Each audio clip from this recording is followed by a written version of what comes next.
Alright. Good evening, everybody, and welcome to the 5th day of the 6th annual Metal Gear Marathon. Rather obviously, tonight we are kicking off Metal Gear Solid 4. As I've said before, this will be done over 2 streams, because it's 14 hours long, thereabouts. It's way too long to do in one stream, unfortunately. So we will be splitting it in 2. Most likely we'll be doing Chapter 1 and 2 tonight, and then Chapter 3 through 5 tomorrow night.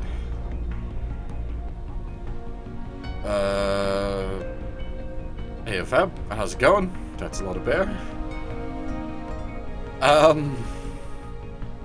What was I gonna say? Right, so something we've this sort of calls back to the briefing tapes from Metal Gear Solid 1, but something we'll be doing is pulling up the briefing tape for Chapter 1 of MGS4, so we'll be kicking this off with movie sequence, very much so. But you normally don't actually see the briefing tape for Chapter 1 during the course of the game, oddly. Like, the game just starts, which is definitely the better choice pacing-wise for the game, because it is still pretty story-loaded, and it sort of takes a while to get rolling, but we'll do our best to break the pacing even further, and play the Act 1 briefing as well, just because it's something a lot of people don't see. I never saw it when I initially played through the game. Even on, like, repeat playthroughs, I didn't realize it was something that you could view until someone pointed out to me. It's like, hey, you know, you can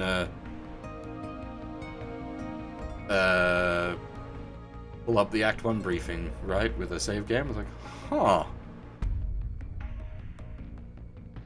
There we are.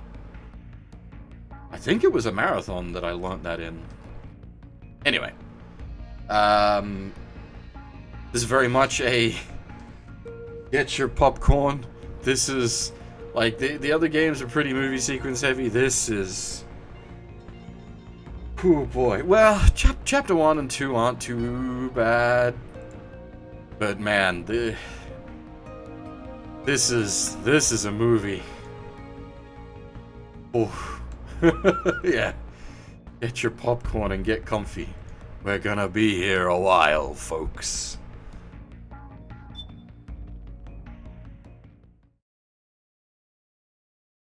Just quickly, this is the like sequential sequel to Metal Gear Solid 2. This takes place in I forget. 2014?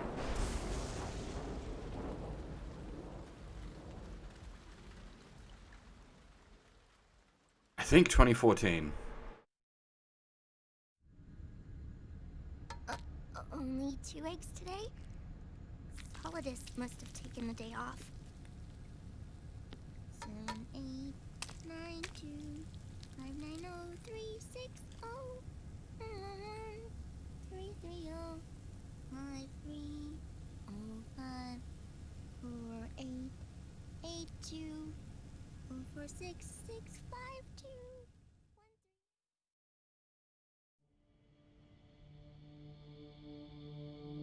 The Manhattan incident triggered a serious public backlash. Now the U.S. has to think twice before intervening militarily in other countries' affairs. This has fueled a push towards military privatization, with PMCs at the heart of that movement. PMCs? Private military companies? That's right. PMCs have no basis in nations or ideologies. They are private enterprises, driven by profit. In addition to dispatching mercenaries to war zones, they secure weapons and train local soldiers. They're contractors for war itself, and business is good. Their clientele includes developed nations like the US, rebel factions looking to seize power by force, smaller countries lacking armies of their own, even terrorist groups. They're in the Americas, Asia, the South Pacific, Europe, Africa, the Middle East. The rise of the PMC has spawned a war by proxy, and it's spreading across the globe. They're Sonny, we'll eat them later, okay?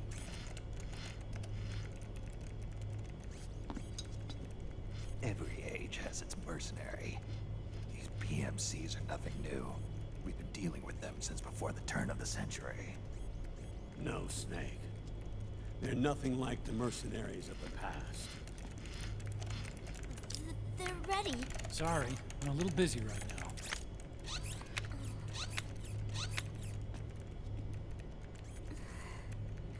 The Pentagon's new battlefield control system has produced a decisive difference between hired guns and the PMCs of today. The system was developed by Arms Tech Security. Arms Tech? You mean AT Corp? Yeah. In recent years, AT Corp has shifted focus from weapons development to security tools. And since the establishment of AT Security, business has been booming. The system makes it possible to integrate not only micro-level information on individual soldiers and units, but also macro-level information about field conditions and order of battle. So they've finally achieved total real-time battlefield control. That's right. And as a result, the global presence of PMCs has grown explosively. Truth is, the rise of system-controlled PMCs has led to a dramatic decline in civilian casualties and human rights violations on the battlefield. A cleaner, safer battlefield. Makes for nice propaganda.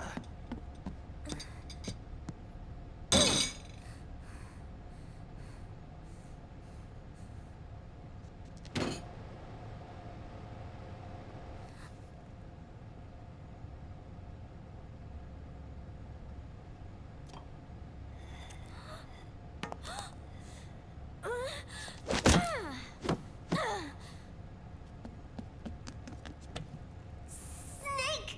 You were smoking again, weren't you? This is a non-smoking flight!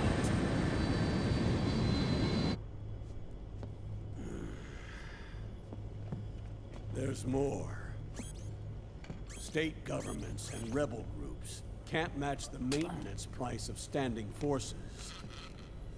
PMCs, by comparison, are reliable, easy to use. It wasn't long before everybody had them on the payroll.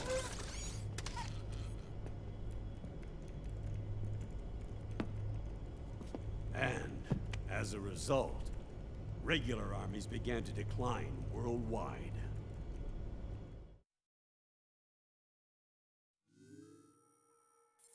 It's hard to believe, I know, but PMCs are beginning to overtake conventional armies in terms of scale. Nowadays, it's the PMCs who serve as standard battalions. They already make up 60% of all combatant forces in zones of conflict. 60%? The fact is, the world now depends largely on PMCs for waging its wars. I thought it was the UN that authorized the PMCs in the first place. The US abstained from voting on that resolution. In effect, Washington was endorsing PMCs without ever revealing its true intentions. Until they got wind of the uprising, that is. The US has exported too much military power, and now she's paying the price. That's exactly it. America has now turned war into a form of economic activity. Analysts are calling it the war economy, in that it's picking up the slack for the downward-sloping oil market. But I, for one, don't intend to simply stand by and watch it happen.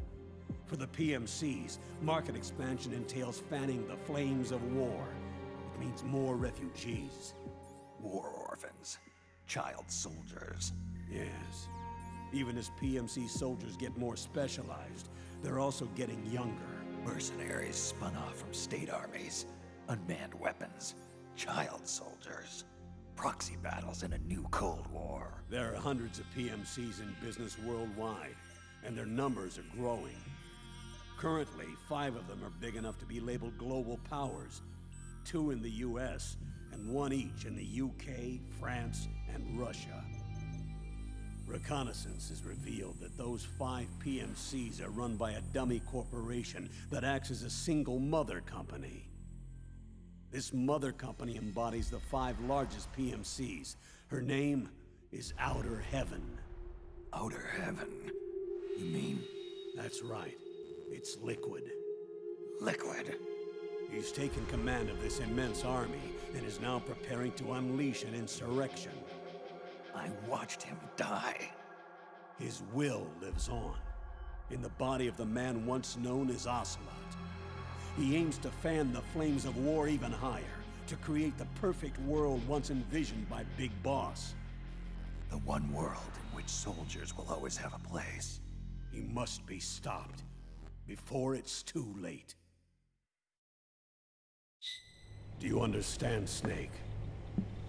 Any means necessary. Just stop Liquid's insurrection. Even if it means killing him. You want Liquid dead? Isn't that right, Colonel?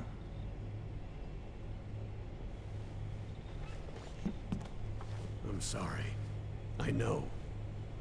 This isn't justice. It's a covert assignment. A hired hit. A wet works op targeting the head of a major multinational corporation. Why me?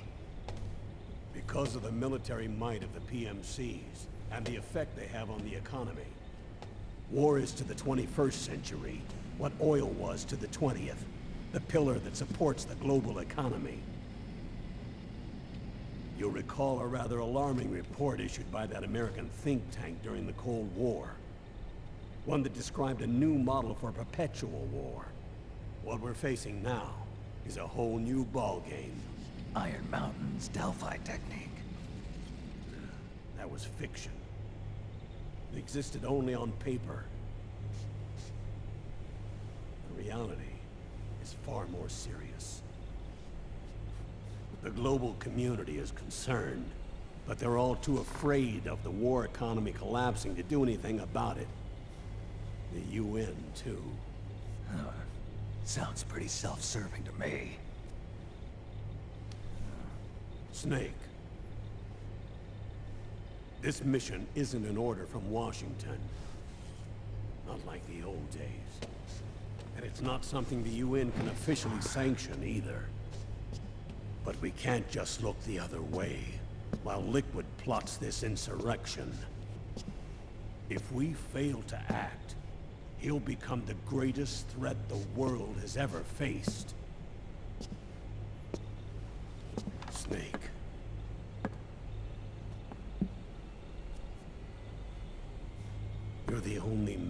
can trust.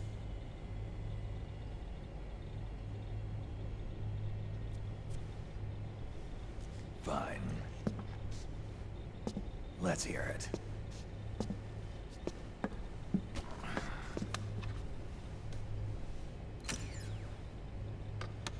Our intelligence on Liquid's uprising originally comes via reports from U.S. Special Forces, who were mobilized after we at the UN reported our findings.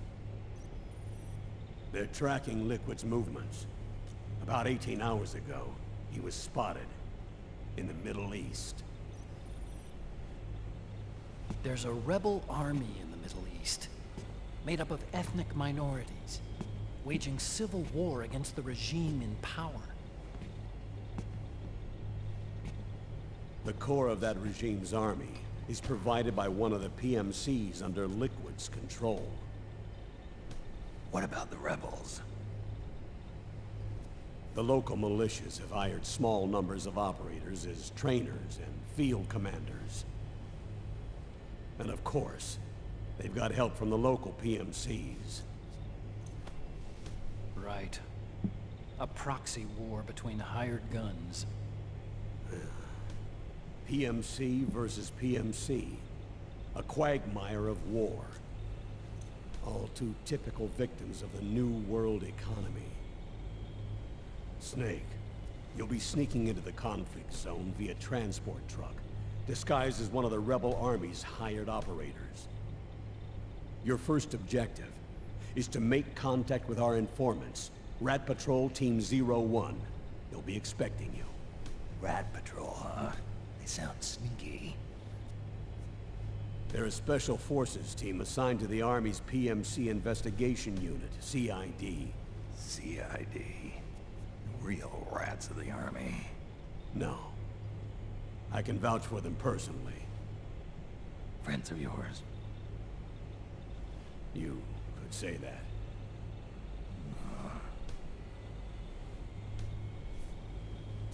Transportation to the area will be provided under cover of a UN humanitarian aid mission, with support from the US military.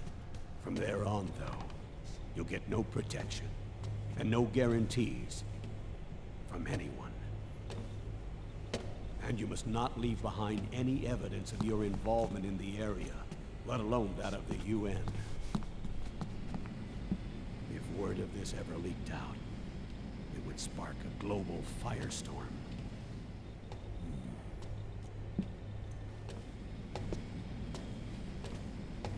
Snake.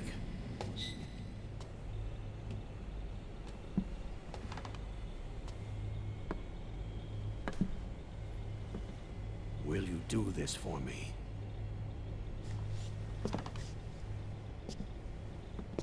Will you terminate Liquid?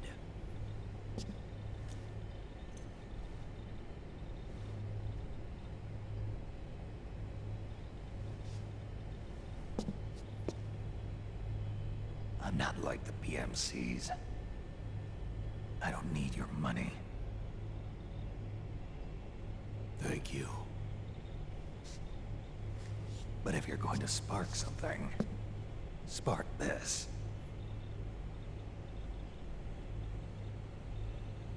Fine. I'll start my own fire.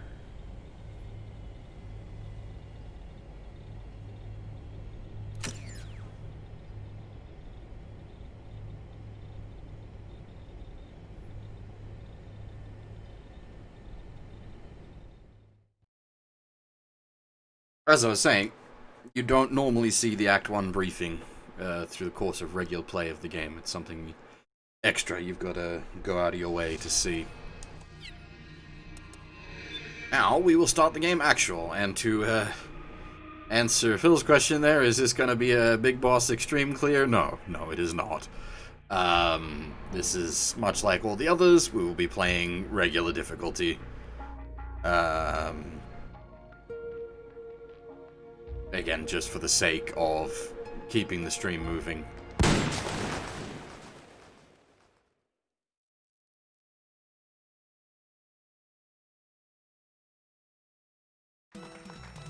So, who is David Hayter?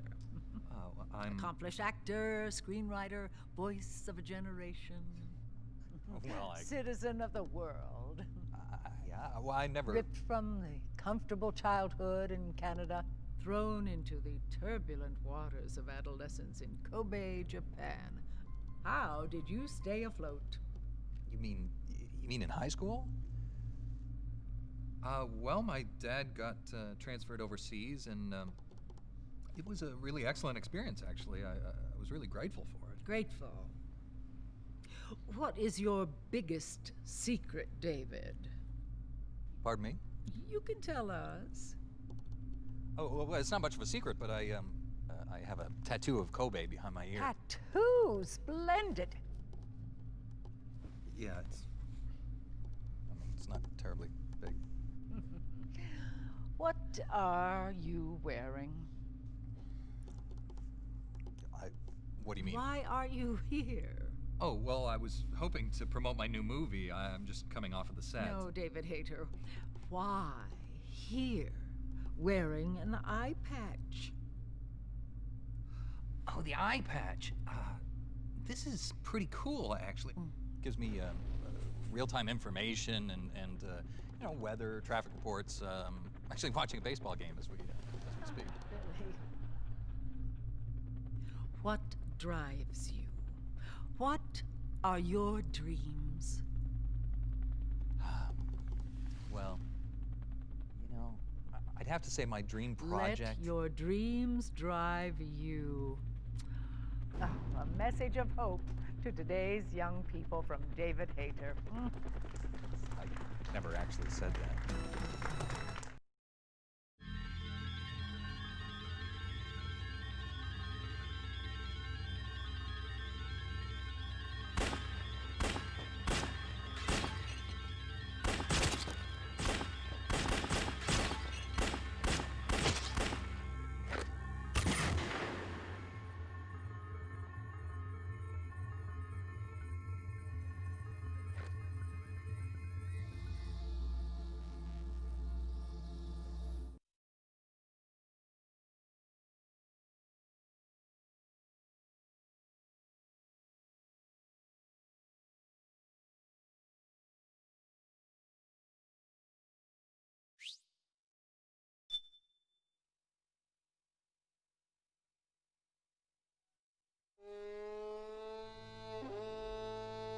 Not too distant future. Game is now 6 years in the past. Came out 12 years ago. That hurts.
War has changed.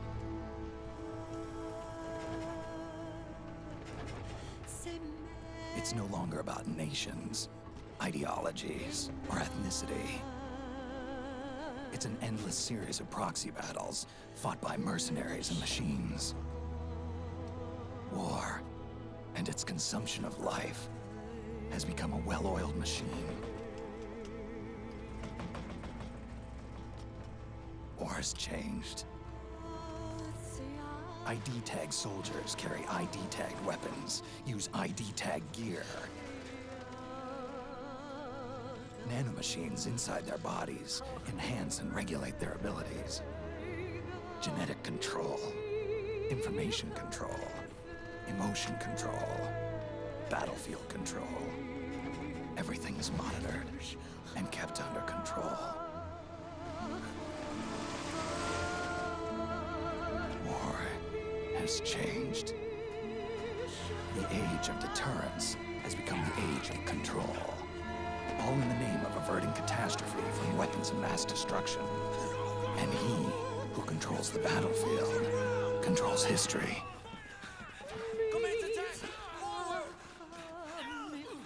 War has changed. When the battlefield is under total control, war becomes routine.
So as I was saying, like the game doesn't actually play the Act 1 briefing. Like it just dumps you in with that, which I actually think is better for the pacing of the game. Give you like a little bit of how do I? That's the one. Like give you a little bit of gameplay, get you in rather than just movie sequences.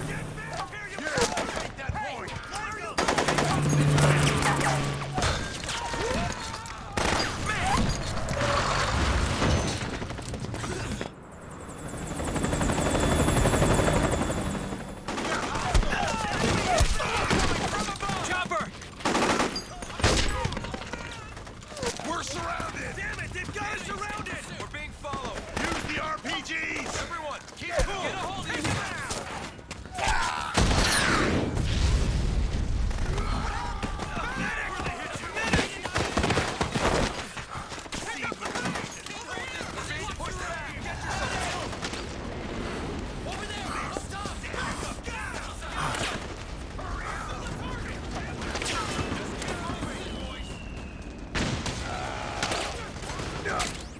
To make a weapon available for use, ready it by selecting weapons from the menu screen. Yeah. Otacon? We haven't even, like, introduced you yet, and you're here giving tutorials.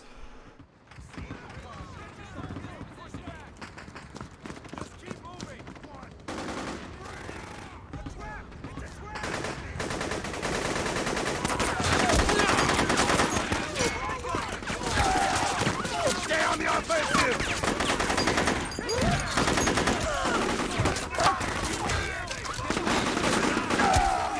We need backup!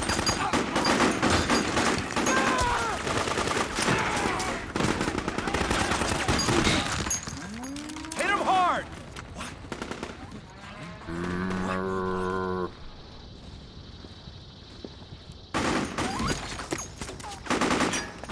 Bump my PS4 if you want. We're not using it right now.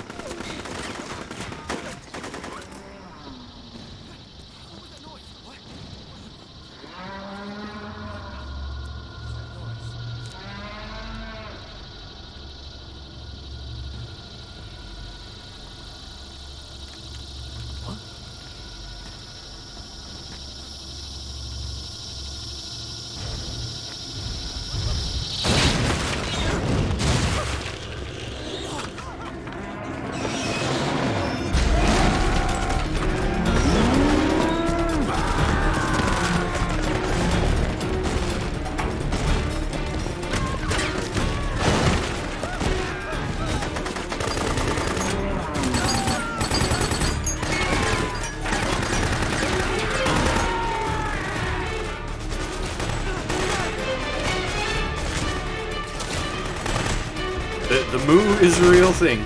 Head north and try not to run into any gecko along the way. This is Metal Gear Cow.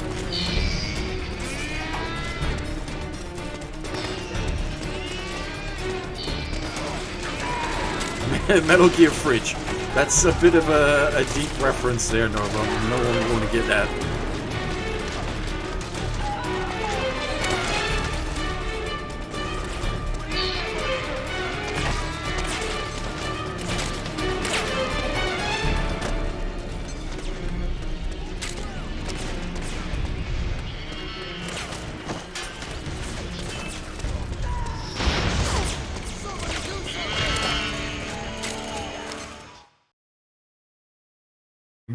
Metal Gear.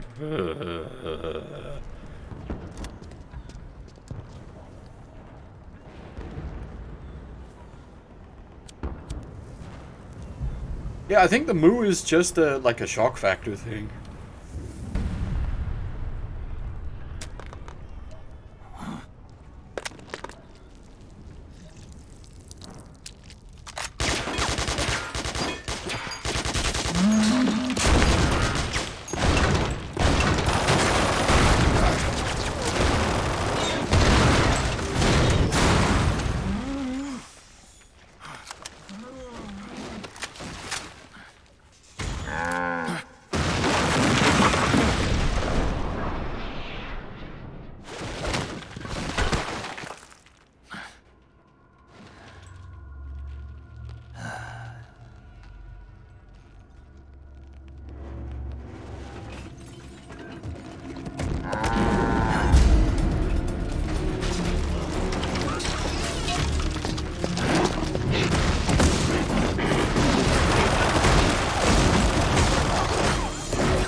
Remember, kids, don't litter.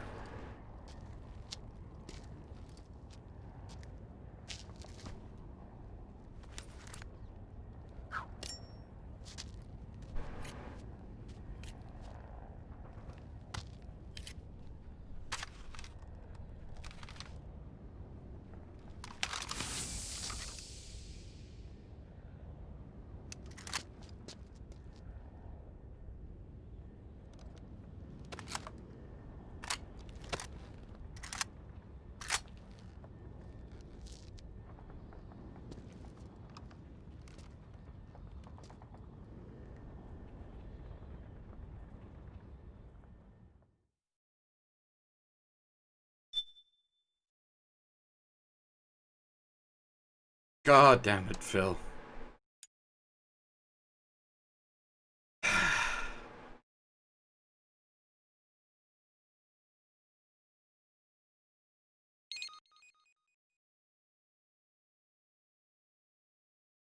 I think now we get some movie sequences. Yeah.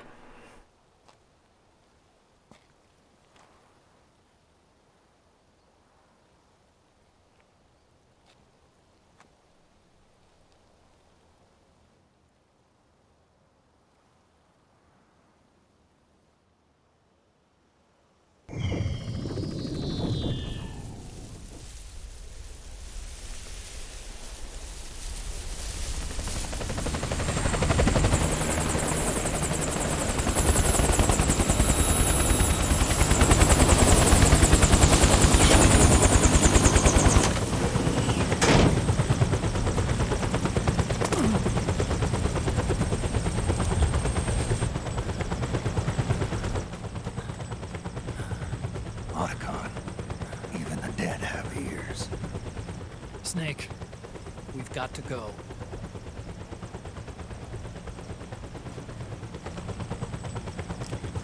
You've got an old friend waiting for you. Otacon, the test results.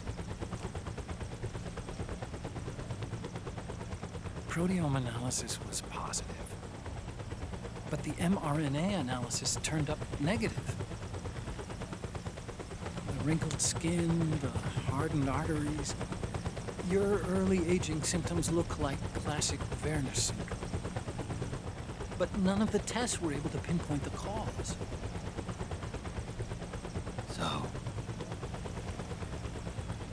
Well, judging by how rapidly the aging has progressed, I'd say a year at best, right? yeah.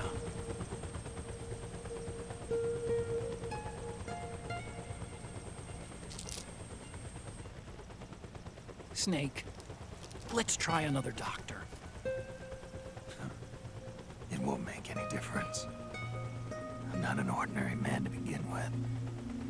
Not to mention Fox die.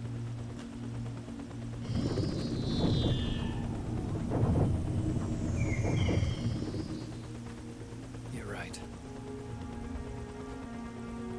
But we don't know where Naomi is. Naomi.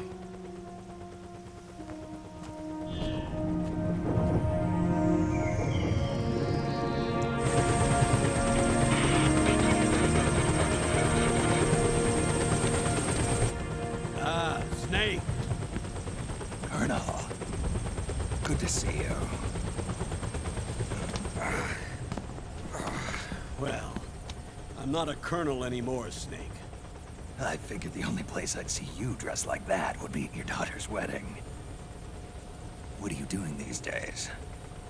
I'm working for an organization under the UN Security Council. The Analysis and Assessment Staff of the PMC Oversight and Inspection Committee. Yeah, I remember the resolution being passed a few years ago. Snake, I came across some information in my work. We found him.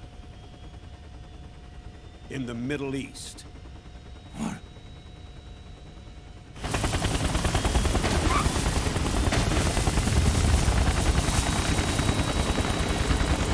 I'll explain along the way. We've got to stop him. Now. Before it's too late. Liquid's made his move. We found him.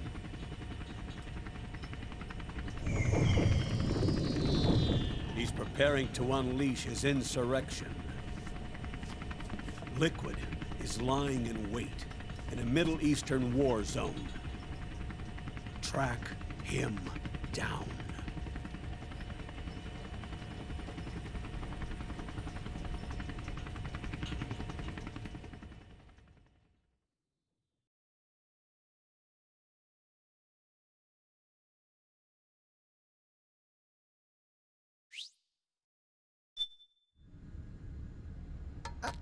Only 2 eggs today? Solidus must have taken the day off. 7, 8, 9, 2, 5, 9, 0, 3, 6, 0, 3, 3, 0, 5, 3, 0, 5, 4, 8, 8, 2, 0, 4, 6, 6, 5, 2, 1,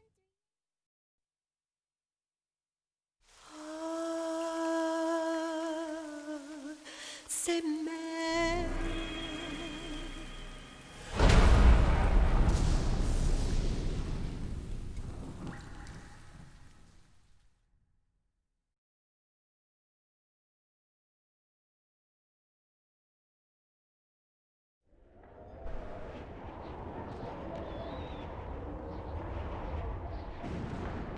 So if the game was going to roll the briefing, that's where it would have done it. And as I said, it's not a bad idea to split it and not actually run it.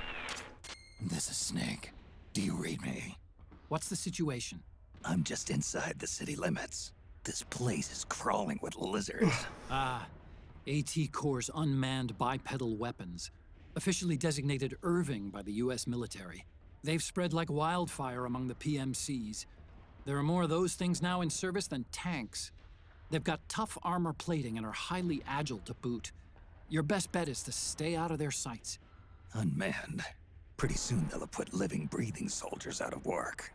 Even so, that's an awful lot of gecko for this scenario. Their numbers exceed the war price for that region. It must have something to do with Liquid's arrival on the scene. You really think he's here?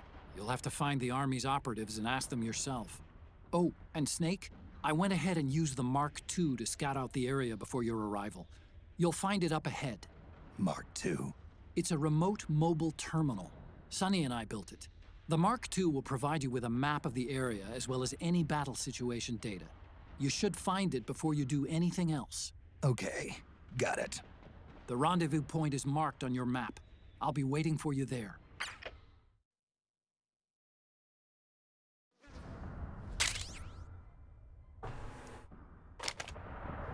The 4 and 5 are much easier to code for as far as like the Sony consoles go. The 2 and 3, well, the original, the 2 and the 3 were nightmarishly difficult to work with, and Sony offered basically no support. The 4 switched over to more generic Intel-based architecture, which is why it's a lot easier to port those games. It's probably part of the reason that this, like MGS4, is still only available on the PS3. Because it would need to be, like, recoded from the ground up to make work on not PS3 architecture.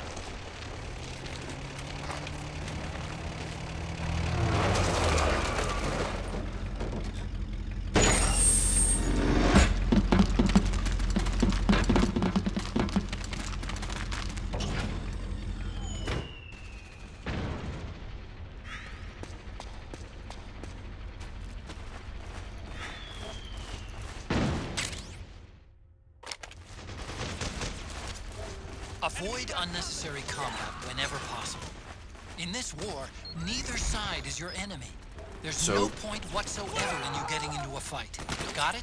You'll note we have the camo mechanic again, but this time the way the Octo camo works is it just copies the bit of terrain you're lying against. So if you stop still for a second, you'll sort of get the best possible camo for the area you're in, which is a much less tedious way of doing the camo system.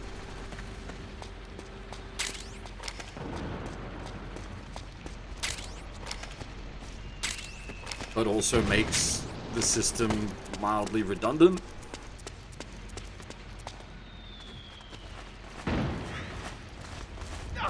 Please don't shoot!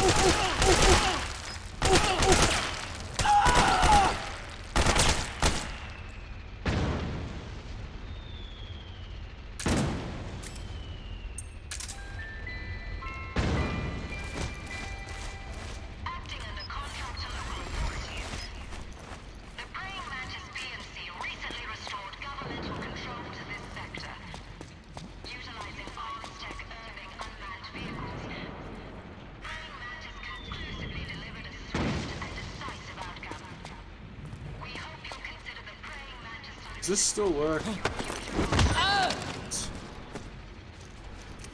And then the old zap, and they're out for longer. You can pick up guns dropped by both the militia and the PMCs. Remember though, PMC weapons are locked. You can't use them. If only there was some way to get rid of the locks. Possibly hinting at an upcoming game mechanic there, Otacon!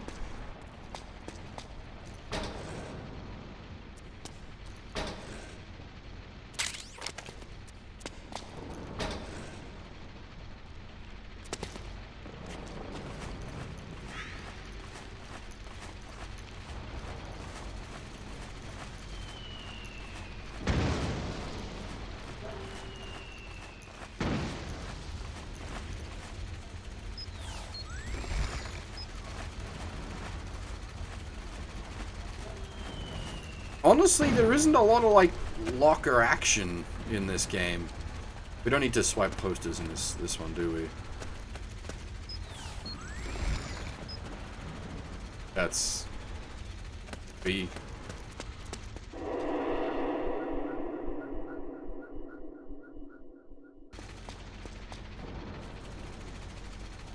Yes, okay, so the big reason Sony doesn't do backwards compatibility is because a lot of it Snake, press the crawl button while running to execute a roll. It would legitimately make the consoles more expensive. And get past small gaps and obstacles. That isn't a lie. The lie is in Sony saying that people don't want that. I reckon if they were to produce multiple SKUs, one of them being a few $100s more, but being backwards compatible, I think that would still sell.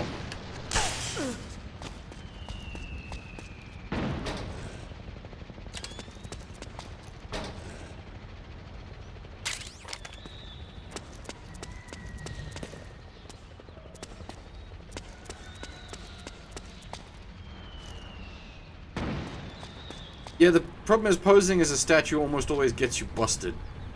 Because it's sort of screwy.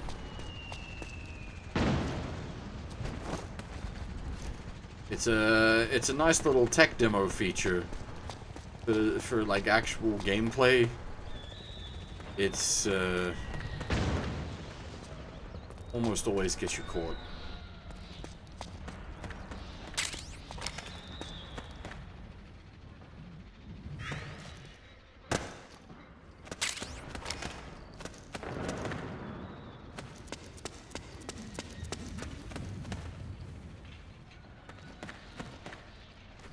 There are usually a couple of guards here.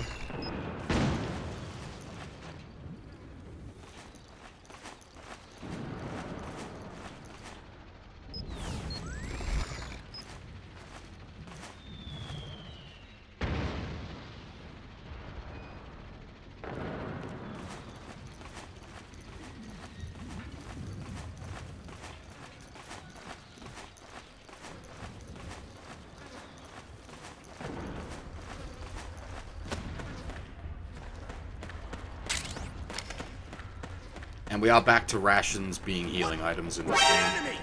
Bollocks! HQ, come in! No! What happened?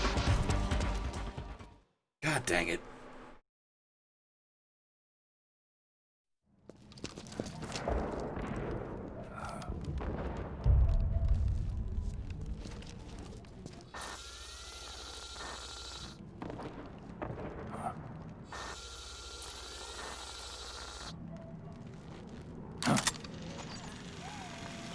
It's pre-configured textures, as far as I'm aware, Murray. Snake, it's me. Huh? Otacon. Sorry to keep you waiting, Snake. Allow me to introduce Metal Gear Mark II. Metal Gear. That's right. Just like Rex.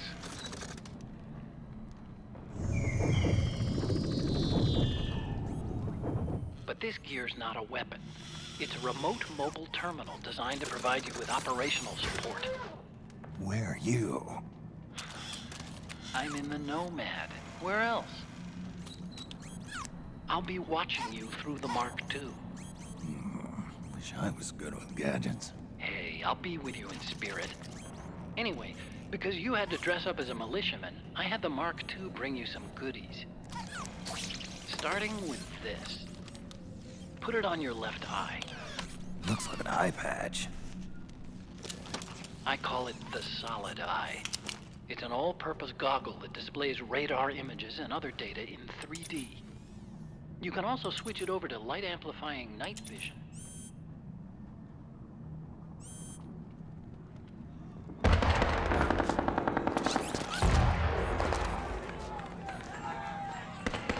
The rebels are out there.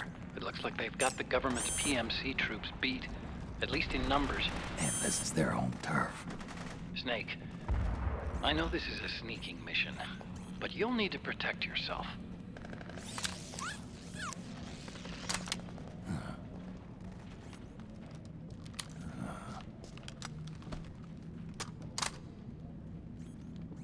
An operator. I installed a suppressor. And here's a tranquilizer gun.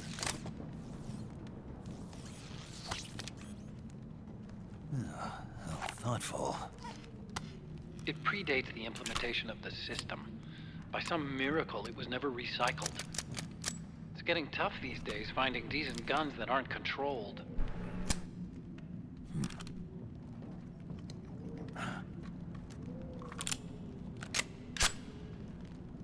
Not quite as commando as his father, but up You there. coming? Of course. I'll follow you wherever you go, like this. I'll activate stealth so it doesn't attract any attention. If you need it, just bring up the start button menu. Got it. Snake, the informants who said they saw liquid here should be a little further up. Head for the rendezvous point. I've placed a mark on the radar in the upper right corner of the Solid Eye. It's a war zone out there. Stay on your toes.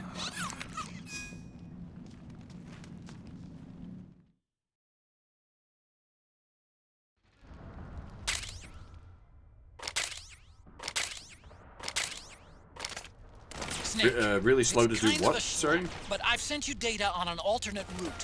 Follow the mark on your radar.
That wasn't my fault, he just exploded.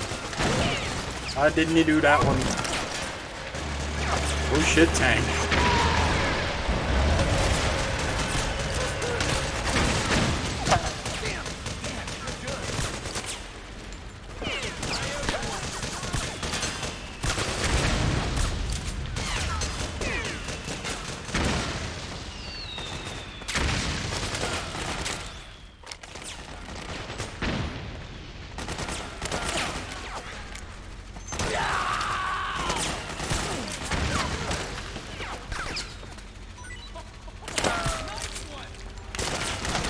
Is there actually a guy driving that? I can't tell.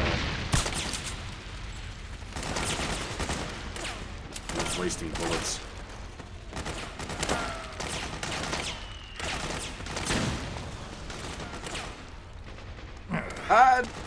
This does give you non-lethal options. Like, there is more than just the pistol. You get what I call Sosuke Sagara rounds, or the shotgun, which is the rubber bullets. And the grenade launcher, I think, also has stun rounds.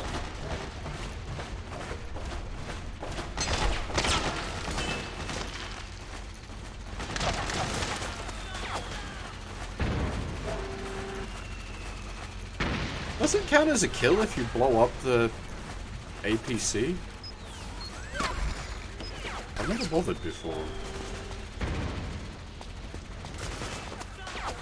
I don't know. Is there anyone even in the APC at this point?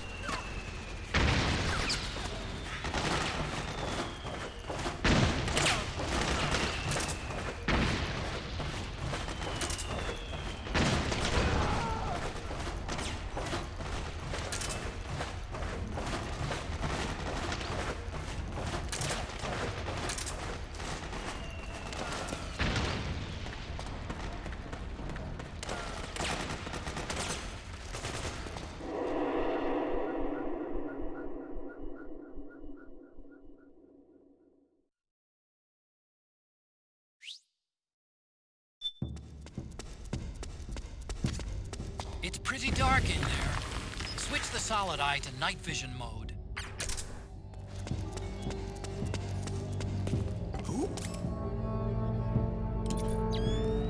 Don't move. This gets annoying because you waste a lot of time with the... Oh, it's just you. What? You again? Go!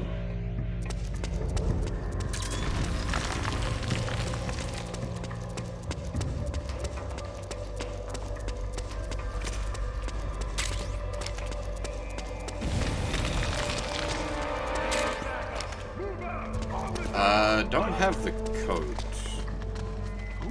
Oh wait, are you talking about the Does it work? The default? How do I...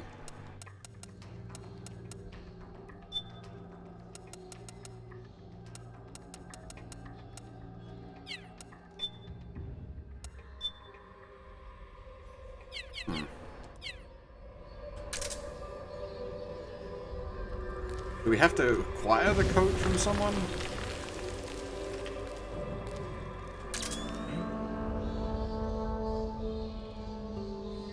Oh, it's you. Go!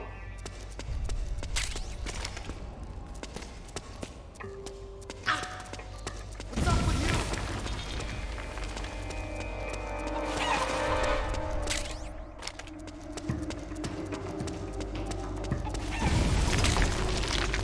We do want to stock up on what food and healing items we can. They get more sparse. Who's that? Later in the game. Don't move.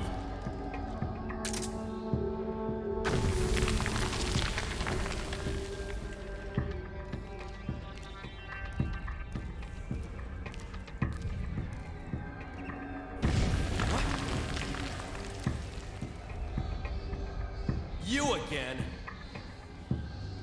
Go!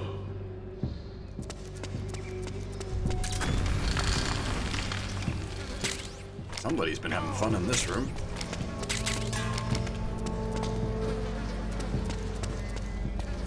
I think you can get the code from somewhere in here, but I can never remember where the damn Who's thing's that? kept. Don't move.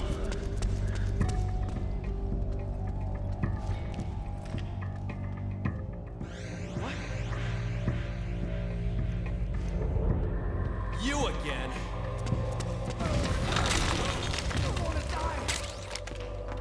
Hey, Penzatamine. I can't remember why they changed from diazepam to Penzatamine. Probably licensing.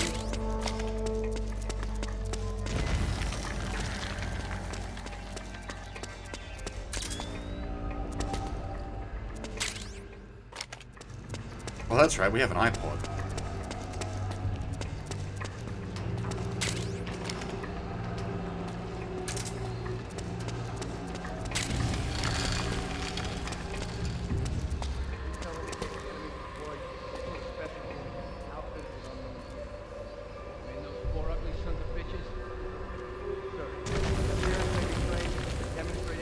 Who's that?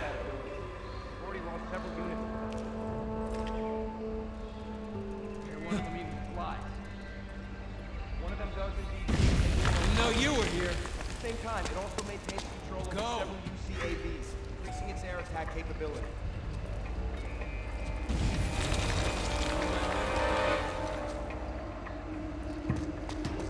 Now, if you're capable of working together more actively independently, I guess that they're building an aerial surveillance network.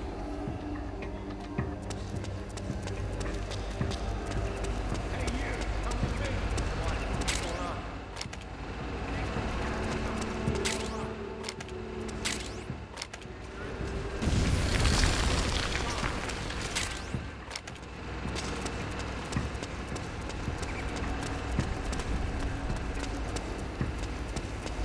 Lots of things we can loot from in here.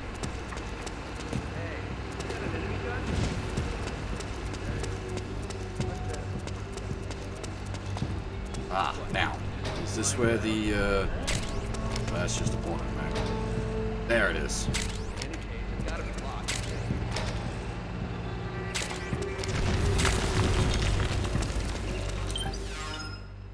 Alright, so we should be able to throw the militia disguise on, and they won't bother us now. But it does make it much easier for the PMC forces to spot us, because we're not using octo camera. It would have been nice had they put this at the start of this area, so that you didn't have to stop for every fucking guard. Oh, you again. Yeah, see, they just let you go now.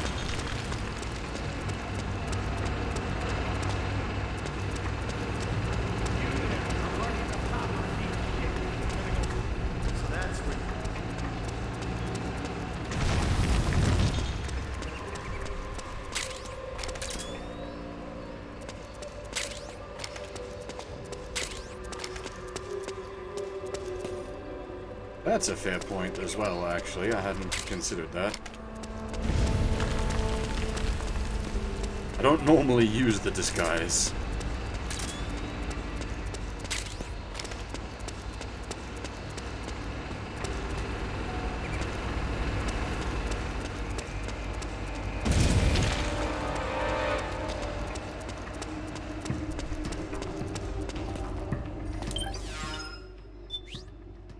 Which keeps dying.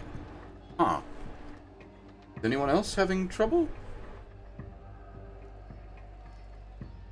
Huh, actually, looking at it on Twitch end, yeah, it's gone bitrate 0.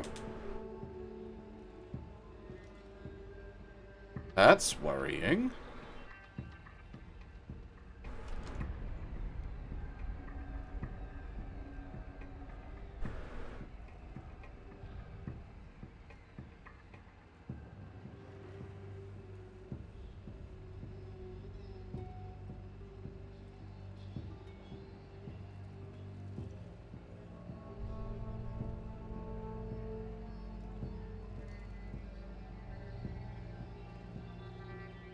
Oh. This is concerning. My internet broken, or is Twitch broken? Who has died?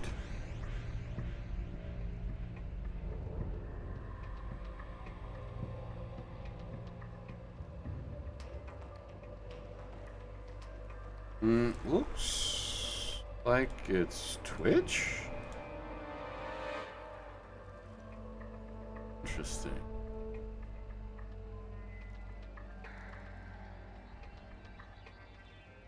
Follow-up question, is it just me?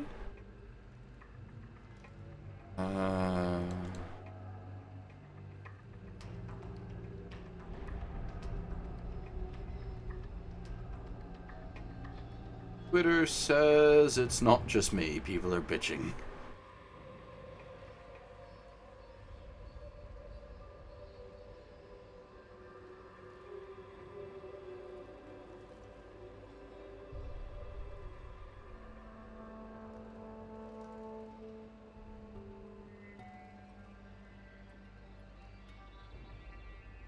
Is the stream itself live? Still? It just everything in Twitch is balked?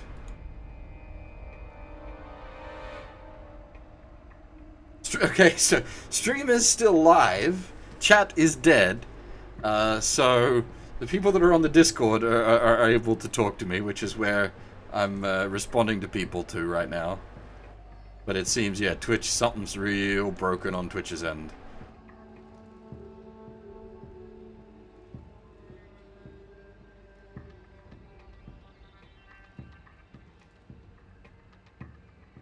Hmm.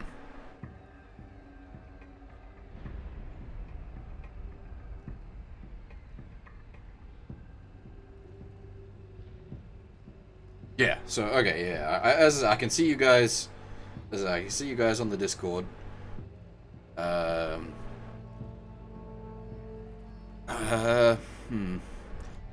question is, how long is things down for?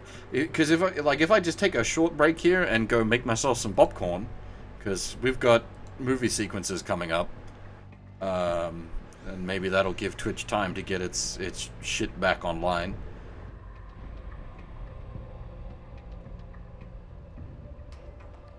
Yeah. All right. I think we'll take a very early break here. We're only like an hour into the stream, but it'll give Twitch a couple of minutes to get its shit sorted out.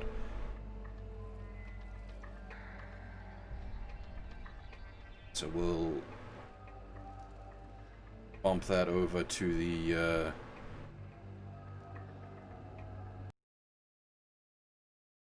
BRB screen. And we'll take a couple of minutes break here, just to. Well, it seems it's not a me thing. It's Twitch in general. Like looking at the Twitter feed, I can see everyone saying Twitch is fucked. So we'll give it a couple of minutes, see if someone can't monkey the servers back on. As I said, I'm gonna go make myself some popcorn, and if it's still balked by then, but the stream is still viewable, we'll just push on, I guess.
Okay, it seems like we're in like a pseudo live state.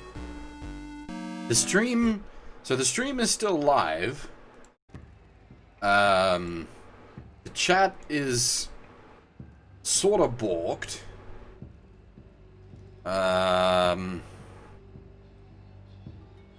It's like half working, so like the chat has sort of half come back.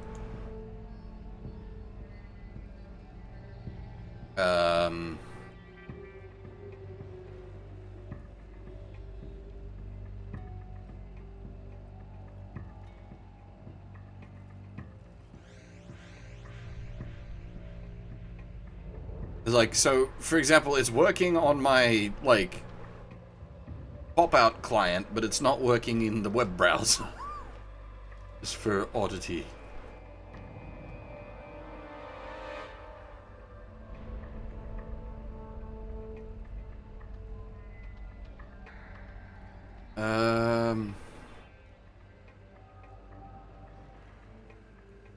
If everyone can still see the stream, I guess we just push on.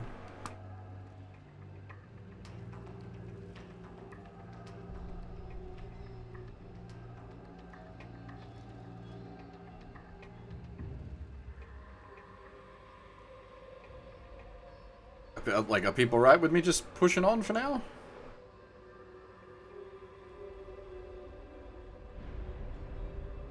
I think we're about to hit movie sequence.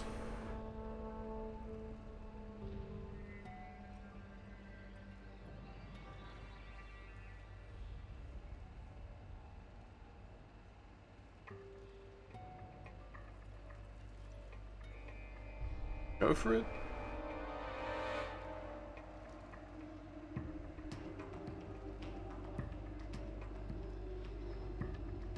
We'll get the back to the auto octo camo. That's silly in the movie sequence. Scream at me on like Discord or Twitter or anywhere that isn't Twitch if things break again or break worse.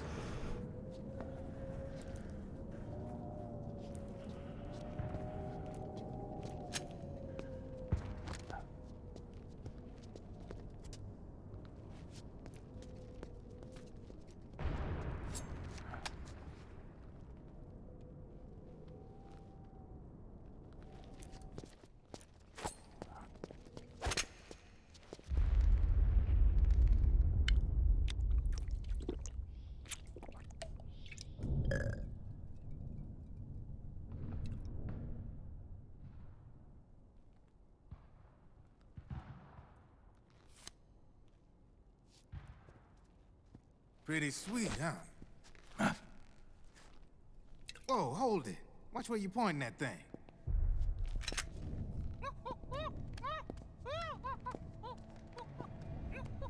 Who are you? Neither enemy nor friend. Voila. You're not with the militia, and you're not PMC. I'm a weapons wholesaler. All shapes, all sizes. But there's no need to worry, because all my shit's been laundered. Laundered?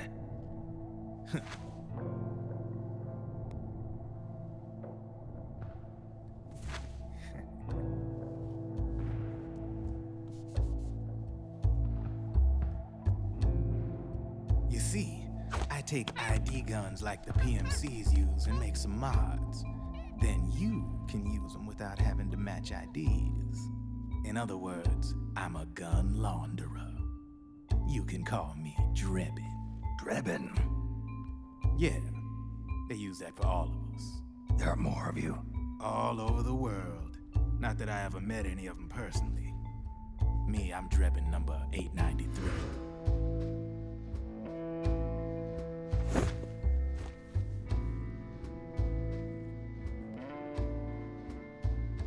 You ain't a registered PMC employee, are you? You need a guy like me.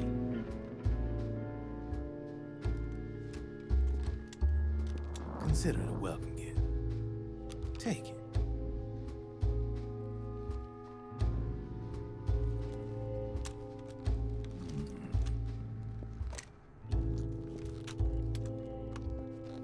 The M4, the official carbine model used by the U.S. Army, developed from the M16 service rifle. This one's a top-of-the-line model, real popular with the big PMCs. High precision, not like that government issue shit. It's, free-floating, of course. Relax, that barrel's clean. Is the hider CQC compatible? The beauty of this sucker is that it's got a lot of customizable parts. Change it up the way you want to meet your everyday needs. Flip-up sight, rail system. Not bad. Yeah, well, you know, I get a lot of noobs around here. And if you need them, I got a wide selection of aftermarket parts as well. The frame's pretty rigid. No rattle. Go ahead, give her a squeeze. I can't pull the trigger. Really? That's weird. What's weird? Wait, I got it. I bet you're using an older generation of nanomachines. Older generation? Sometimes they don't really jive with the new system. Seriously, who are you? Whoa. Slow down.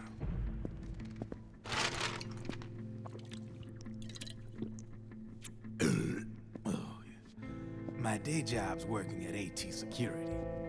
I'm in charge of production control. So I get my hands on all the ID chips before they even register. Have a sip. It's a side of AT the public don't see. From the looks of it, you ain't with any state army. But you ain't exactly green, neither. You've got last-gen nanomachines. So I'm guessing former U.S. Army. I don't know what you're here for. But you want to be well-equipped, am I right? So, can we talk business or what? You won't regret it.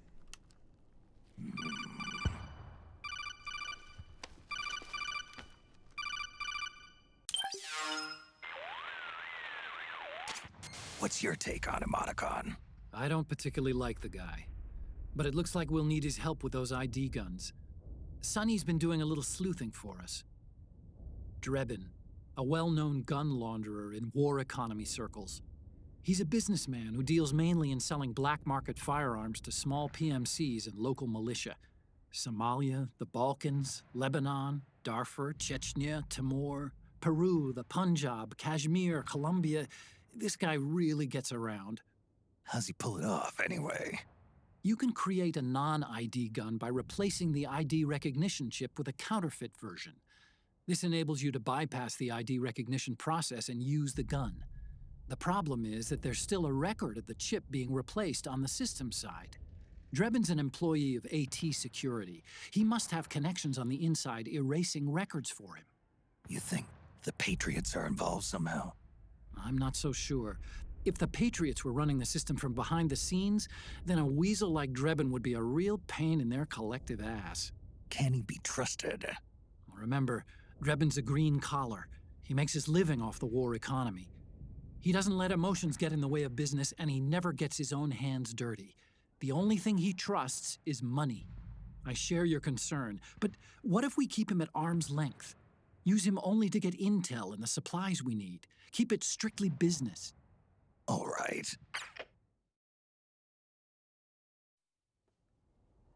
So, we ready to make a deal or what? Okay then, let's talk business. This is a war zone. There's product coming in here by the truckload. And you'll be picking up a lot of guns in the field, I'm sure. Whatever guns you don't need, I'll take and buy them off you.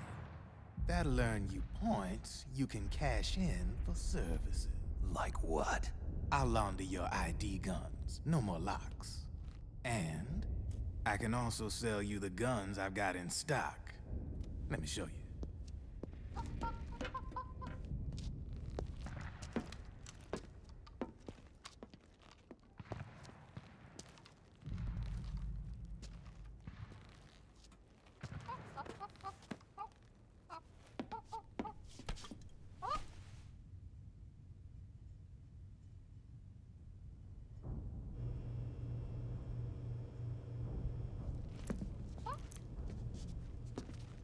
To ensure you can use non-ID guns, I'm gonna have to suppress the old nanomachines you got in you.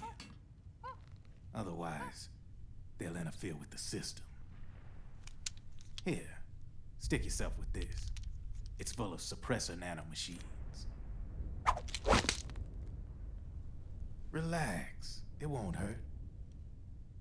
You're scared of needles or something?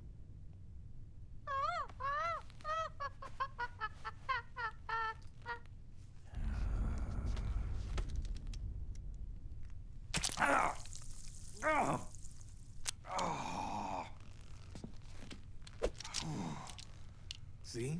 No sweat. Now you can use non-ID guns, no problem. Hey, be nice to our guest.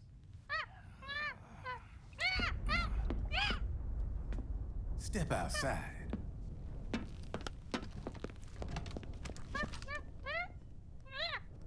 Boo.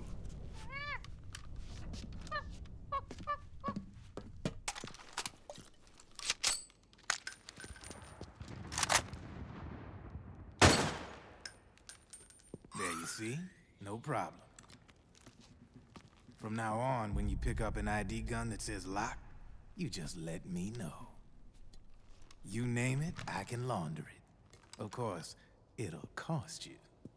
The going rate depends on the war price at the time.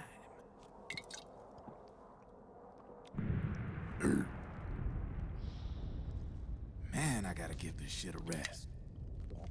Looks like you're doing pretty well for yourself. You might say that. What with the war economy and all, and the system clamping down on things. System codes are the law now, and control's essentially absolute, paving the way for fat profits if you're willing to bend the law. Demand keeps on growing thanks to the war economy. I sell ID guns to the PMCs and state armies, and naked guns to terrorist groups and paramilitaries. And these ID guns can't be sold on the black market. System's practically a license for us arms dealers to print money. Privatizing the military's made the PMCs big and bloated. And the fatter the PMCs get, the line between civilian and soldier is gonna get real blurry.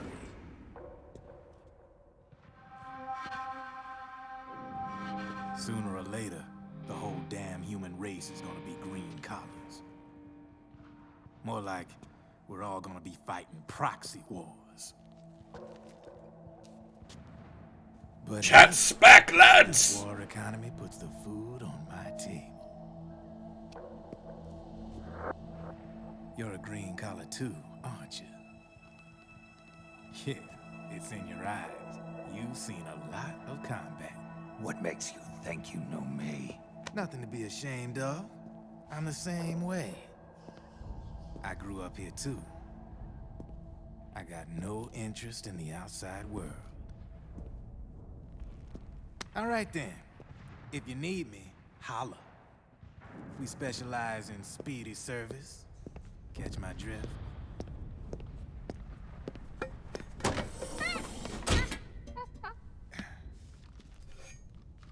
I have you.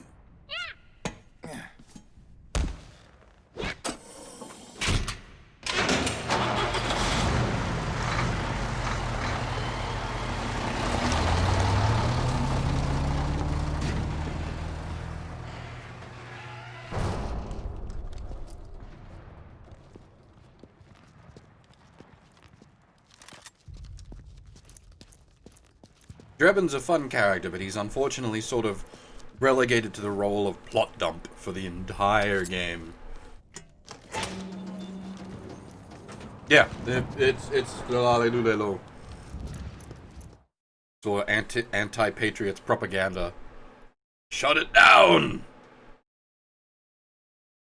Hey, Athena Aegis, how's it going? Yeah, there we go. Okay, I think it is proper back up now. So refresh, and it should all be good because I've got my like activity feed and chat and bitrate's gone green again. I'm alive again. I know what you're thinking. But Hey, Drebin even the does bot's have a alive point. again. Nice. The world depends on war, on the war economy. Can you imagine what would happen if war just disappeared overnight? Otacon, you and Drebin both mentioned something about a war price earlier. What did you mean by that? It's a kind of market price, one that fluctuates according to demand, not only for PMCs and military industry, but for the production, distribution, and energy supply networks that support them. It's been growing by leaps and bounds, and investors are really starting to take notice. As the fighting in any given area becomes increasingly intense and prolonged, the war price goes up. No doubt Drebin's rates are linked to that war price. The longer and bloodier a battle becomes, the higher service prices are going to get. To put it another way, the quieter things are, the better the bargains. Snake, we'll use the Mark II to deal with Drebin from here on out. He's what you might call a street vendor. The Mark II can act as a kind of delivery boy, connect you with it. I'm adding a Drebin menu item to the Mark II's weapon menu. Whenever you pick up multiple units of the same weapon, any extras will automatically be sold to Drebin. Any ammo that's inside gets added to your cache. In other words, you keep the ammo, and the weapon itself gets traded to Drebin for points. I see. You can then use the points you've earned to unlock ID guns or buy new weapons. Sounds good. We should assume Drebin has other agents collecting guns for him besides you, Snake. You know, freelance green collars who collect weapons in exchange for services? Guess I'll have to rely on him for now. Okay. Now go meet up with our informants, Rat Patrol. If the bot's working... There we go. There's a Discord link for anyone that was interested. I got buzzed on Twitch saying, "Where's the Discord link?" There it is. That was really unfortunate because I don't have like a description set up. It's all bot based. So of course with the chat down, the bot was down, so there's no way to get that link.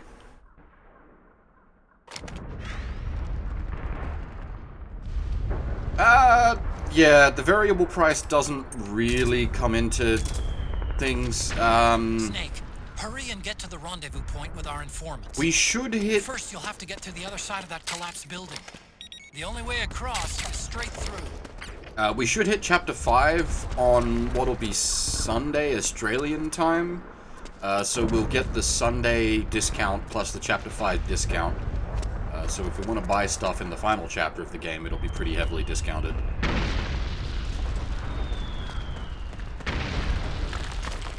Careful, Snake. The walls could come down any second. Actually, we want to go up first and then through, don't we?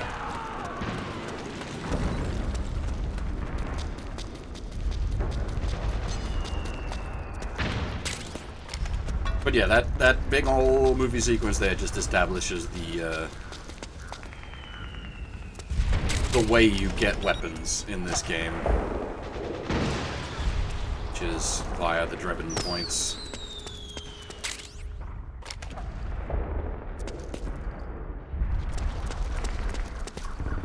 I mean, there is a pretty big, like, forced combat sequence in the middle of the final chapter, but I usually do that hand-to-hand anyway, so the fact that we could buy anything doesn't really matter.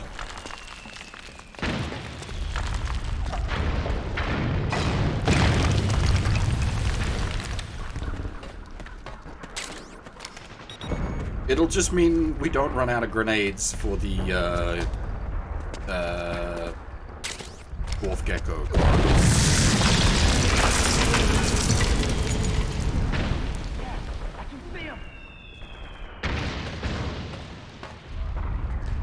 We spotted! Return fire!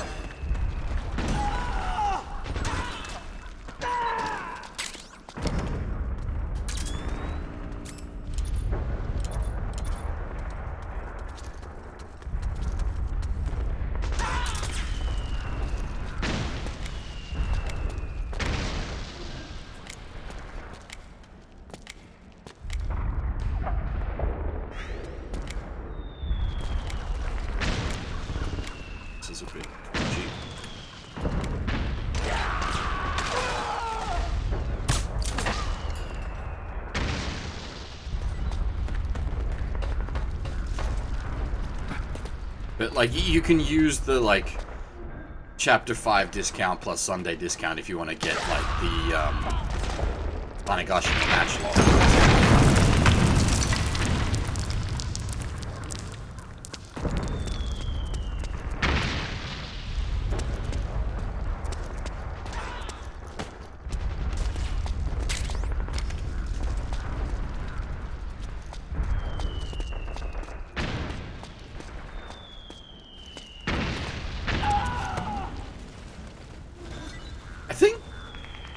This is probably the first place I encountered the Banagashima match lock. Obviously, it's an actual real-world thing, but just the idea of that particular region of Japan having the matchlock rifles.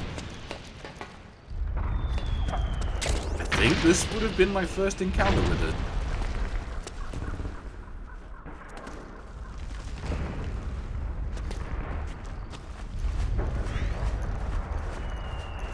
See, I never played, like, early PSO. I played a little of PSO 2 here and there, but not much.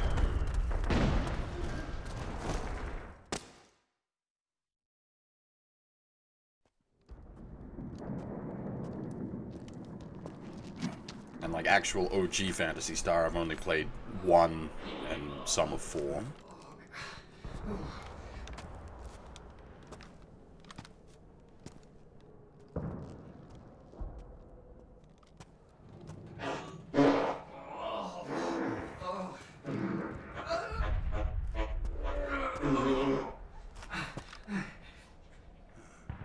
Who's there?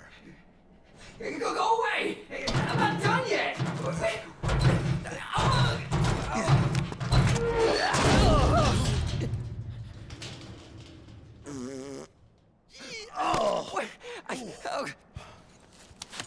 Stop! No. Stop right there! No! Get back here!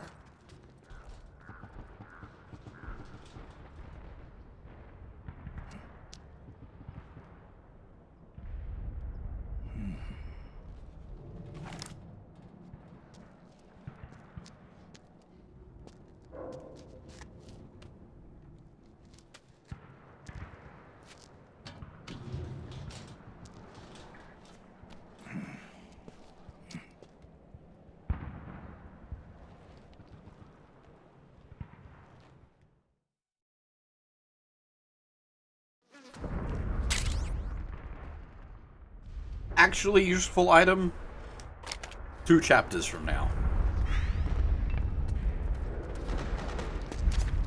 Okay, Snake. Hurry to the rendezvous point. Your radar is marked with which way to go. Wait, nugget yet? What? What? Did we pick up a nugget this early in the game? That can't be right. No, okay. What are you doing? Don't fuck with me like that.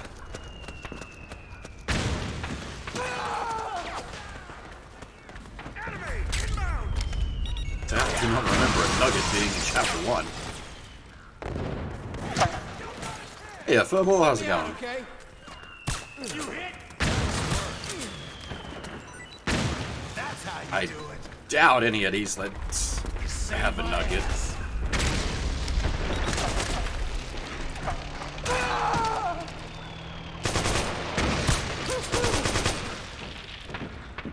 That's how you do it.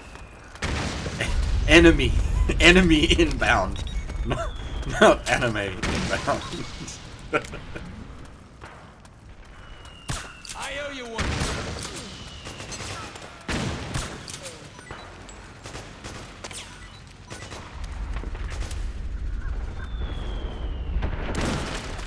I know the sniper you're talking about. We'll go pay him a visit in a second. I'm just figuring out some of these lads. All right. What the hell are you doing? Damn, you're good. Now everybody's going to die to the APC's gun, because I can't remember whether the APC counts as a kill or not.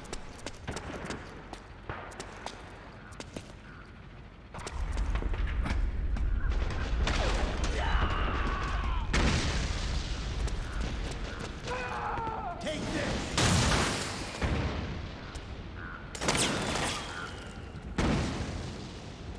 them actually bring a RPG?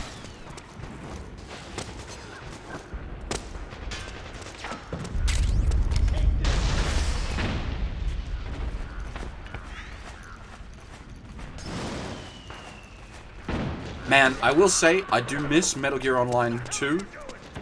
I played that a fair bit when MGS4 was still very new.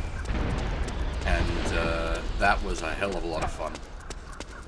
Oh, you again. This area in particular, well this, not literally this area, but like the map that's set here in the multiplayer, I had a lot of fun with. Sniper, high ground! Hey, the rendezvous point is just up ahead. Back me up. Roger that. Okay. There's a lad up there with a sniper rifle, but it's definitely not a nugget because it's killing people. Get out of here. Move!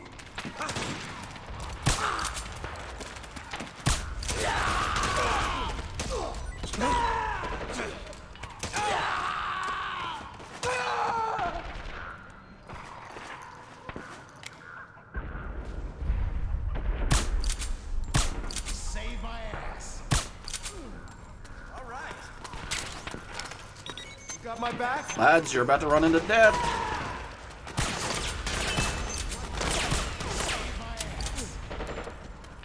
Nice work. Damn, you're good.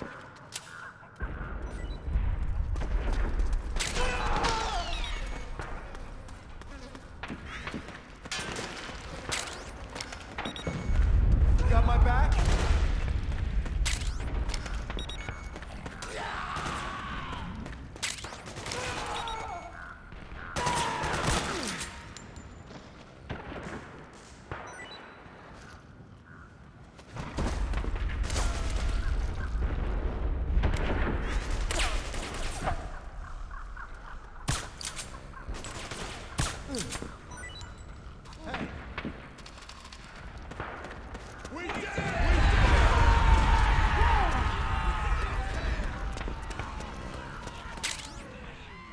M14.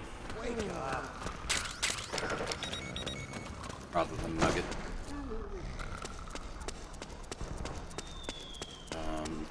We definitely get the Nugget before Chapter 4. Possibly in Chapter 4? Because we need it for Chapter 4. Well, I suppose I can just pistol snipe, but it is desired.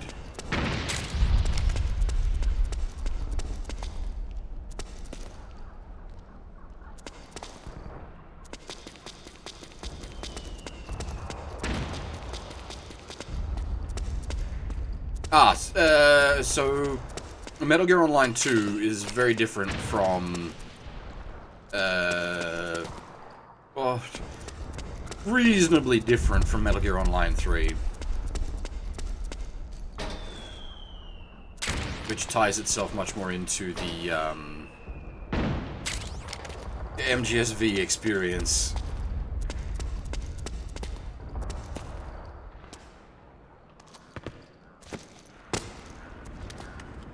Never played any of Metal Gear Online 1, unfortunately, because I didn't have a modem-equipped PS2 at the time. I also wouldn't have been able to afford the online anyway. Didn't acquire one of those till later. Break him! You been hit?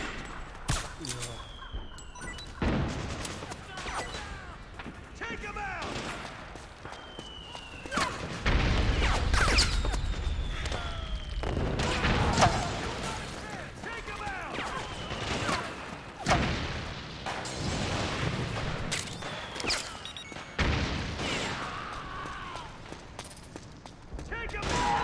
Yeah, basically. I've never used the network adapter for actual network. Well, that's not true. I have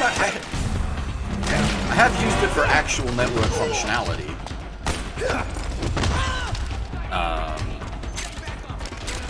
We can't spare any reinforcements. You'll have to make do. But purely to transfer files to the hard drive via network.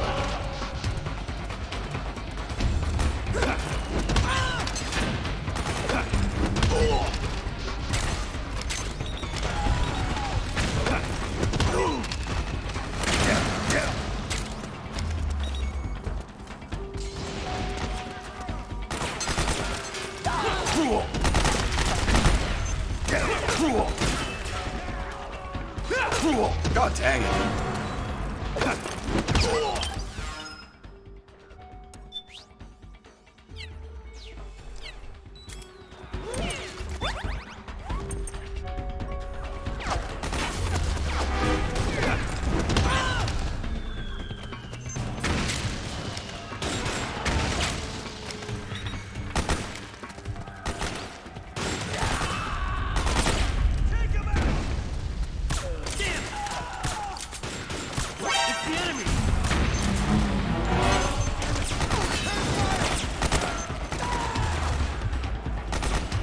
This area is annoying because it's an infinite spawning area.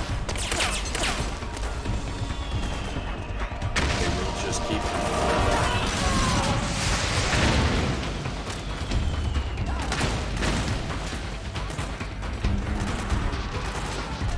Back me up. Oops. Sorry.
Steal your shit, lads, and at this point, I think we've wasted enough time.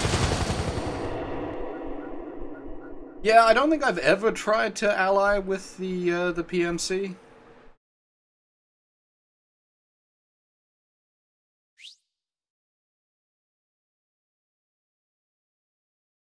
No. The network adapter and hard drive is exclusive to the FATs.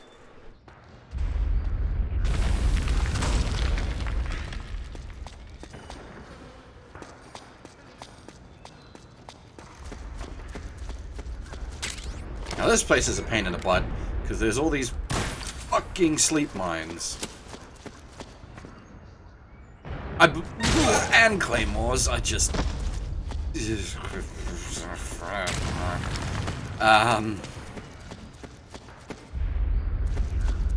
Yeah, there is Slims that have the network adapter built in, but I don't believe they have any kind of hard drive capability.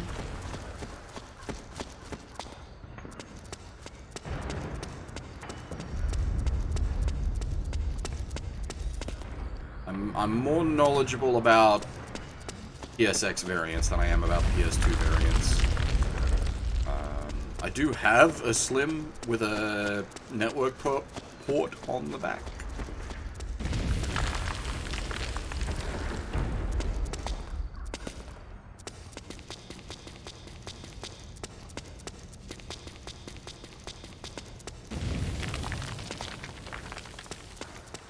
But I don't.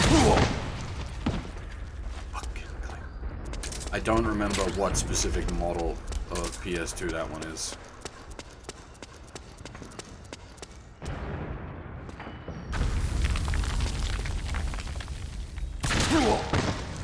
Ah, yeah, that makes sense. It's a claymore. You blow it up, it's still gonna give you a face full of ball bearings.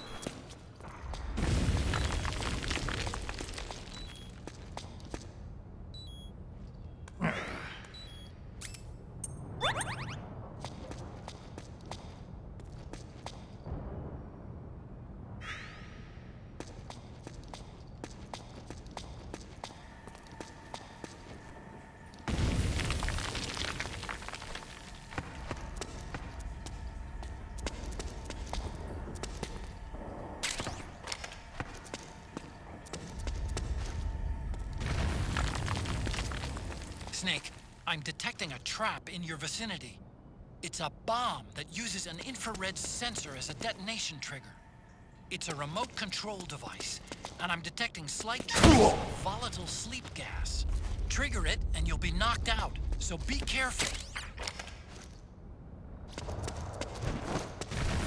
Don't mind me while I just walk face first into every trap in this building.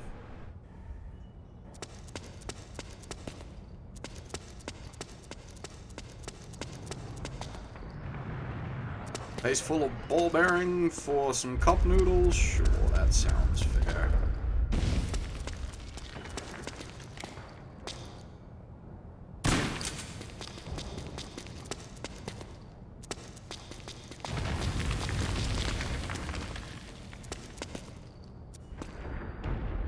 I mean, the like, ridiculous suit that he's wearing at the moment sort of really augments his physical capabilities.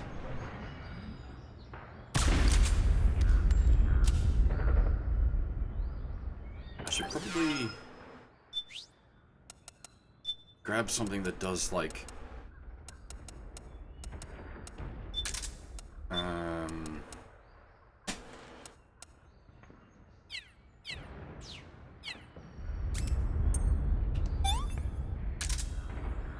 psych.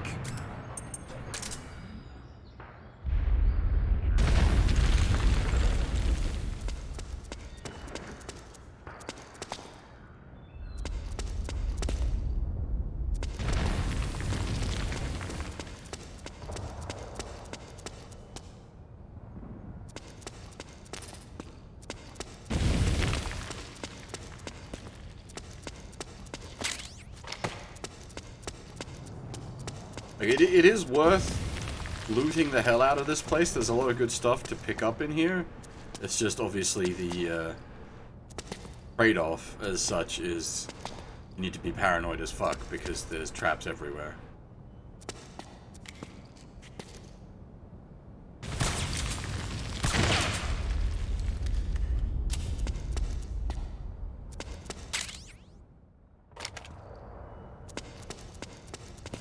Oh, I haven't shown off the, hang on, we'll equip that and show it off, the iPod. This game had sponsorship. Never been good at driving an iPod because I never owned one myself.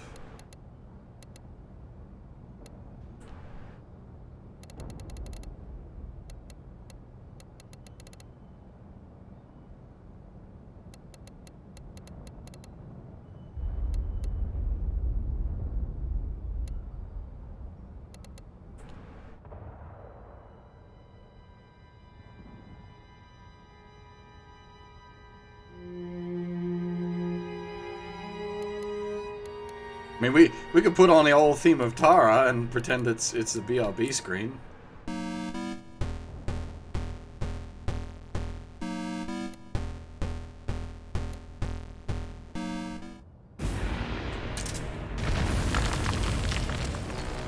This is a great track, but a little too epic for looting a building.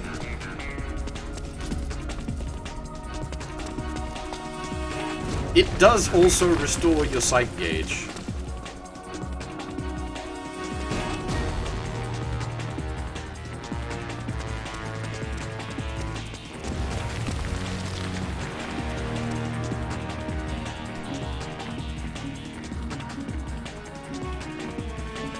Yeah, the muscle suit is designed to very much augment Snake's ailing body.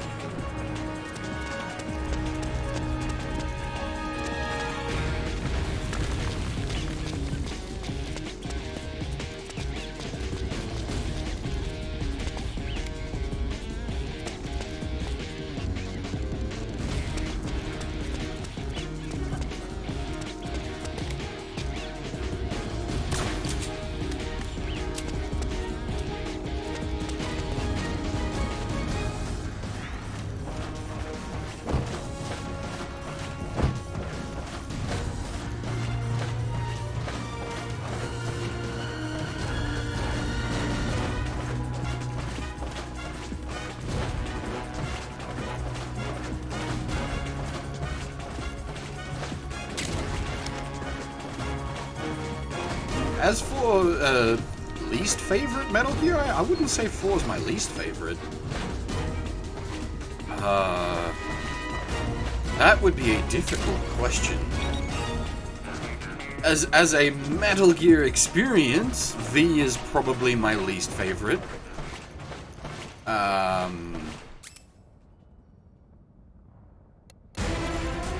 But it's a great video game.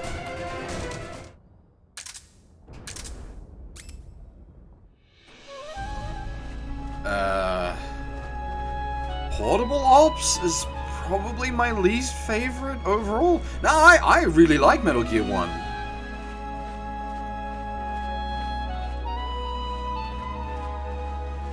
Like, unironically, I really enjoy Metal Gear 1. Card game? Do you mean Acid? I really like Acid and Acid 2. Which, this should tell you not to play Portable Ops. It's not very good.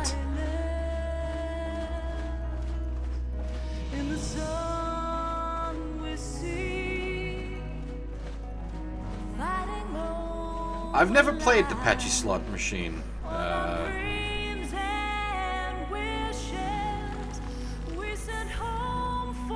Was this the vocal track from Portable Ops? Calling to the Night? I think it's the Portable Ops vocal track.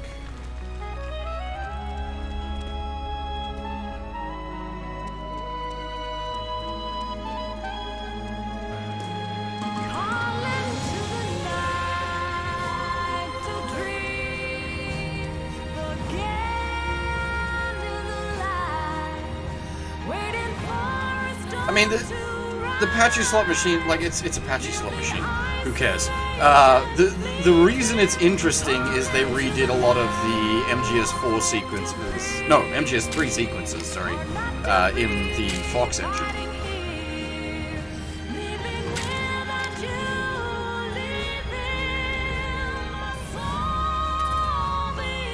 It's like the Macross Patchy Slot sequences. Like, no one cares about Patchy Slot Machine, but the animated sequences are really cool.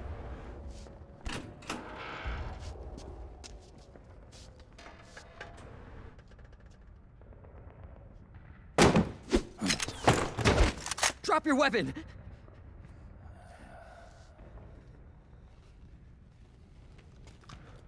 Drop your weapon!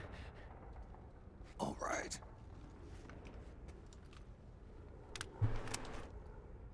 Here. Easy now.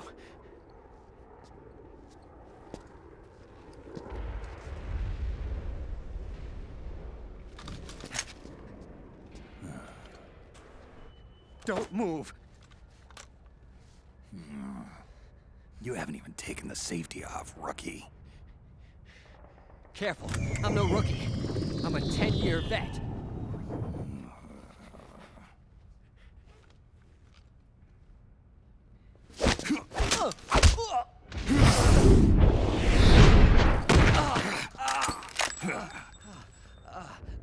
How the hell did you ever survive 10 years? Don't move.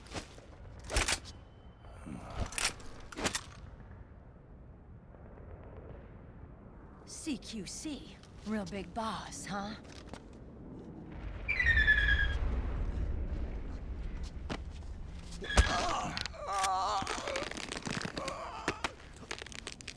Lower your weapon. Sorry, I didn't hit mute. My bad. Slowly now. I wouldn't try anything funny if I were you. Fox. Snake? Snake? Meryl. Is that you?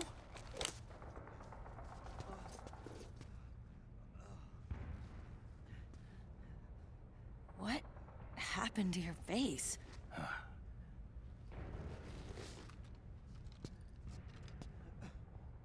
accelerated aging. They don't know the cause. Oh my god.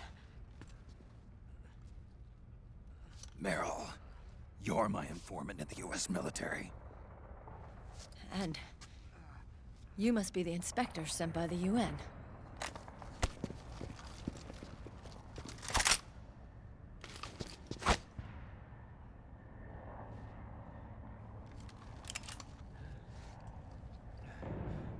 Akiba! Commander!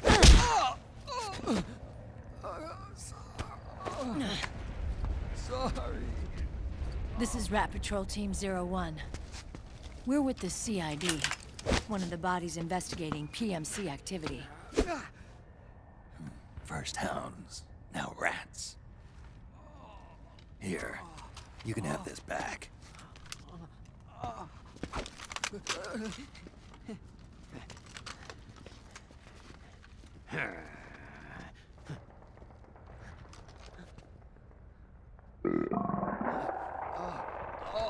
What is your problem? You okay? Stomach pains? Diarrhea?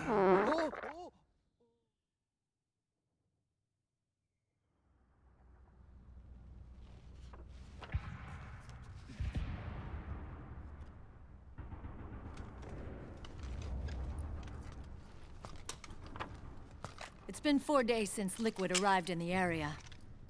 And since then, this woman's been with him. She doesn't look like a combatant. Probably some kind of advisor, maybe a scientist.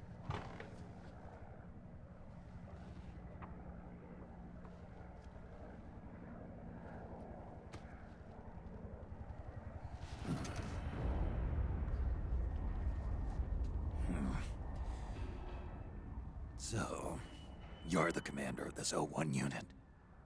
Why? Something wrong with that? Here, I'll introduce you to the team. That's Ed, our radio man and sniper. Sleeping giant is Jonathan.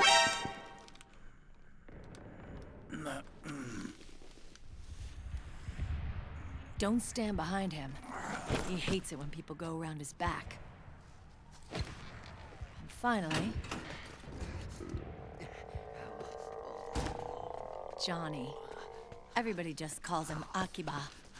Commander, I've finished installing the sensors. Whoa.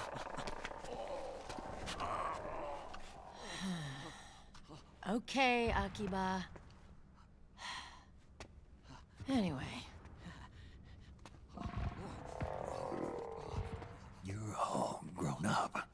Maybe it's because someone taught me well. A certain legendary hero who suddenly disappeared. You quit the unit. Me? I never gave up on you. Or on Foxhound. Back then, I just wanted you to accept me. I wanted you to turn around and see who I was. But I've put the past behind. I'm done playing little love games.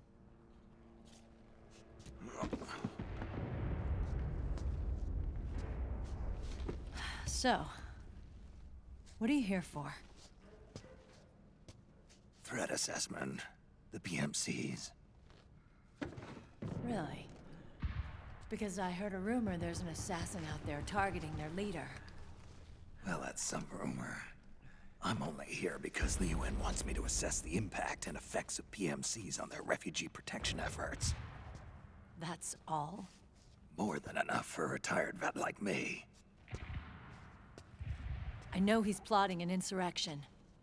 But as long as AT Security's system is in place, there's no way he'll succeed.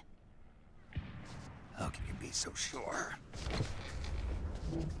They've implemented a system that monitors in real time every single soldier engaged in combat action, whether he's State Army or PMC. Each individual soldier has been fully ID tagged with nanomachines injected into their bodies for that purpose. The nanomachines keep track of the soldiers and their real-time personal data 24 hours a day. They monitor each man's position, movement speed, reserve ammo, firing accuracy, wounds, rations, water intake and supply, sweat secreted, heart rate, blood pressure and sugar levels, oxygen. All the data gathered on body condition, on sensory organ data showing pain and fear, data on every internal response within the body. All of it is collected by an AI at the system's core. This data is monitored at HQ to enable command to make quicker, more precise, more rational decisions. It also enables crisis management for each individual soldier. It's being used by the US military, by state armies in allied countries, by PMCs. Even police agencies are starting to adopt it. Unless they agree to implement the system, PMCs aren't permitted to send troops anywhere. You've got these system nanomachines in you, too. Of course. Our unit plays by the rules, same as everybody else. It was creepy at first, knowing you're being watched 24/7, but I've gotten used to it. It gives us a lot of advantages in the field, too. We get a clearer picture of what's going on around us, so there's less confusion during missions. And our nanomachines communicate with each other, making teamwork a lot smoother. And that's not all the system does for us. It's also a security guarantee against the PMCs. Security guarantee. That's right. The PMCs are combat groups without states or ideologies. They're not fighting out of nationalism or for a cause. They don't care why the war is being fought. They're just bodies fighting on someone else's behalf. They're mercenaries, a commodity. So it's easy to imagine them betraying their clients by joining the enemy or refusing to fight, or committing humanitarian atrocities. To keep these things in check, they ensured that no one can use firearms or military vehicles without the proper system ID. It's true for every piece of equipment out there. So even if the PMCs tried to mount a terrorist attack or coup d'etat, their weapons and equipment would automatically be locked out. They wouldn't be able to move, attack, or engage in combat of any kind. And there's more. All the data on their position, personnel, and combat strength is leaked to us by the nanomachines. Even if they managed to circumvent the system by getting the nanomachines out of each soldier's body, they'd be losing their IDs in the process, so they couldn't use their weapons. And the Patriots are behind this. Lalilulelo, what are you talking about? Never mind. So this system is foolproof, huh? Completely. They call it SOP. Sons of the Patriots. The AI that controls it is a tightly guarded secret, both at Arms Tech Security, where it was developed, and at the Pentagon. There's no way a third party could get control of it. I just met a guy who said he can launder ID guns. The system does have holes. There can't be more than a few hundred of those gun launderers. It's just a grassroots movement. It's not like they can affect the entire PMC war machine. Anyway, Liquid would have had to register as a PMC in the system to assemble an army that massive. His PMCs might even exceed the US military in terms of numbers, but as long as they're registered, their soldiers' activities are constantly being monitored. So long as the US responds immediately when Liquid makes his move, we can take them down by force. By force, huh? When RSOC heard about Liquid's plans, they sent us to sniff around the PMCs.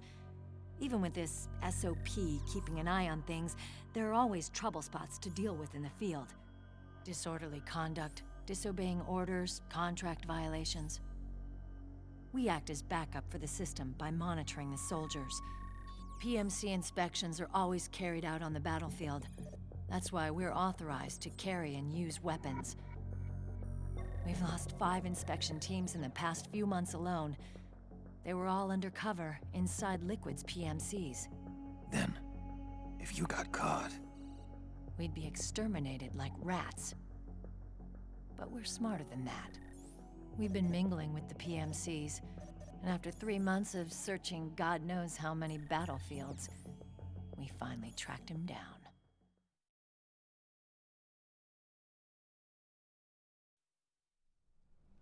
When we reported that we'd found Liquid, Our superiors ordered us to provide the UN investigators with intel. But I didn't know it'd be you. Didn't the Colonel tell you he was sending me? Colonel? Don't tell me it's Campbell. Yeah. He put you up to this? You didn't know. You've got to be kidding. You expect me to work with my uncle? Meryl.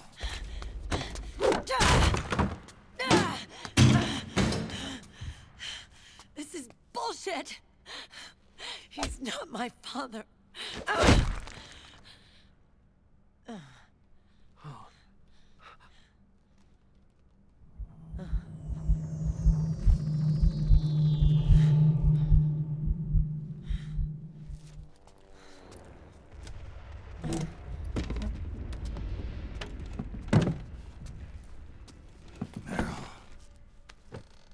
So, you knew. Yeah. Little violation of the need-to-know rule. Then, why are you still calling him Uncle? You're still calling him Colonel. He's your father. As far as I'm concerned, we're still uncle and niece. I will never forgive that womanizing piece of shit. Meryl.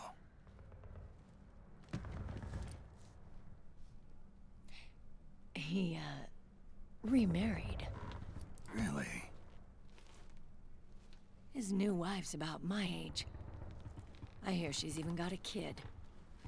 It's as if he's given up on making up with his own daughter.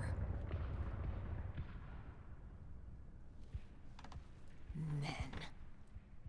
Selfish, egotistical pigs.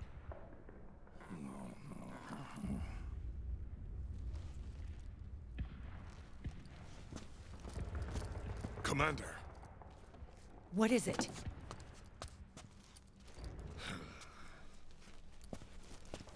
There's 20 of them. And they're not from that PMC praying mantis either. It's the Frog. His private troops.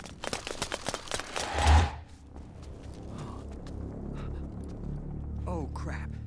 This is not good. Were you being followed? No.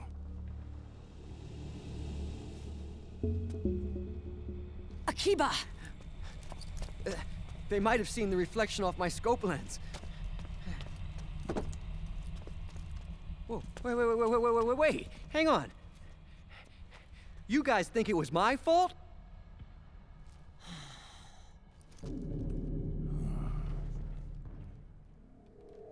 Oh,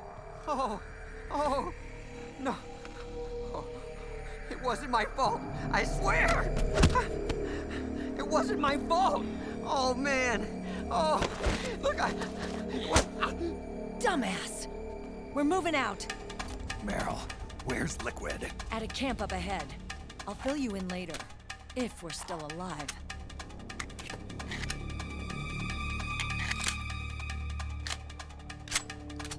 Follow me.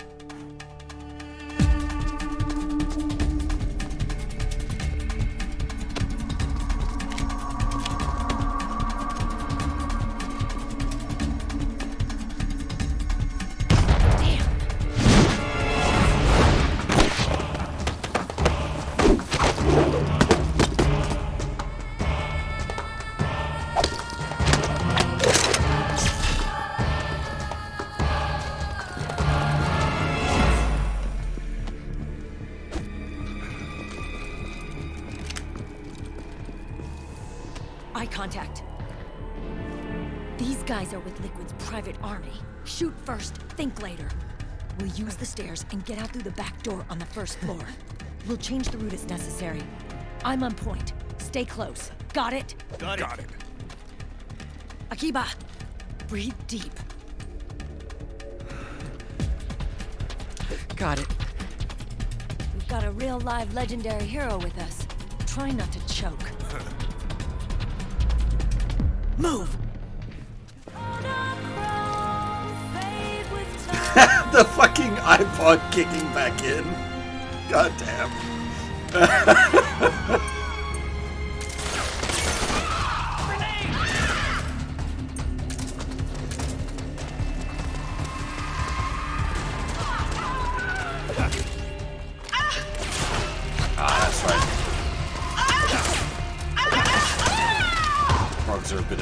the CQC.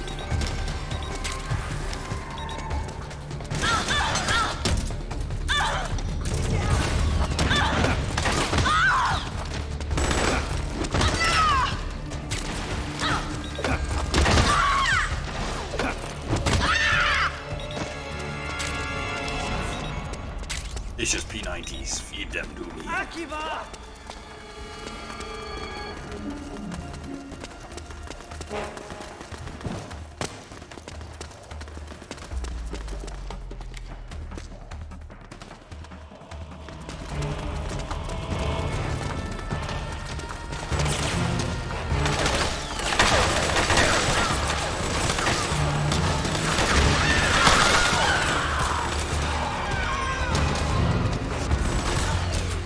You know, they said there's like 20 of them.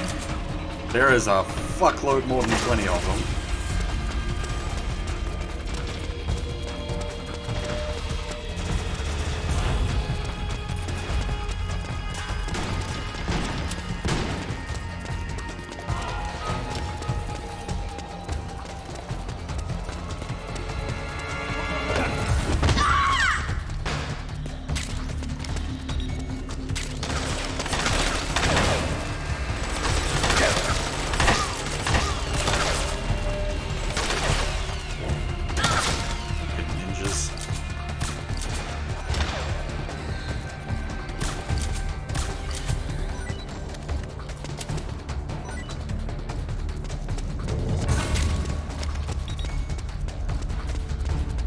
No, they don't wake up. That's not how this works.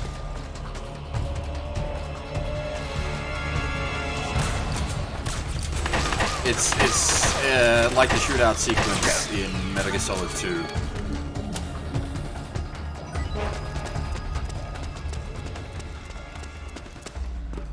Where the, like, non-lethals count as dead for the sake of clearing the sequence.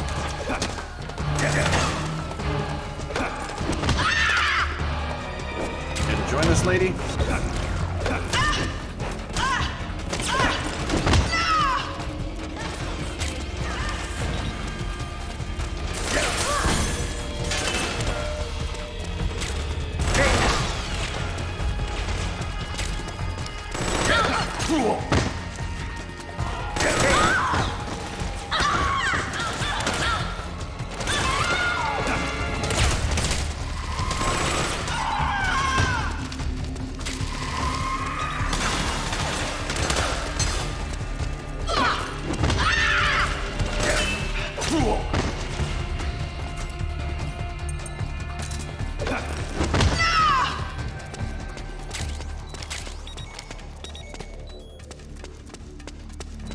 There was a point a few years back where I realized it's just much easier to CQC them all.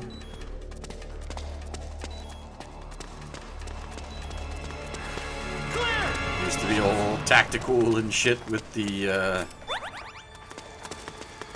shooting them in the head, and then I just fucking take them out.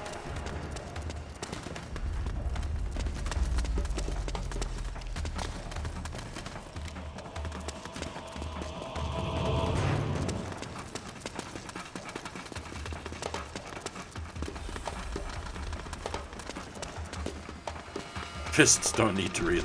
Akiba, what are you doing? Indeed. If you want to see, like, real Madman CQC shit, we need to do, like, Peace Walker or, Fade. That's where I go real crazy on the, like, all CQC all the time. Oh man, where's the bathroom? Busted, just go over there!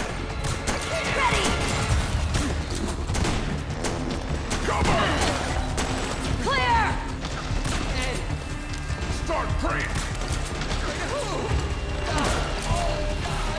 Here you go. Shut up!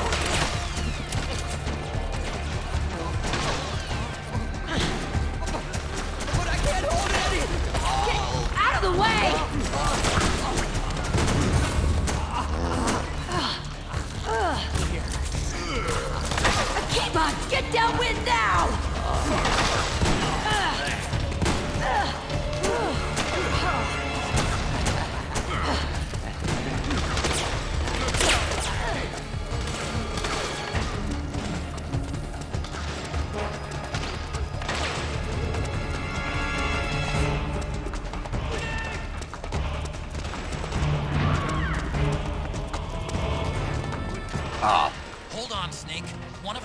those traps is still in the way.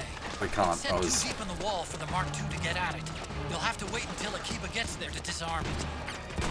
Move it! I was trying to make my way around the back so I could just start CQCing the ladies.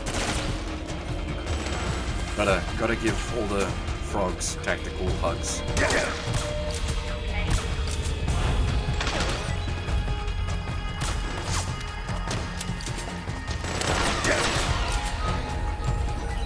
They're ladies.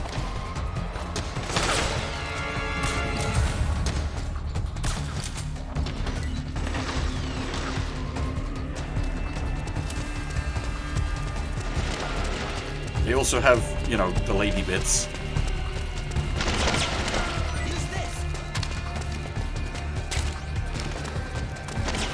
What do you give me fucking 45 ACP for? Buddy, I'm clearly just using knockout rounds. Snake, Akiba's been knocked out. Hey, clever girl. Not so clever, though. Get out of the way!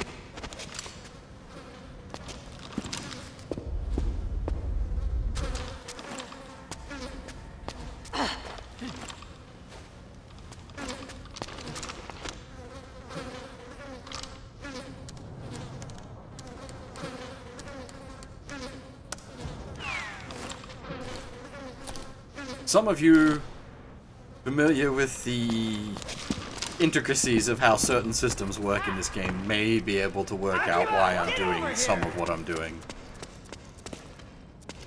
But no one points it out, I'll leave that because it's a fun little thing at the end.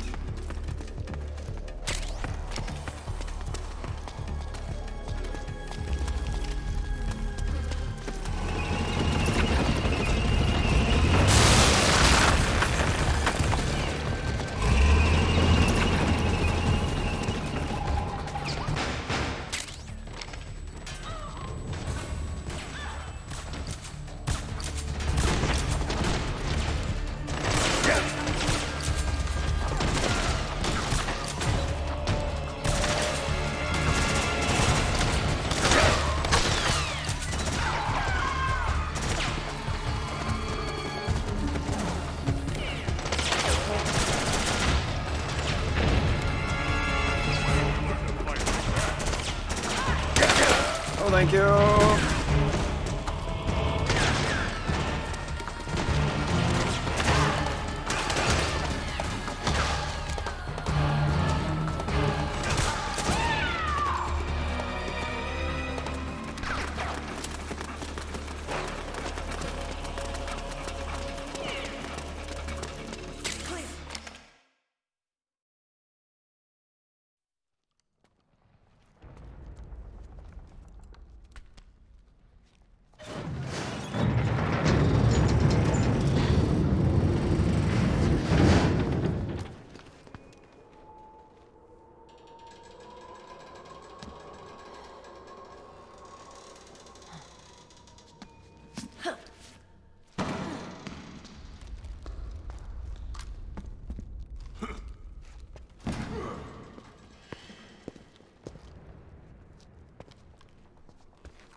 Hey.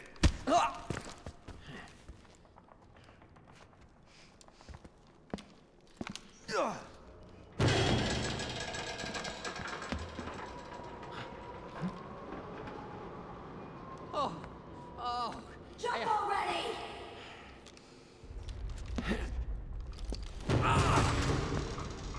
Which Metal Gear has the most poop? Probably this one.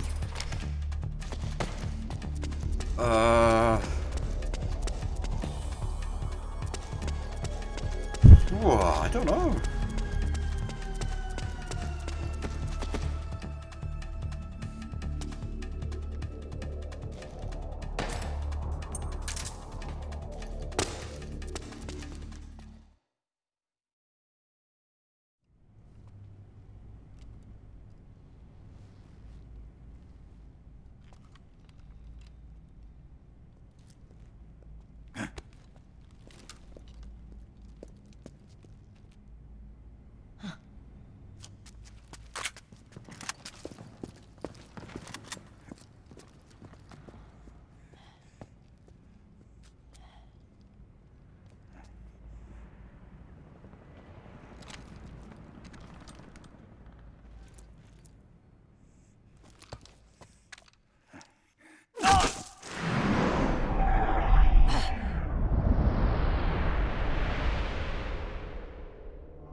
This is meant to be super cool, showing off, like, you know, the power of the system, but the frogs also have the system.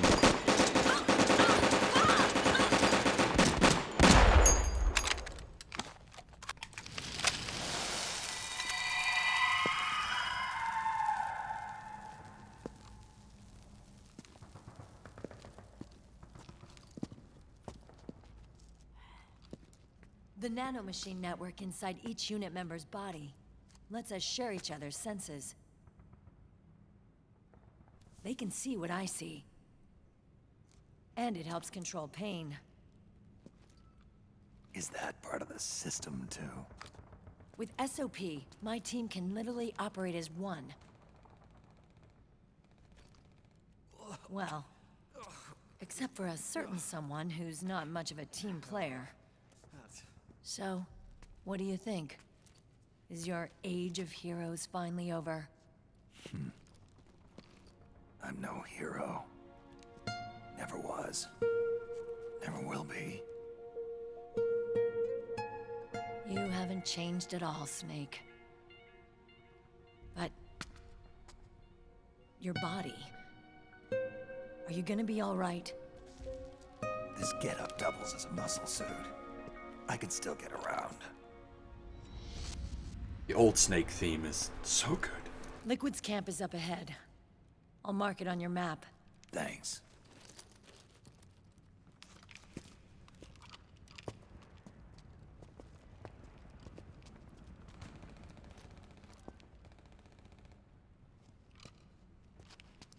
Akiba!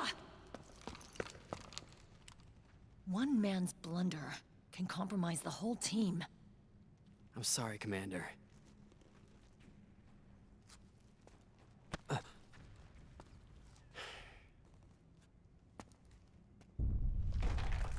Be careful, Snake.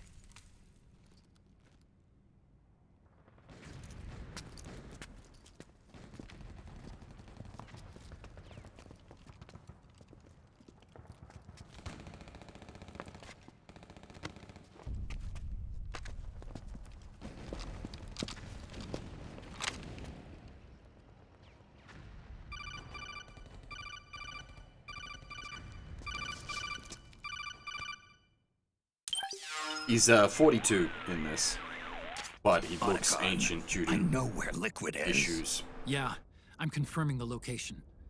It's to the north of where you are. Meryl's really changed, hasn't she, Snake? She's a lot more self-assured.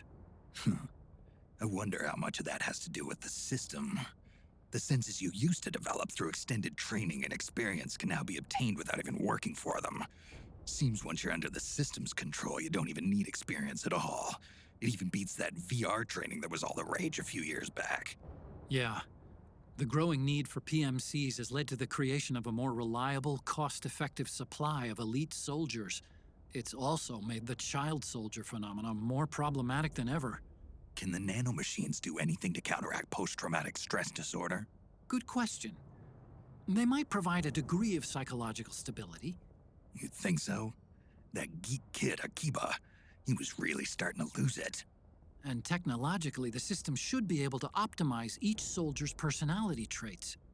And that big guy, he didn't seem to be feeling any pain at all. Augmenting the soldier's existing experience and psychological fortitude. But a soldier's gotta have more than that. The times have changed, Snake. Just like Meryl.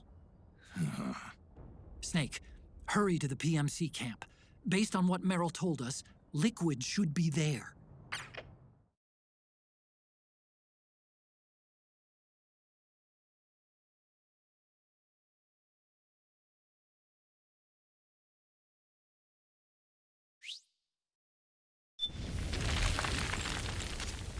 Okay, time to head for the surface. Often forget to grab that.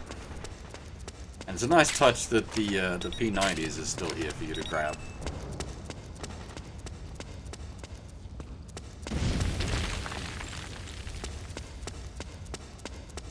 I think Stargate's probably to blame for my love of P90s. They didn't start with P90s, they had MP5s the first 3 seasons, but then they got P90s. Yeah, cool.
Yeah, Noah, Happy New Year's!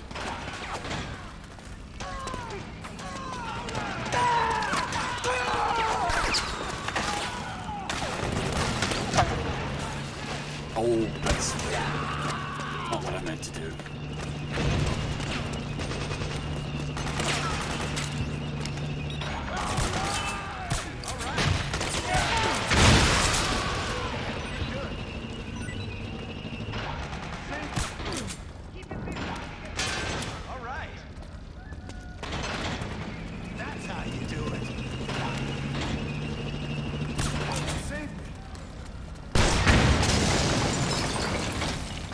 I got NP2 Abby. It's like, alright, that's not the worst NP2.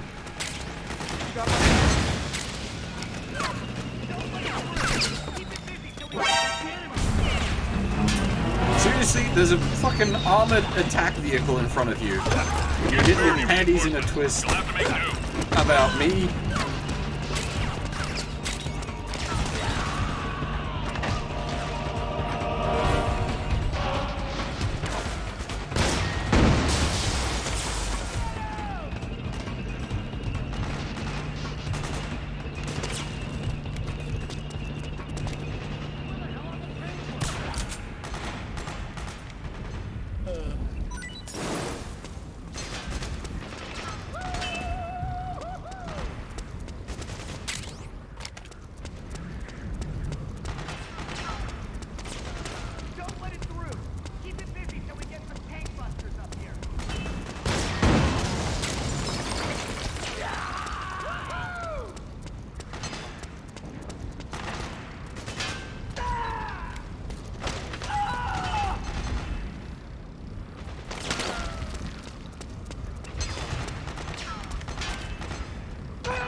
NB2 Abbey.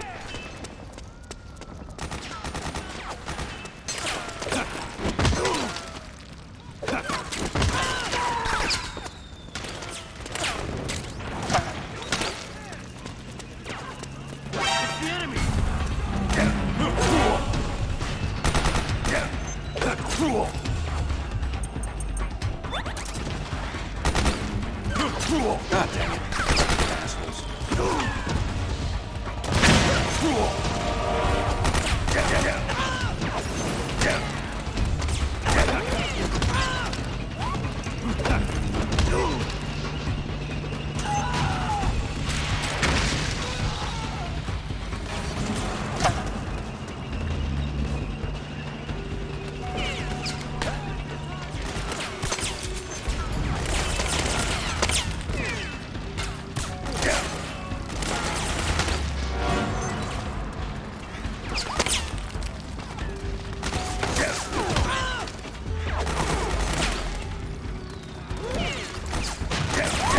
Unfortunately, this game doesn't have the sick combo CQC that the later games will have.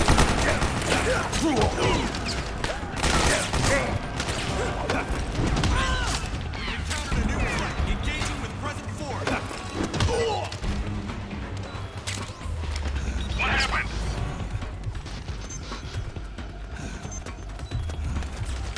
What's going on out there?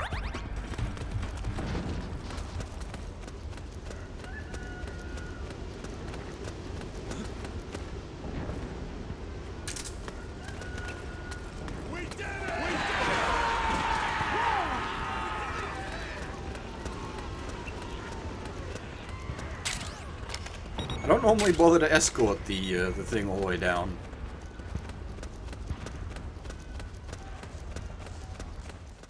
Especially since everything's about to go to shit anyway.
wrong. Support unit, confirm their status.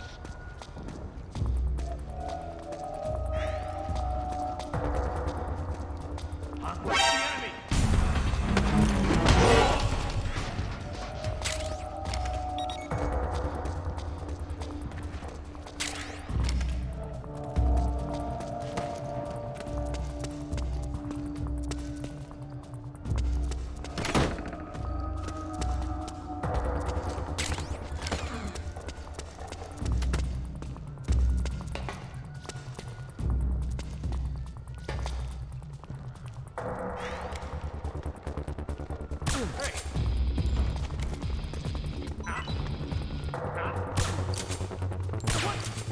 The enemy!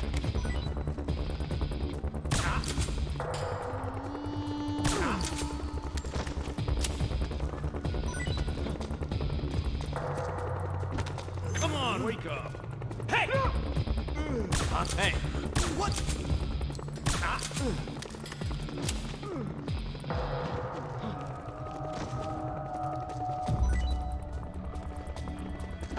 Wake up already!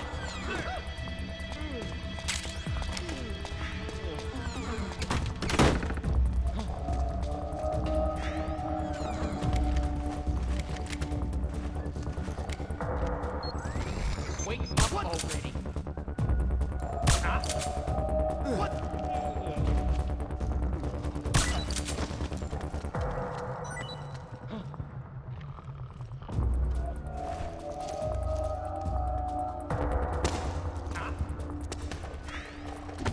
Wake up already! It's the enemy!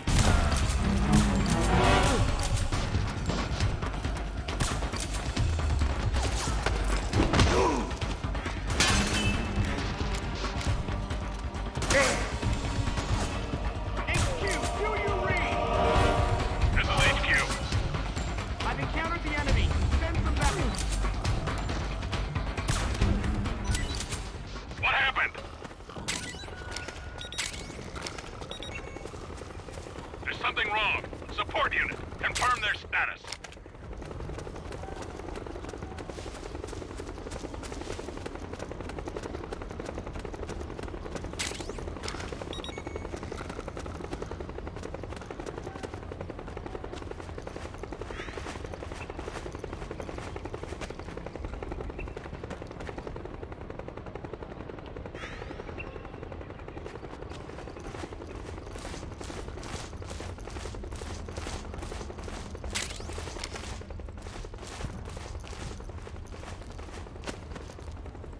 Huh? Where's the enemy?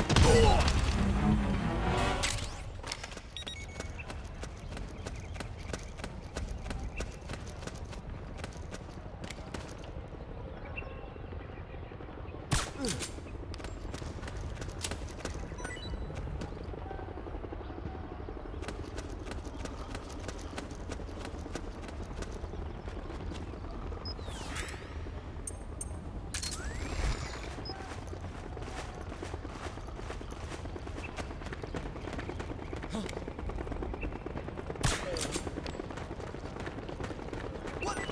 Something just...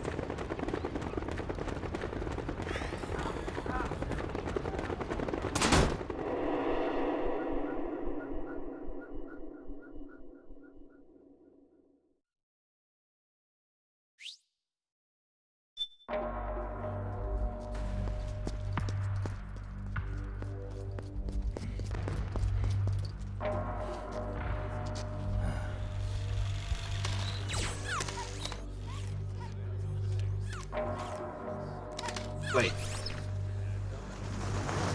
How long?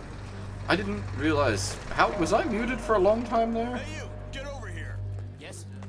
We're having connection problems. Go check it out. Yes, sir. Annika. God dang it. Wait here. Oh my god, I was talking that whole time. Ah.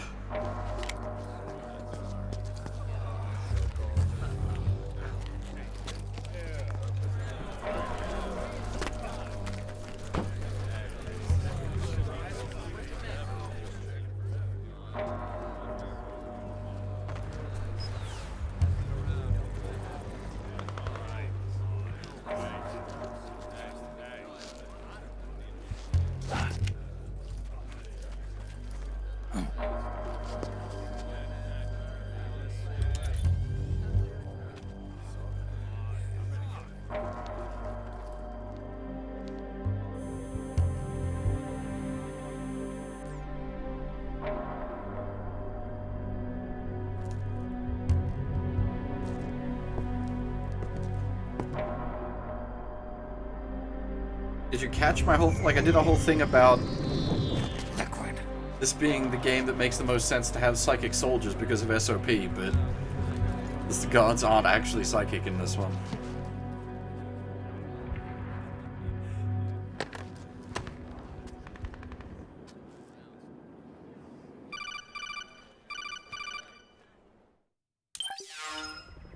God damn it. I knew it. Snake, you're here to kill Liquid, aren't you? That's the mission. Are you going to stop me? My mission is to inspect the PMCs. I'm not in a position to take action. All I can do is stand by and watch. I can't help you, understand? I'm a peacekeeper, here to keep order. Understood.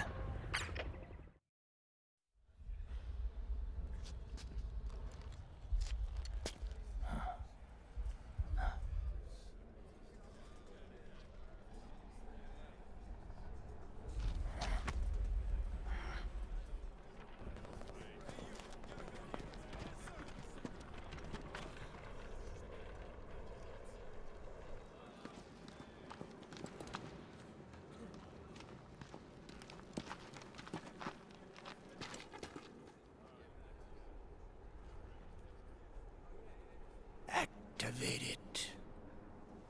Activate it.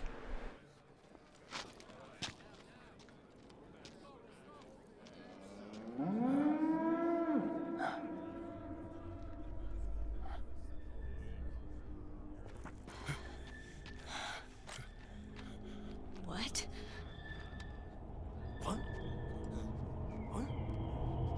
What?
Commander!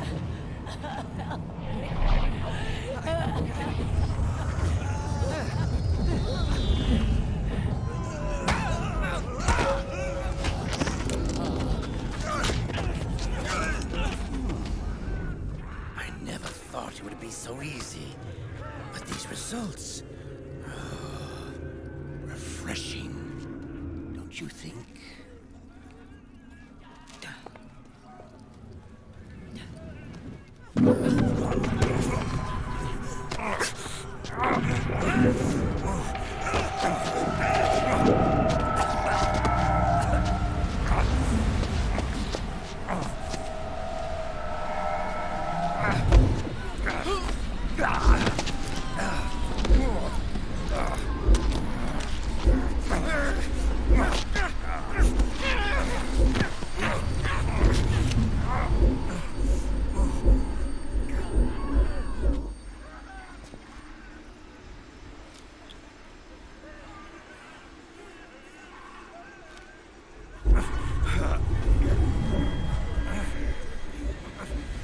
Brother! It's been too long. Liquid. Rejoice! We're not copies of our father, after all. We're free of the shackles of fate. Snake, brother, we are free.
Snake, if you won't be a prisoner to fate,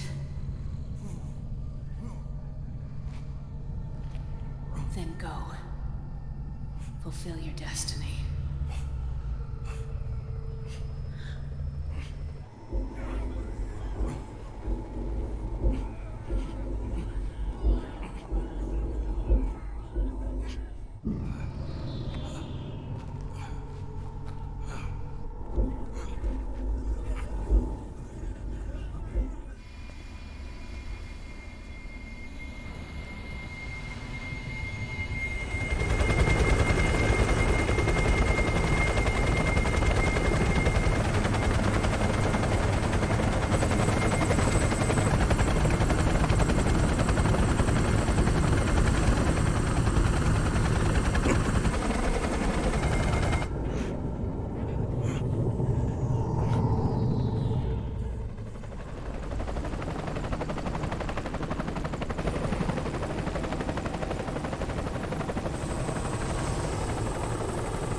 And thus we finish chapter 1. A bit potato, 8 alerts, that's pretty bad, but no deaths, no kills, at least that's something.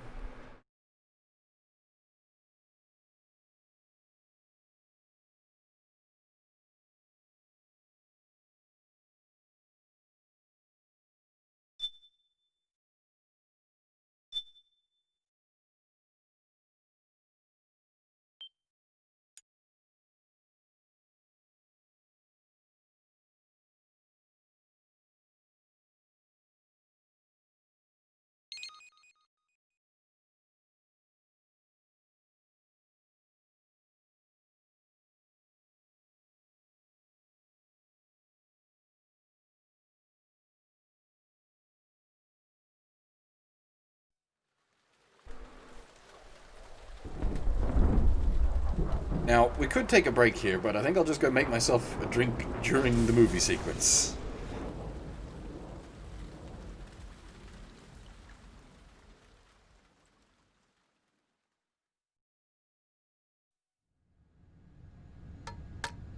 One, 2, 3, 5, 8, 13, 21, 34, 55, 89, 144, 233, 377, 610, 987, 15, 97, 95, 84.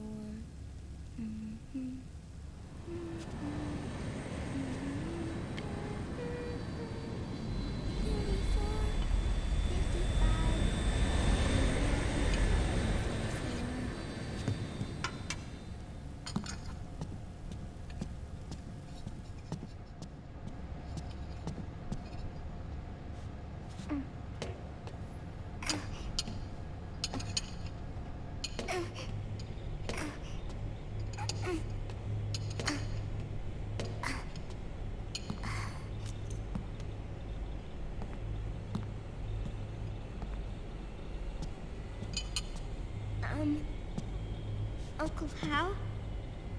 The eggs? They're done. Thank you, Sonny. Snake! So, back from the dead? remember the sun being so flat. Sorry. I'll dig in right away, Sonny. And would you make some for Snake, too? Okay. Hey. None for me, Sonny. Shh.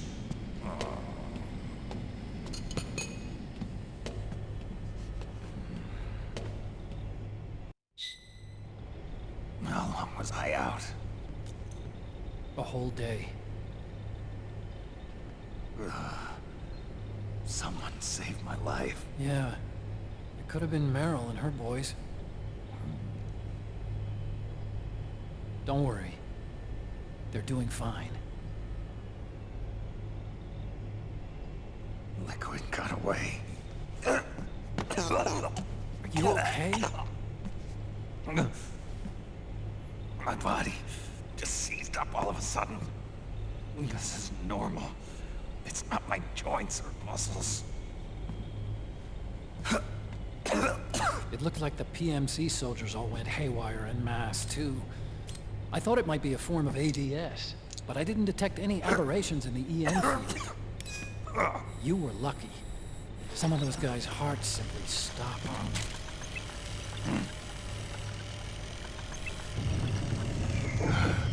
She was there. Naomi was at Liquid's side. Otacon, did you see her? No, but you're right. Naomi was there. I found traces of her DNA in that syringe you were holding. So it was Naomi. Why?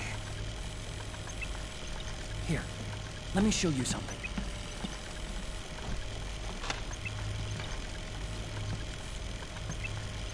Right after it all happened, I got a video mail from Naomi.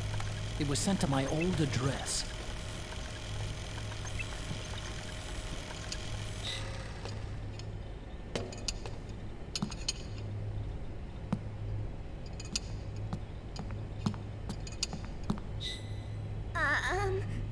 Here you go.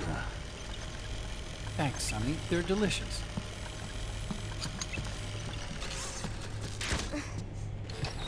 But you haven't even eaten any.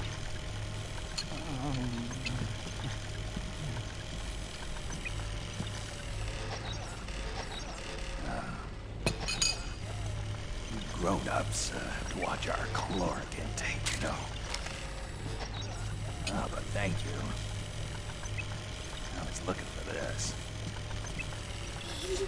You're not watching your nicotine intake. Sonny!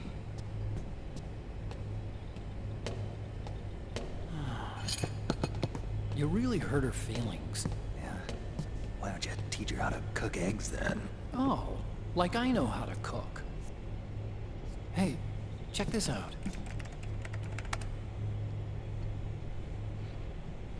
The data's been quarantined, no viruses. The voice print matches Naomi's, and I'm fairly confident the video isn't digitally synthesized either.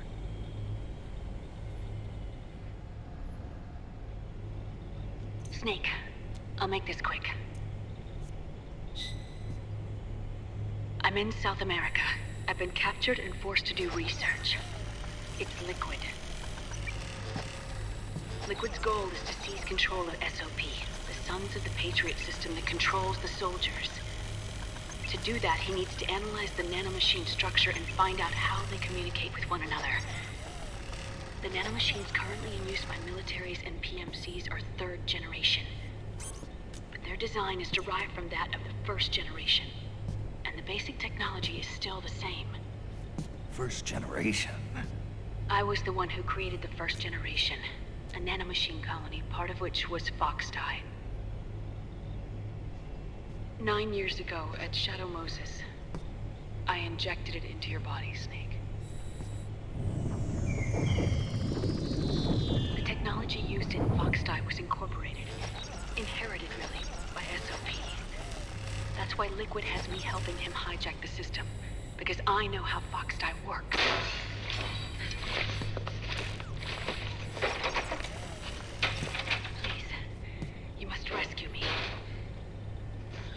found a loophole he can use to get into the system. Preparations for his insurrection are nearly complete.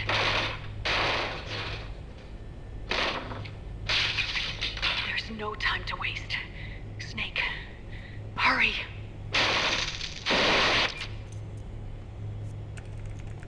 Naomi sent her location data in a separate file. What the hell is that? It's a type of encrypted data.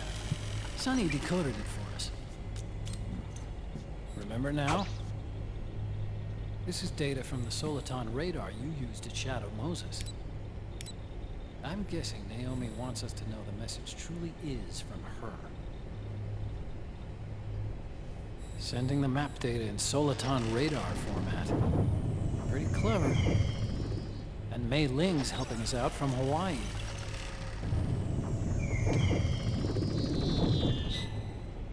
The data she sent was 4D sound data. I don't know how Soliton radar works, but all I had to do was change the audio data into video data. It was easy. This Naomi lady seems pretty cool.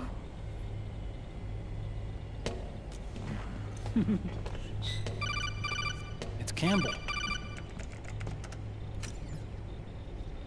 Snake, as you'll recall, following the Shadow Moses incident 9 years ago, Naomi was detained by the authorities.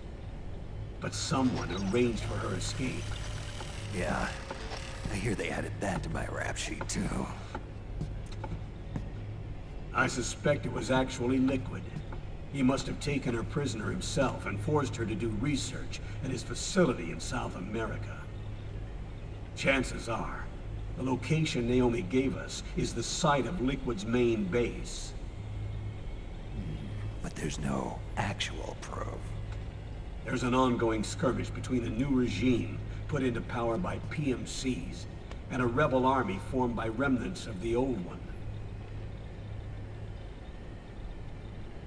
The rebels have hired a small-scale local PMC of their own to stir things up. It's the quintessential example of a war economy market. The new regime is still in shambles, so it's really Pure Maman, one of the PMCs under Outer Heaven control, that's calling the shots. You might say it's a perfect place for Liquid to make his haven. Or it could be a trap. True, but even so, the payoff would greatly aid our efforts. I had Sonny trace the origin of Naomi's mail. The address is fake, but Sonny was able to track the message back through its proxies based on access date timestamps and data transfer volumes. Apparently, the message originated from a server in South America. I wouldn't exactly call it 100% credible, though. Colonel, where's Meryl? Well, I know she left the Middle East in pursuit of Liquid. I'm sure Arsak is on to us by now. We can't chase that line too far. Which leaves Naomi as our only lead. I've secured you landing clearance at El Dorado International Airport. You'll be acting as a UN inspector. South America. That's about 20 hours from here. Then what's the plan? I'll arrange for them to get you a 4x4. The location Naomi gave us, the PMC's base, is in a mountainous region surrounded by forests. Use the 4x4 to get as close as possible to the PMC security perimeter. From there on, Snake, it'll be a solo sneaking mission. Right.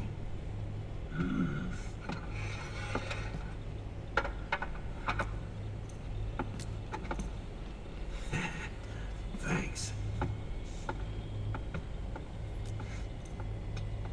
The rebels are still pitched in battle against the PMCs.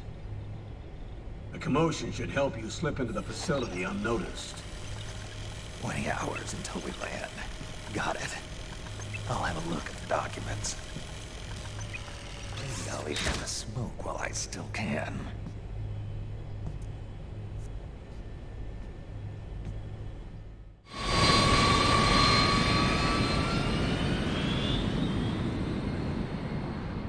for those curious there, Sonny was playing Penguin Adventure, one of Kojima's first game. Not an actual PSP title. PC 98 title, I think, or 88, something like that.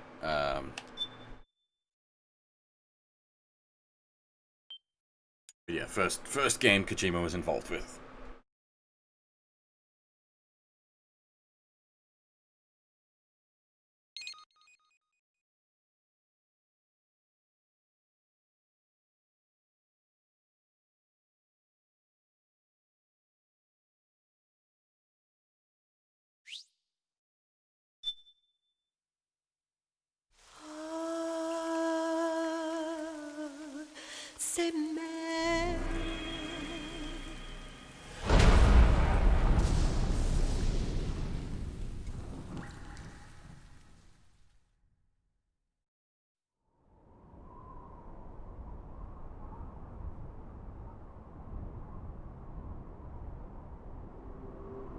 Now Snick is going to pretend to be a Snick for a bit.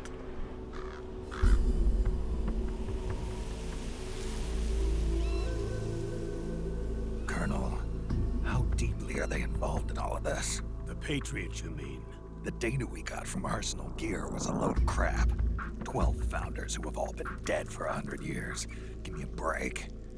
We know they exist today. If the purpose of this battlefield control system is to control IDs, it fits in with their plans perfectly. Seizing control of the world's ID systems, and then using them to manipulate the economy and information flow. For the Patriots, that's the ultimate prize. You might say the Patriots are the embodiment of the war economy. Everything that Solidus feared 5 years ago, it's all come to pass.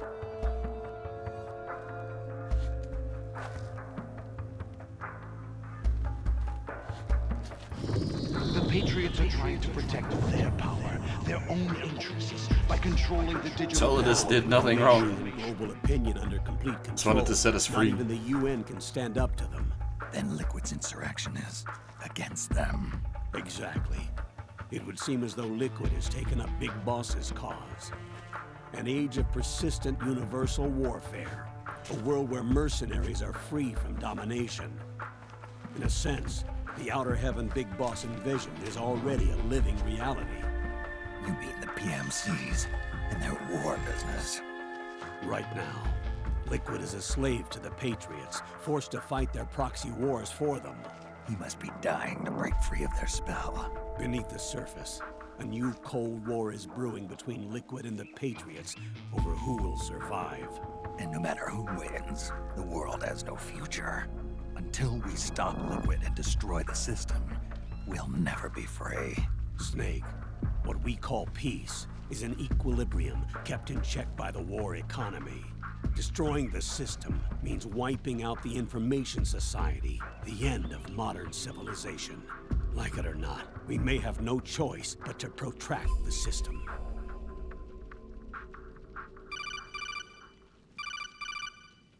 Snake, here's what we know about the current battle. Rebel guerrilla units are advancing on the base of the government PMC troops. That base appears to be Liquid's safe house. According to Naomi's data, she's being held prisoner inside the compound. That's where she is. Assuming the data is correct. And one more thing. What now? The government PMC troops have been operating at high altitudes. We have reports that it's starting to upset the balance of the nano-machine control system. Meaning? Meaning the low blood oxygen content seems to have an effect on their nano-machines, giving them a slight edge in battle. Be careful. Steer clear of altitude sickness. Got it. The Police Note's, like, mobile armor is just kind of there in this chapter, very briefly.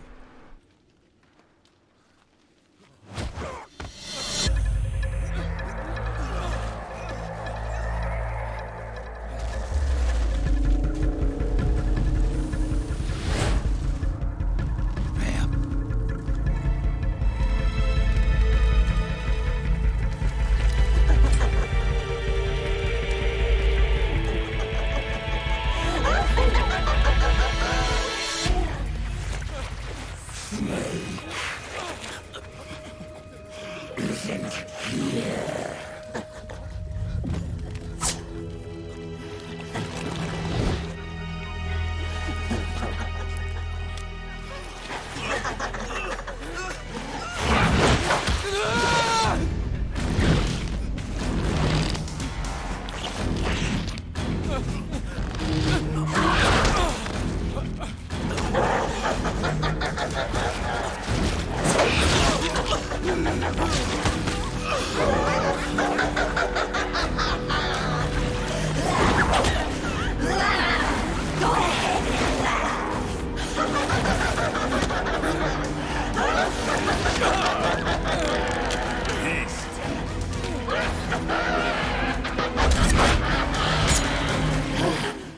Leave one.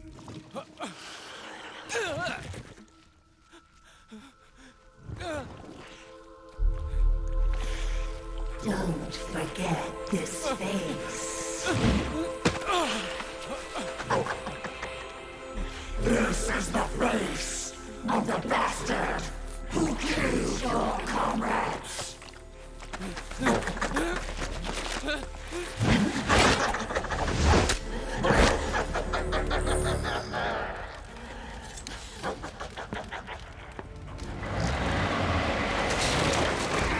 More guerrillas will be coming to storm the safe house. He must be among their numbers. Sooner or later he will come. Don't let down your guard.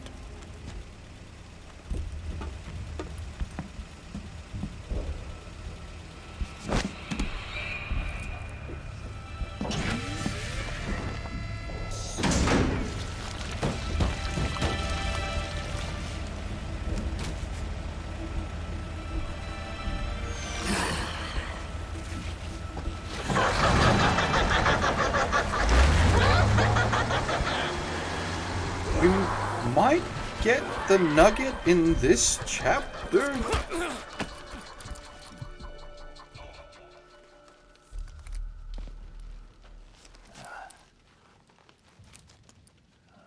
I mean, the real Snake also doesn't have, you know, booba.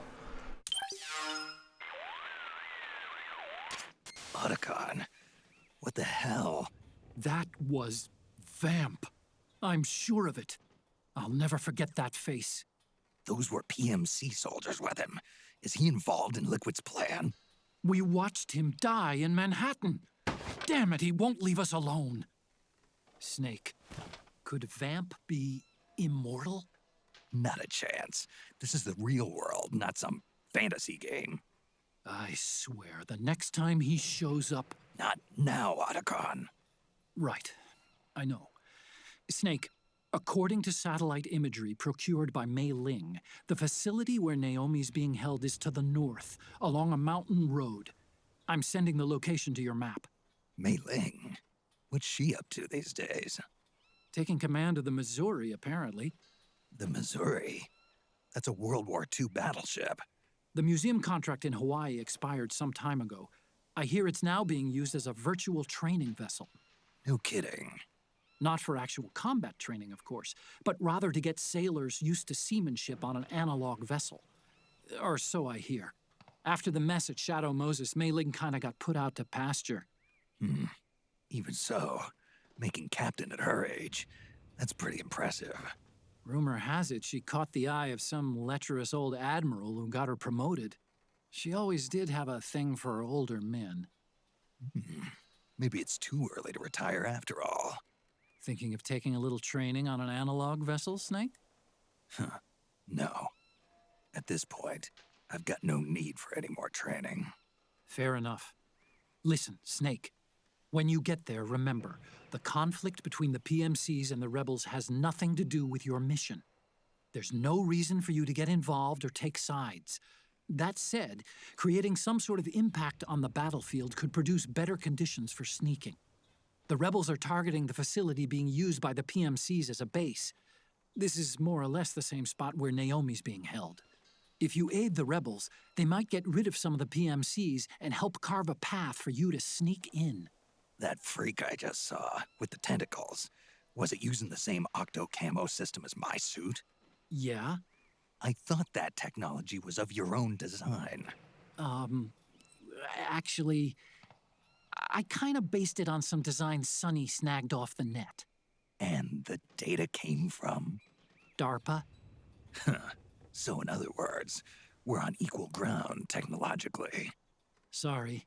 I guess I should have told you. And by the looks of things, they know I'm coming too. Yeah, it could be a trap. Stay sharp. How far in are we? We're just starting chapter 2.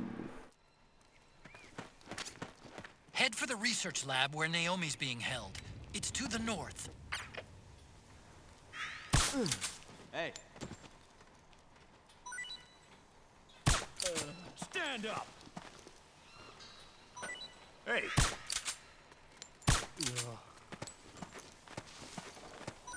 Wake up. Get the weapons and let's move. The enemy's attacking. Cover! You okay? What happened? Steve, back up! There's something wrong. Support unit. Confirm their status.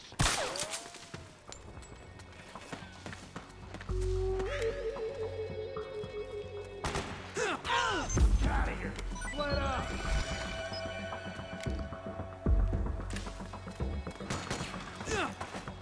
Suppressing fire!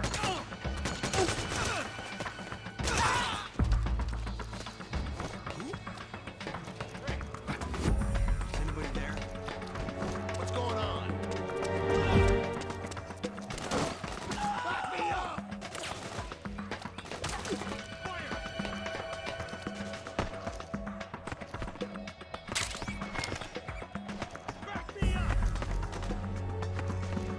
Well, so the PMCs here are part of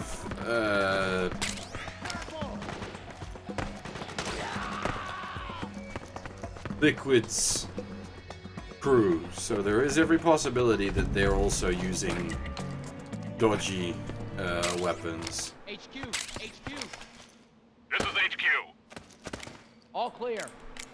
Understood. The state of alert has been lifted. Resume We've possession. got a hostile!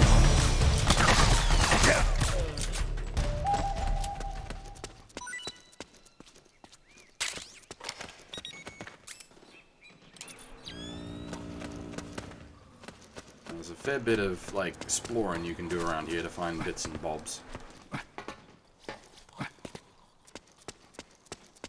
Some of.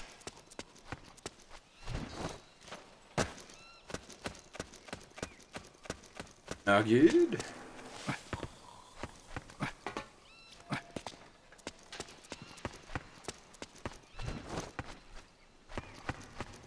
A roll in a Souls game.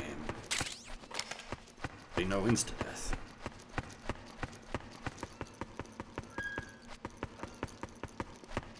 Now I'm paranoid, double checking I've made sure to unmute the damn microphone. The Fury!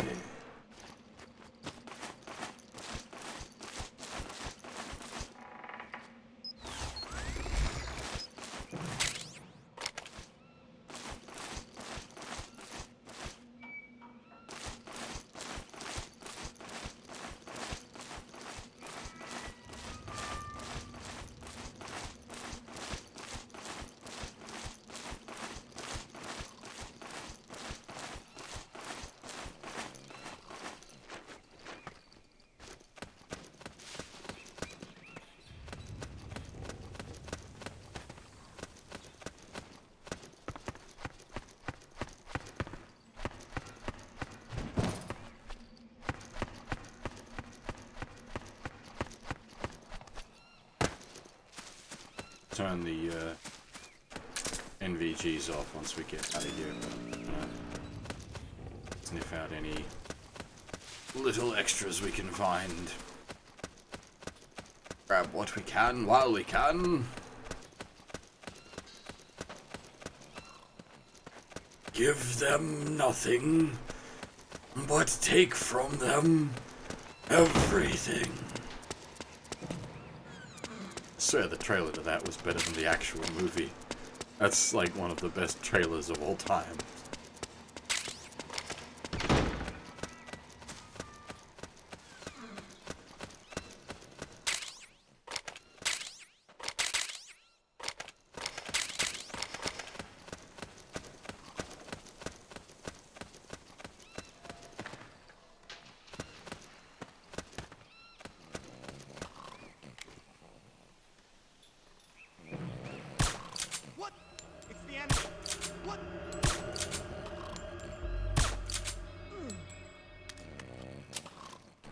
No worries, Fab.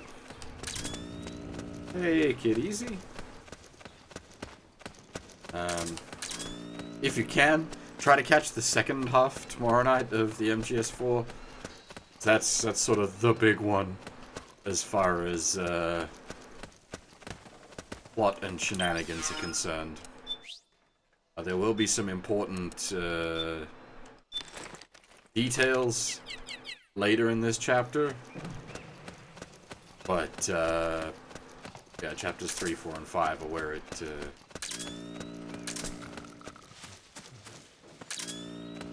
sort of goes off.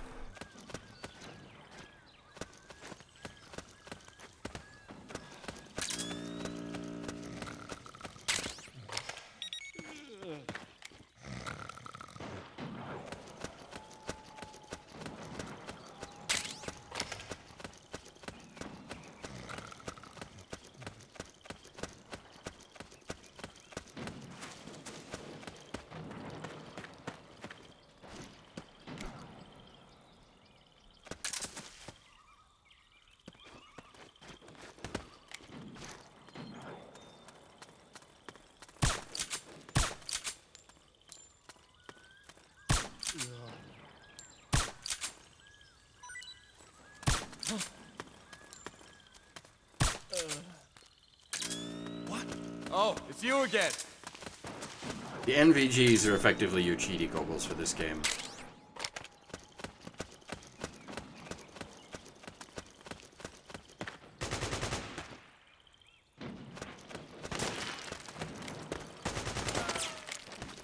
Fire!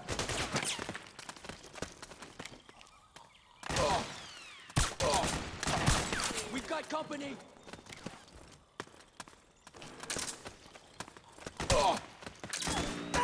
Suppressing fire.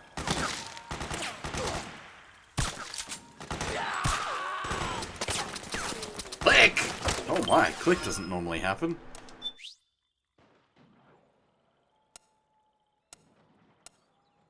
Hey, we can indeed buy the nugget. Nugget.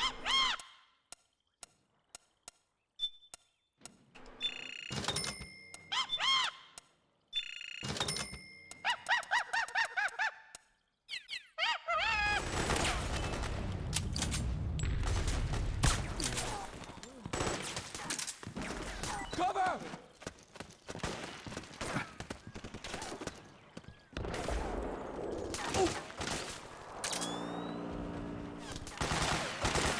No worries, Fab. I know how that feels.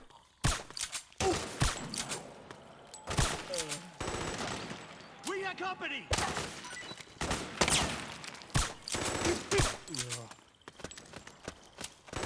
Very nice! Nice going!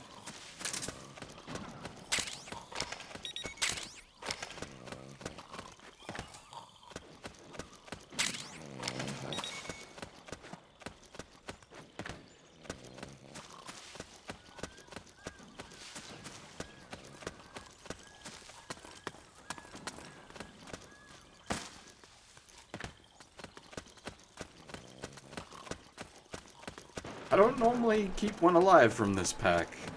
They usually all get shot, because it's a bit of a clusterfuck.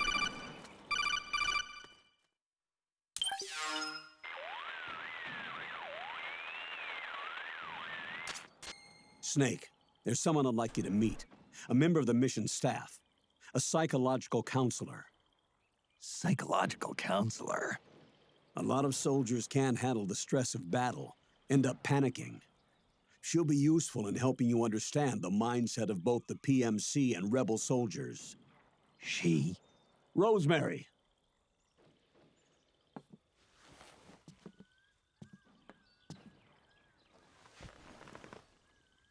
Nice to meet you, Snake. This is Rosemary. She used to work as a data analyst at the Pentagon, but moved to combat support during the Big Shell incident. Yeah. She was in charge of Jack's files, wasn't she? After that, she studied psychology. And now she's a counselor with CSP, the Combat Stress Platoon. Yeah, I hear psychological counseling's the hot field these days. Increased combat efficiency and productivity, all without ever picking up a gun. I'll be acting as your personal counselor on this mission.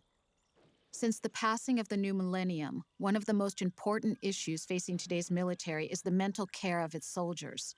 I can also provide advice on soldier psychology from a threat assessment perspective. Contact me anytime. I'll be standing by here at home with Roy, but I'm on a different circuit. The frequency is 147.79. Her advice will have a positive effect on your psych gauge. Survival on the battlefield depends on your psychological well-being. Lose your cool and your body stops doing what you tell it to. Even a veteran soldier like you. I know. Mind, body, technique. Some things haven't changed with time. When your psyche is running low, ask her for advice. It'll help keep you in peak condition and focused on the mission. By the way, Colonel, isn't that your house? Well, yes. Then the woman you married, the one that Meryl was talking about. Is Rosemary, yes. Didn't I tell you before? News to me. What about Jack? Jack? Jack, from Foxhound. Codename Ryden. I seem to remember him being engaged to Rose. Oh. We lost all trace of him. Jack's gone. I used to work with the guy. He saved Sonny from the Patriots.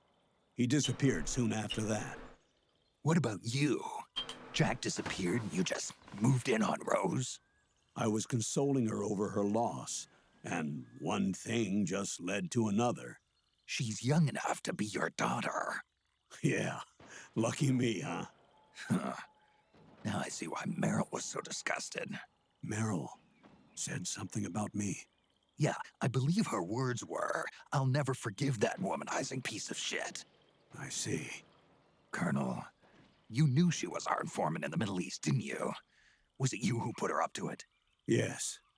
I used my connections in the army to get Meryl the job. You wanted your daughter someplace where you could keep an eye on her. Look, everybody involved in the incident at Shadow Moses either lost their job and status, or in the case of Meryl and Mei Ling, got brushed aside. Meryl wanted to make a comeback, a difference. We can't all be as strong as you, Snake. Some of us can't bear living like pariahs. Since Shadow Moses, I've been branded a criminal. I think of it as my own small way of making it up to my daughter. My own flesh and blood. In any case, call Rosemary if you ever need advice. Things just got a little awkward. Oh, I need the drugs. Let's equip the drugs.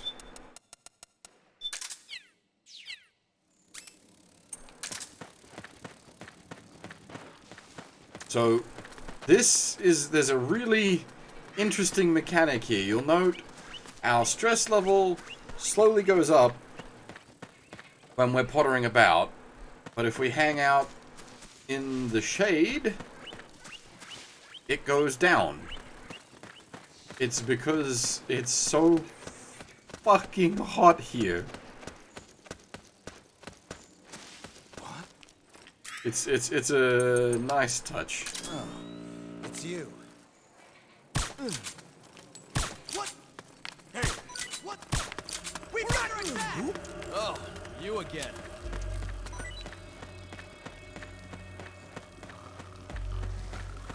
Split up! HQ, do you read? What's the enemy? Oh, what? Why did the...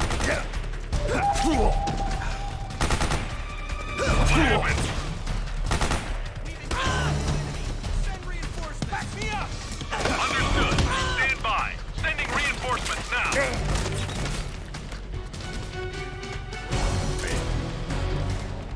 Why are the lads shooting at me?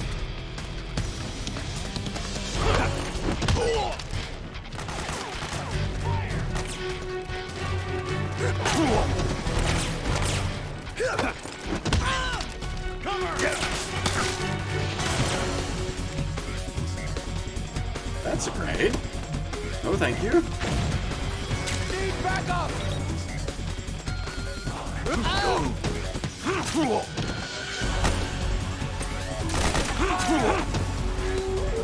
This is not going to work. I'm just going to get a combo.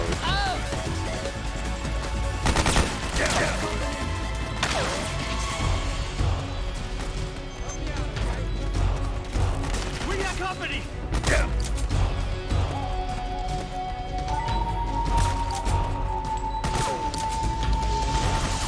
Suppressing fire! I wonder if his grenade's going to explode.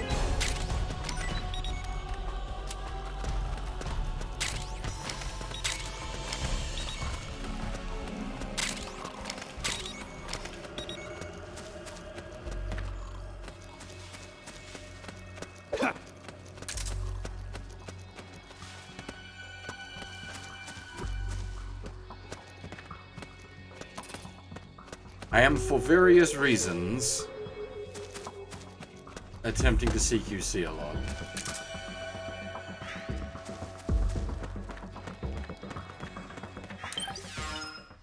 Which one's Reginald?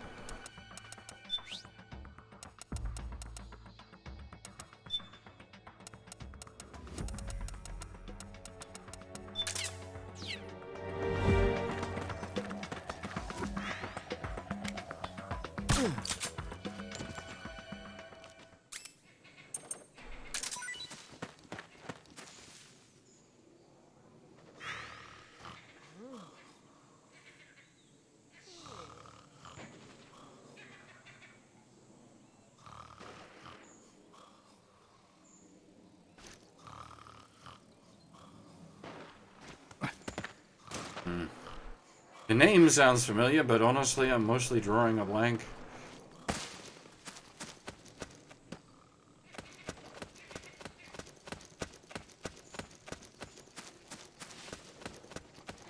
Say Eldoran bots, and my mind immediately goes to Eldora's soul.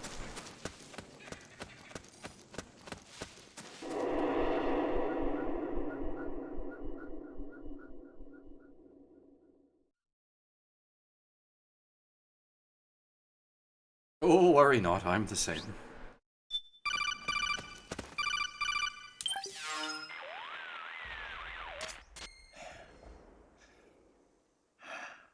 Who is this? Snake. That voice. There's an ambush ahead. Government and PMC troops. You could be shot from anywhere. Watch your surroundings. Look to the distance. Is this Jack? Jack is dead. Snake. I'm at your side. Wait.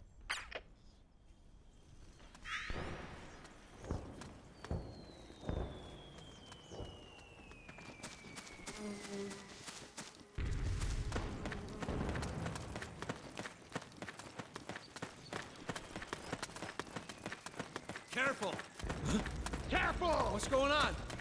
Careful! What? Oh, it's you again. This goes south very quickly and turns into a massive shit fight.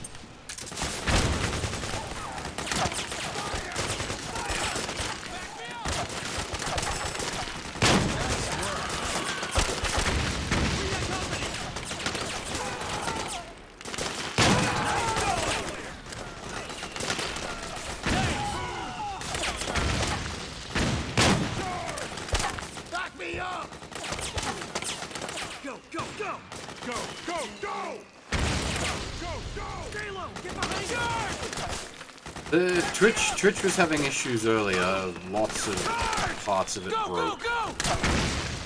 Back me up! Go, go, go! Fire! We're getting fire! Stay low! Get behind us! Well, you don't get credited for the kill, at least. Go, go, go! Charge! I mean, you've got to think, like, being impacted in the skull by one of the nugget rounds, probably not good for your health in general. Charge!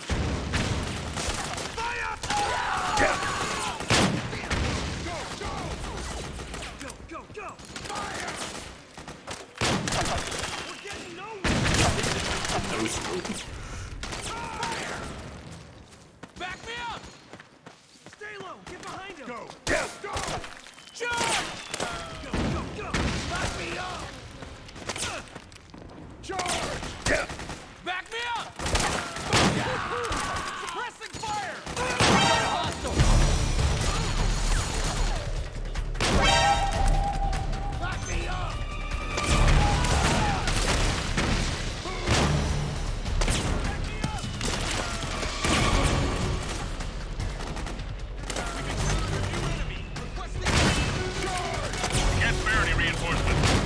This is one of the more ridiculous bits of the sort of mechanic to this. Like, the whole battlefield is on fire with, you know, the shit that's going on. But then all the enemy guards just stop to start shooting you.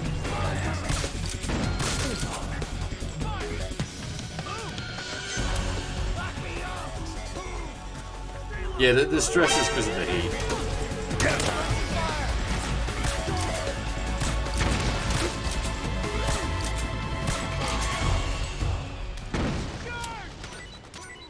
Snake, you don't know which way to go?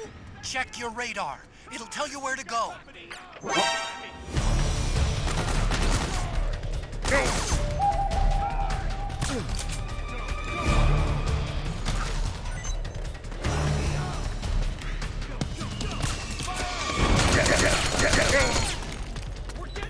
Ah, I just noticed. Snake, are you my all health is right? out. Snake?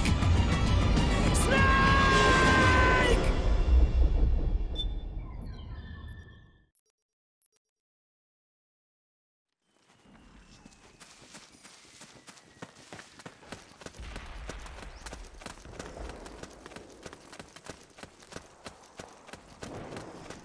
Snag! Snag! Snag! It was never gonna be a big boss rank that requires no discoveries. No kills, no deaths. That's pretty manageable. No discoveries, that is a slow and boring run.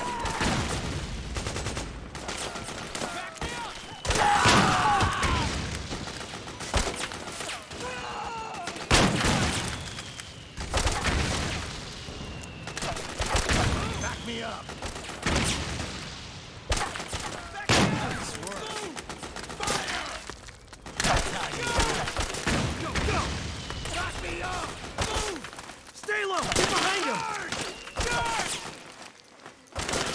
Get out of my line of fire, you. Fire! Go! Go! Go! Go! Go! Go!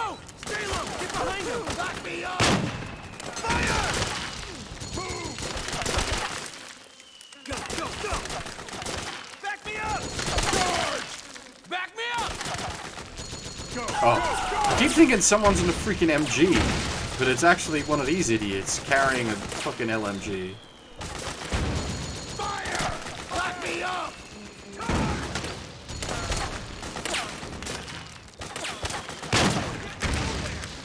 Charge! Charge! Stay low! Get behind him!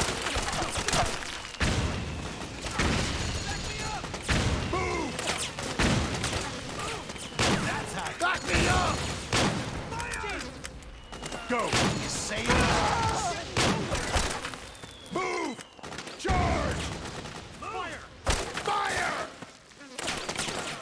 We're getting nowhere! Move!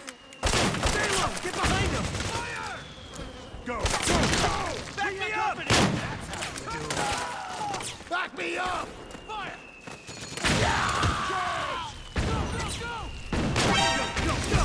Fire! Nice work. Move! Back me up! Charge! Go! Go! Go! Suppressing fire! Go! Move! Fire! We're getting nowhere! Back me up! We got a hostile!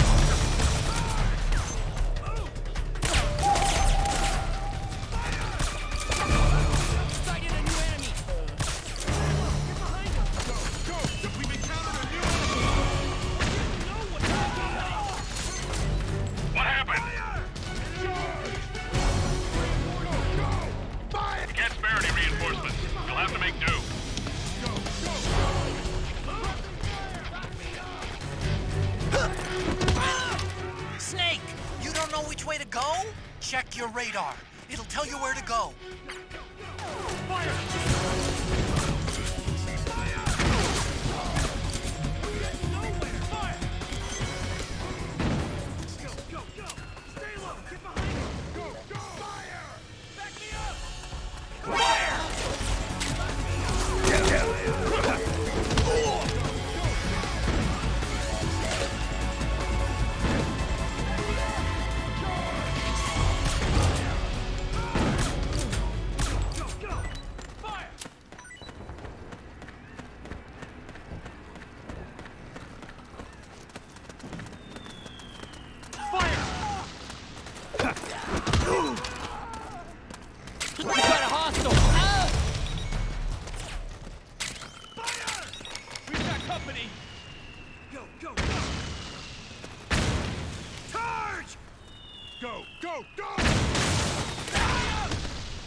Where did you crawl?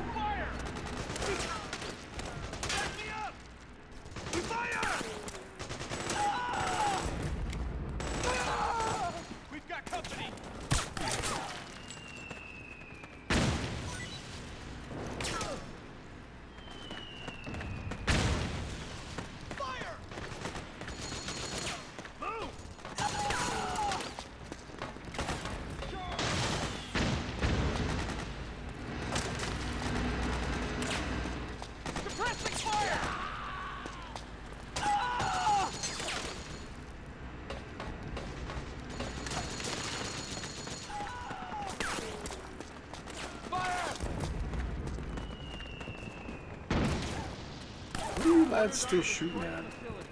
Let's see.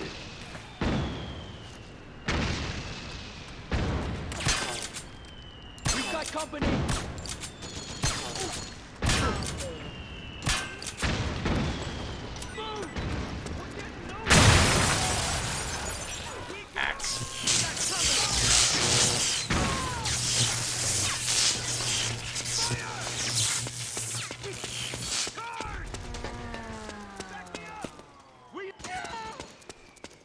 We did. We did it!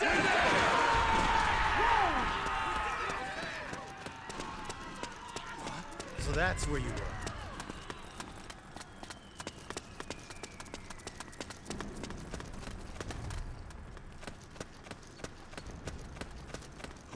Oh, you again.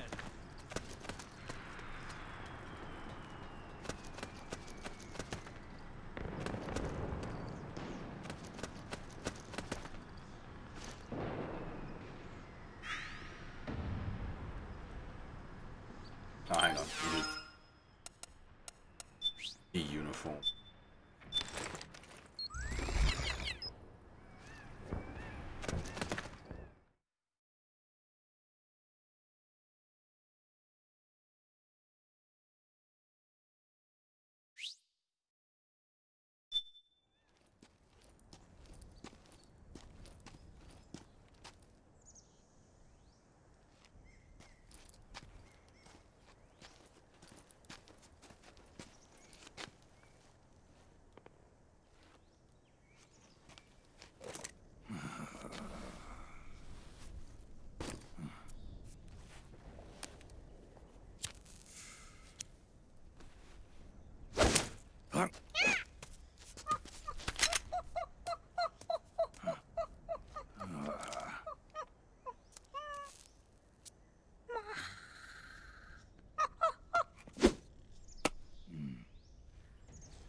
Yo, over here.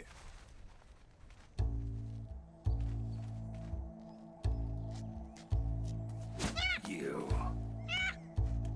Come on, hop in. It's getting rough out there. I don't think so.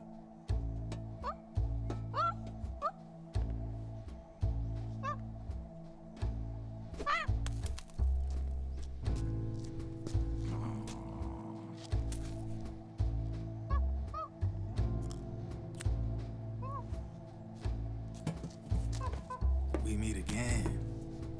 You've been following me. You seem like an interesting guy, so I decided to check you out. Sit down. A lot of legends about you out there in the intel community, especially in the CIA. You know those nanomachines I injected you with back in the Middle East? They let me track your location.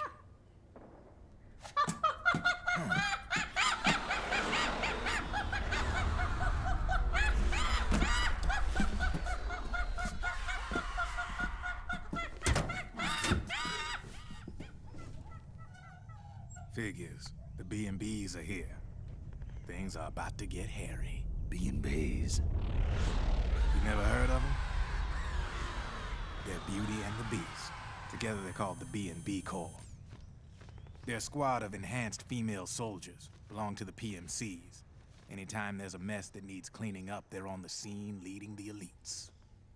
That's a female? Probably freelancers hired by the PMCs. They're run out of a separate parent organization. Guess it's time for good old Drebin to let you in on a few things. Ever since you showed up in the Middle East, the B&B Corps has got orders to kill. Their #1 priority is to eliminate some guy on sight. A guy named, Solid Snake.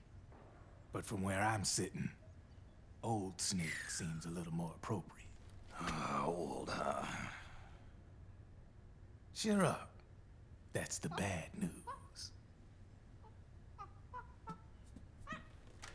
Word on the street says that beneath those ugly-ass suits, the B&Bs are real babes. Drop dead gorgeous. They also say each one of them's been traumatized by war. Badly. They weren't even soldiers to begin with, you know. More like victims of war. They suffered shell shock on the battlefield. Post-traumatic. It damaged their minds pretty much beyond repair. So the only way they could cope with the reality of battle was to become war machines themselves.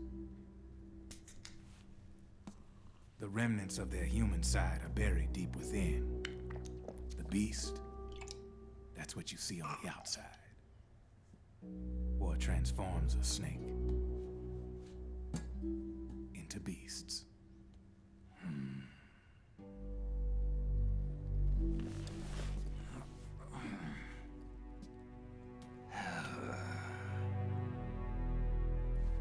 War transforms us. But deep within that shell, something human survives. A fragile, scarred heart. Without a shell to protect it, it's like the yolk of an egg. Word going round is their natural flesh and blood bodies can't survive in the open for more than a few minutes. And they've been convinced that by killing Snake, their minds will be cleansed. They think it's gonna free them from all the pain, and all the fury, and all the sorrow.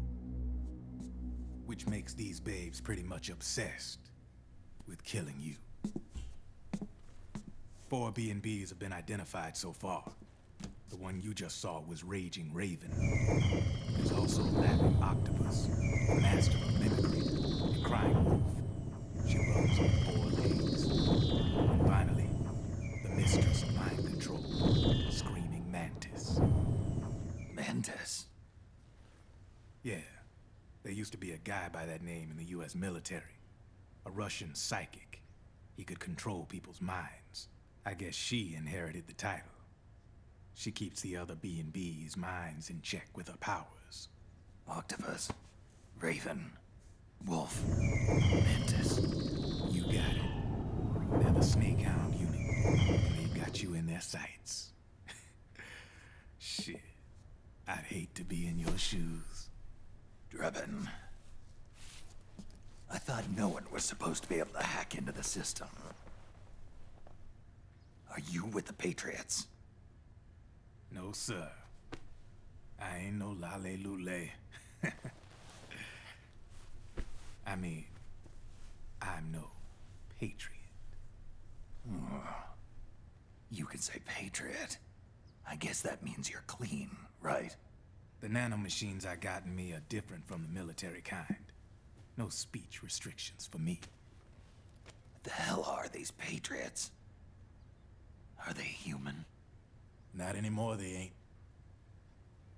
They're the law of this world, created over the course of history. They're what holds this world together, keeps this whole mess in check. We are formless.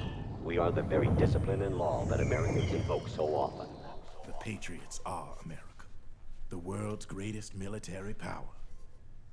They are the war economy, which makes you and me just cogs in a much grander schematic. I mean, someone obviously had to start the whole thing at the beginning, but now their law has taken on a life of its own.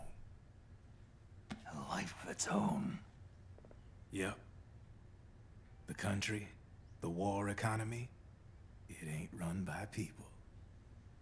It's run by the system. No need for high-level decision-making authority. It's all handled by a massive, yet simple information processing system. An AI. It works just like natural law. The world's a much simpler place than most folks realize. Every aspect of the Patriot system is closely monitored by 3 peripheral AIs and a core AI that ties them all together. The SOP system is one part of that. It's all backed up by a foolproof control system. So not even yours truly can sneak inside the Patriots' AIs. What if, hypothetically, someone found a way? If they could fool the IDS. I guess they could use it as a haven to lay low. Haven? You know, like a tax haven. In the internet society, we have net havens, data havens. A haven is someplace where social conventions and the rules of the net don't apply. Back in the 20th century, the super rich would open bank accounts in countries without income tax laws. Not a bad way to evade paying taxes. Now we've got us a society where everybody's DNA and personal info is totally controlled by the nanomachines inside their bodies. Won't be long before people start using havens to escape from ID control. I guess you could say my gun laundering kind of borrows from the haven concept, after a fashion. Even so, good luck finding a way to access the Patriots' AIs from the outside. It's absolutely impossible. No chance in hell. Like I said, there's no breaking into those AIs from the outside. But Liquid's got something in mind. You sure there's no way?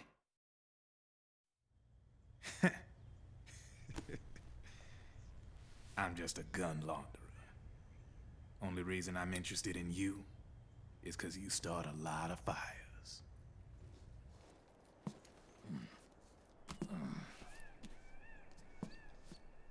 All right then. You need me? Just give me a ring.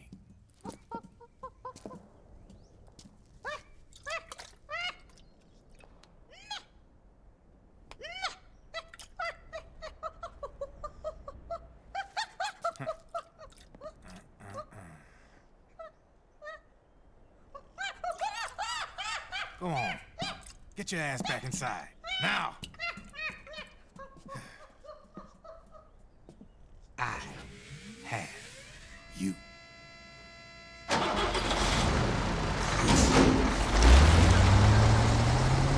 Mechanically, the B&Bs are fine. It's story-wise that they lack.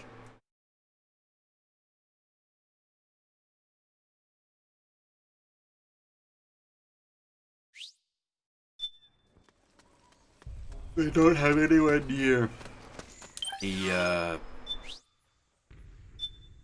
interest or draw of like Foxhound or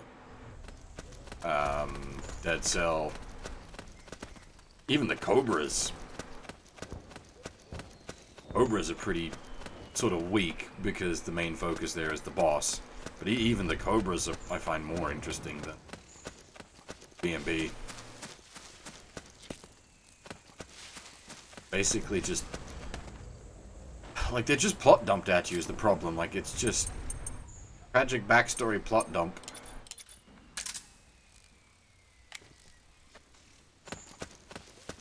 And it's not very interesting. Like, you don't... As a player, you don't really build up any kind of interest in them. It's like Foxhound in MGS1, like, you sort of interact with you know, Raven, Ocelot, to an extent Grey Fox. He's not Foxhound, but well, he is. Okay, that's a poorly worded statement there.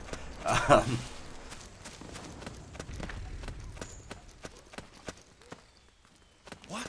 Oh, it's you again. But you just, hey, Deadly Zanzibar hamsters.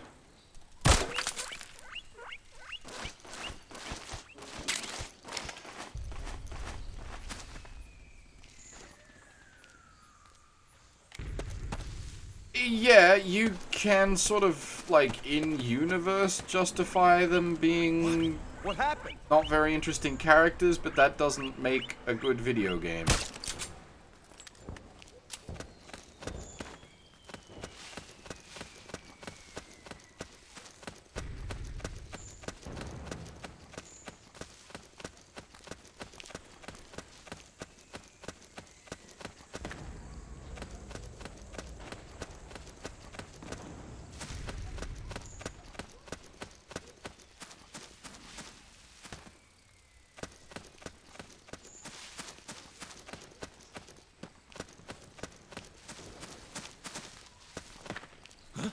Oh, it was you.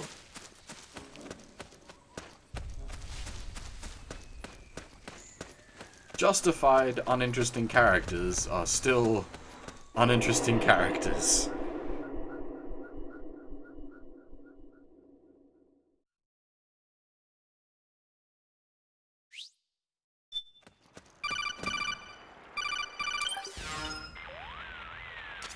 Snake, can you hear me?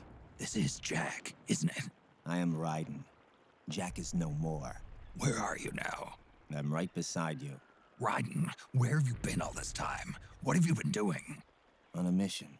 Finding something. For someone. Finding what? The corpse. Of Big Boss. What? I was asked to do this in exchange for Sonny's location. Liquid? No. The leader of a small resistance group. Her followers call her Matka Pluku. Matka Pluku? Big Mama. We'll finish this later. I'll follow your trail and catch up with you. Wait, what about Big Boss's body? It's with her now. Her? What's going on, Snake? Rose, I just got a call from Raiden. It sounds like he's close by. Jack? Yeah. Did he seem okay? Yeah, as far as I could tell from his voice. Really? That's great. Snake, I have a favor to ask. What? Don't let him know I'm involved in this operation, okay? I think it would be best to just leave him alone for now. What happened between you and Jack?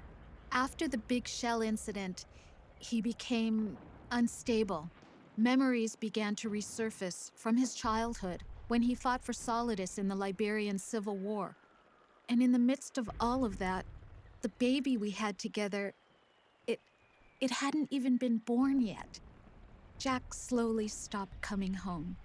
And when he did, he'd be dead drunk, sometimes covered in cuts and bruises. Roy was worried. He was Jack's commanding officer. But Jack just avoided him. I was all alone. And Roy was so kind to me. He's the one who encouraged me to become a counselor. I know it sounds like I'm making excuses, but I needed to get over it. To move on with my life. I'm worried about him, of course, but I'm also afraid of him. All right. I'll keep my mouth shut. Thank you, Snake. Roy wasn't Jack's commanding officer. That was an AI. That wasn't real, man.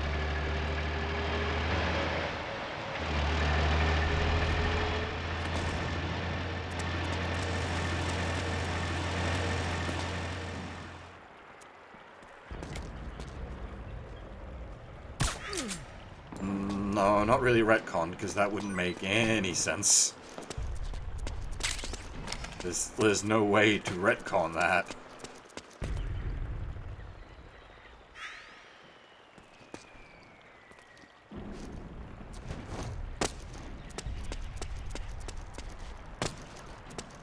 What's the enemy?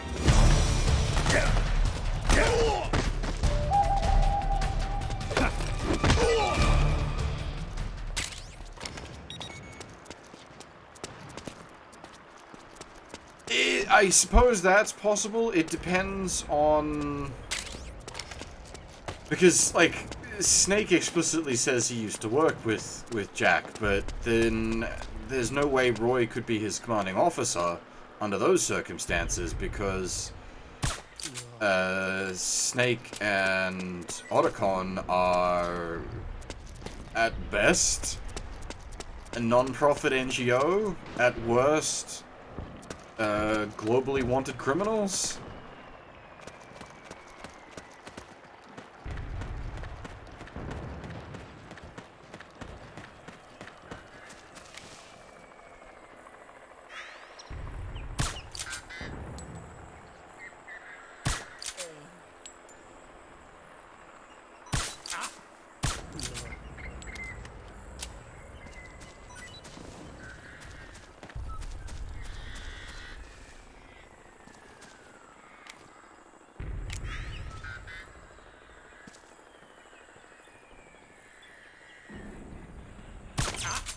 The enemy's attacking! Split up!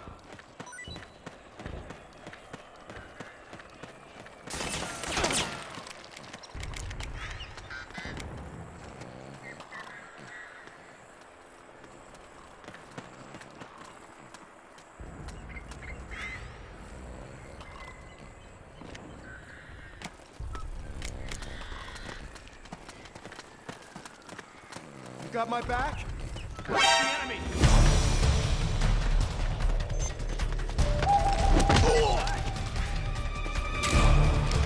We've encountered a new enemy.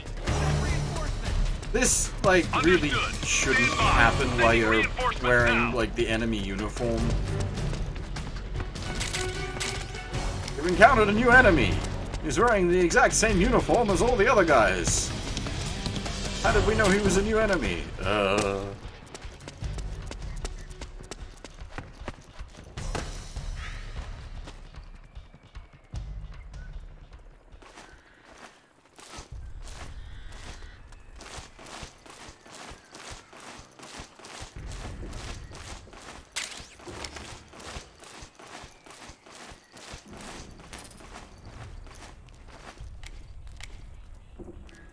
What?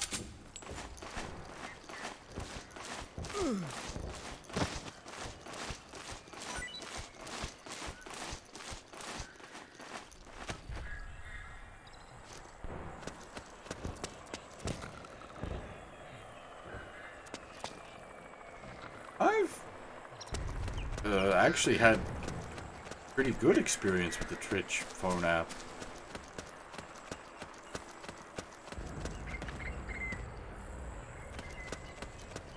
Not that I've used it much, but I suppose, yeah, like, trying to, like, type anything in the chat would probably be a bit of a pain in the dick. It works well for doing, like, split screen stuff, because you can put it into that, like, floating screen mode. Pop out the video. Have it hang out over the top of the screen while you're doing something else. Play video games while you watch video games.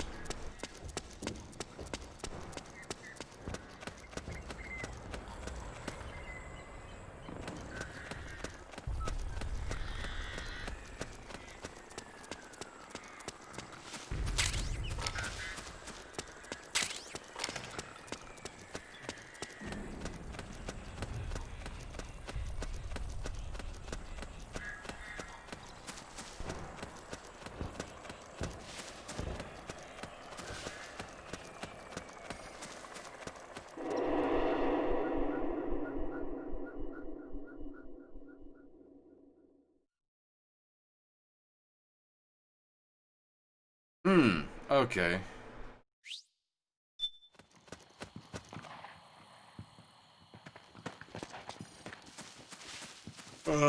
That Huh? Who was that? might be related to... Are you... Who are you? Are you PMC? I can't even tell.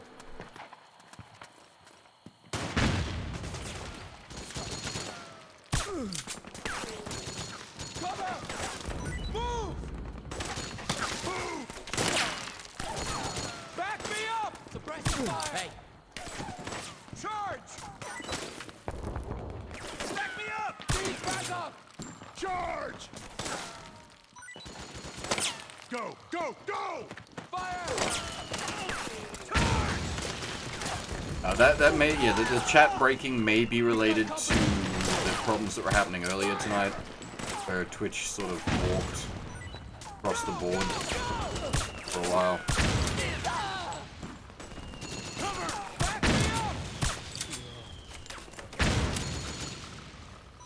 Hey!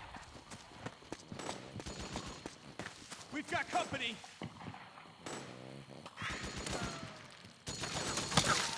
Fire! Back me up! Move! Suppressing fire! Damn it! Move! Fire! Back me up! Cover! Charge! Fire! Go! Go! Go! We got company!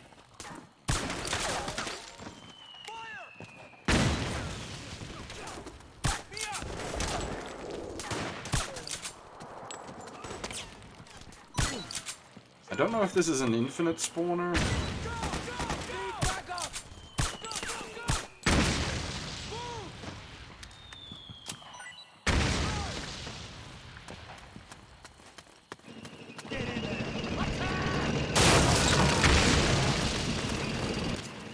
Snake, the rebels have got an armored dozer.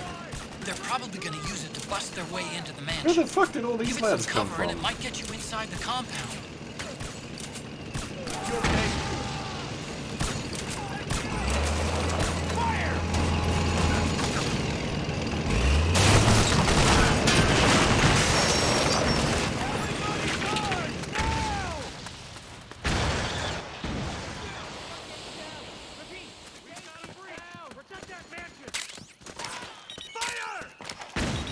Get in there! Attack!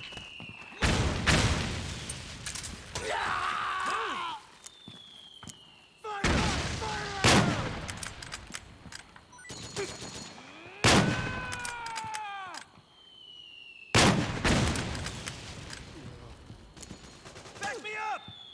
Back me up! Charge! Fire! Ah! Go, go, go! Back me up! Naomi's lab is somewhere inside those mansion grounds. Proceed immediately. Infiltrate the place and find out where she is. Back me up! Fire! Charge! We've got company!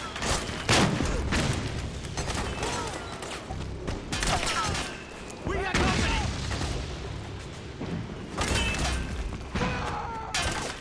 We've got a breach! Fire! Charge! Got my back? All right. You hit? You're good. We got compensation.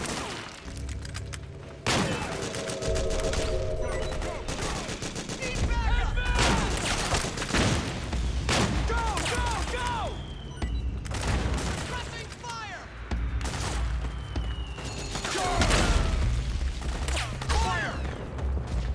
Go, go, go! Go, go!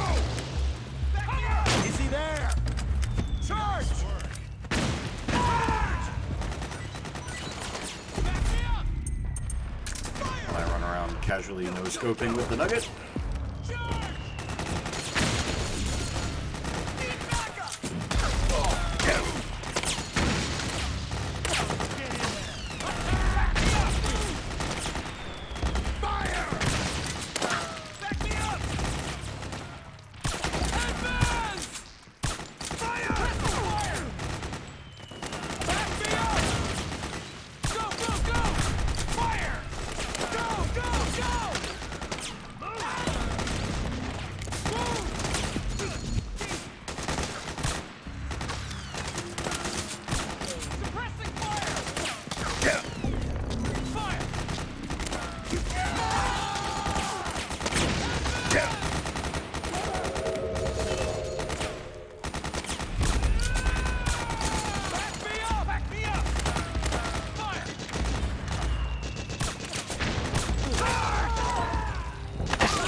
got company! Where's the enemy? God damn it. And now we're stuck in this bullshit again. We got company!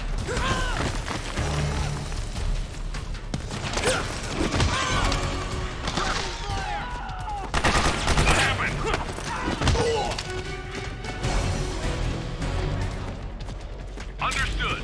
Stand by. Sending reinforcements now.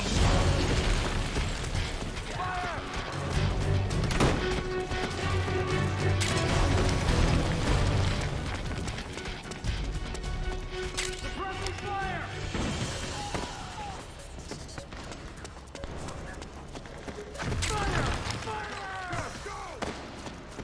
Like a lounge room and bedroom combined.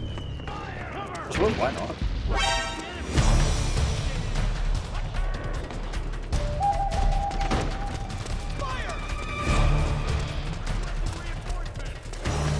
Understood. Stand by. Sending reinforcements now.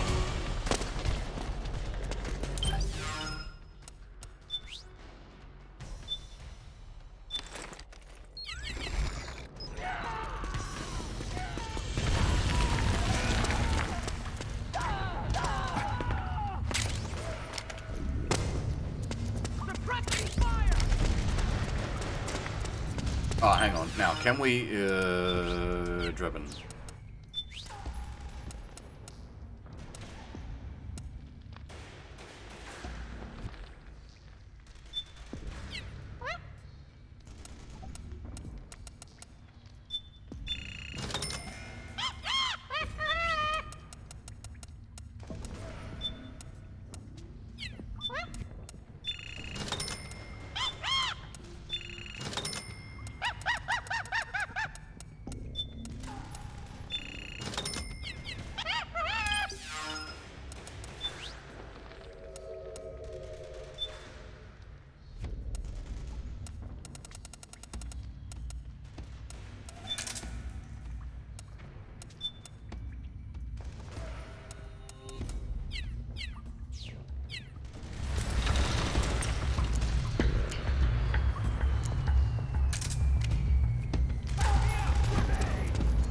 Now we have the Sosuke Saga shotgun.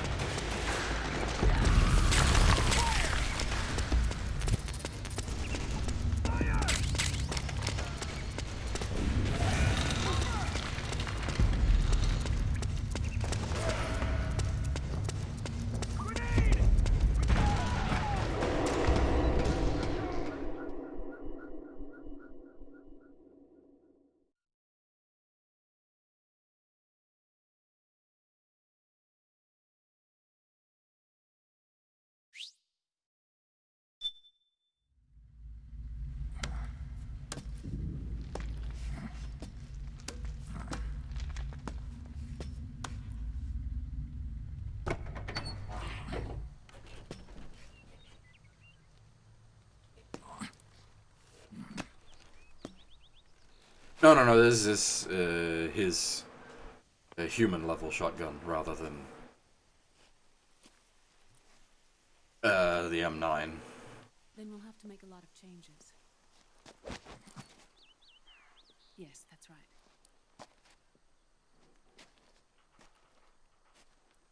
We'll need another go at it. Oh dear, excuse me. Uh-huh. Yes. I've taken care of it.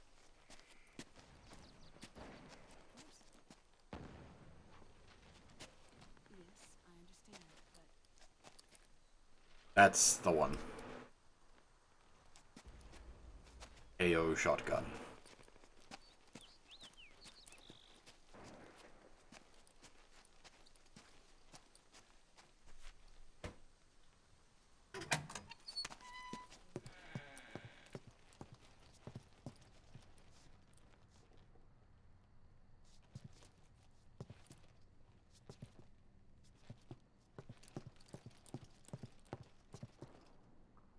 Yes, the next test.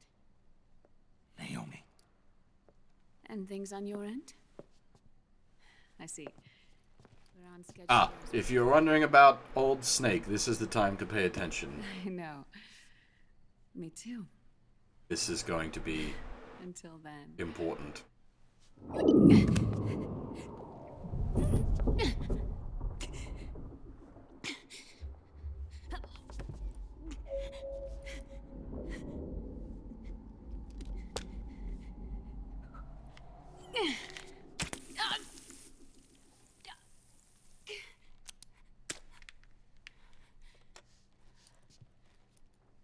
Naomi.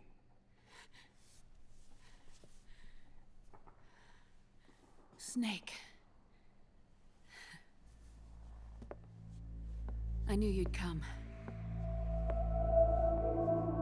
You and I, neither of us can escape our fate. I haven't seen you since Shadow Moses. How long? 10 years? 9.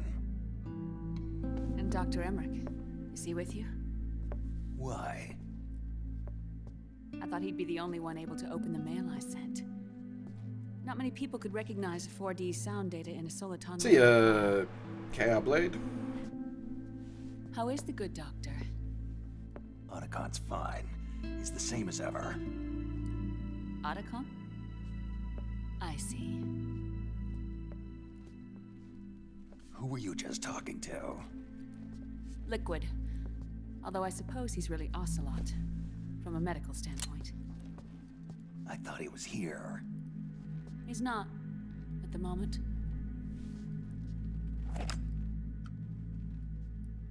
Where are all the guards? They know I won't escape. I'm powerless to resist. I have no choice but to cooperate.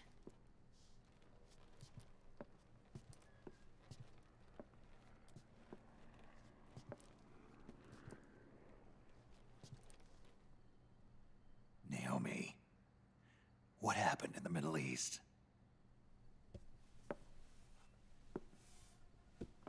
What you saw was the soldiers' emotions run amok. Another product of the system.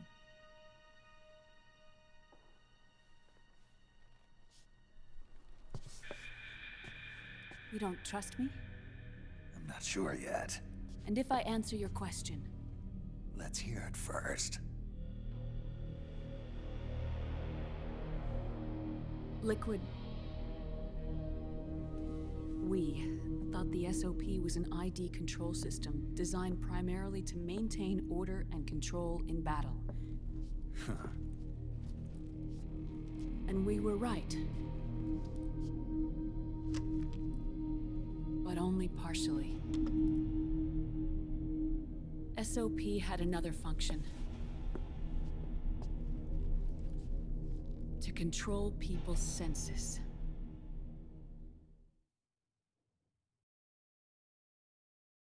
The nanomachines inside soldiers' bodies adapt to different conditions, promoting the release of neurotransmitters, hormones, and stimulants, giving them an edge in battle. They can create an artificial combat high by releasing endorphins at the same time a soldier kills an enemy. Or they can suppress hormones to neutralize the soldier's emotions, prevent them from panicking and engaging in friendly fire or needless massacres. It's all controlled by the system's core AI.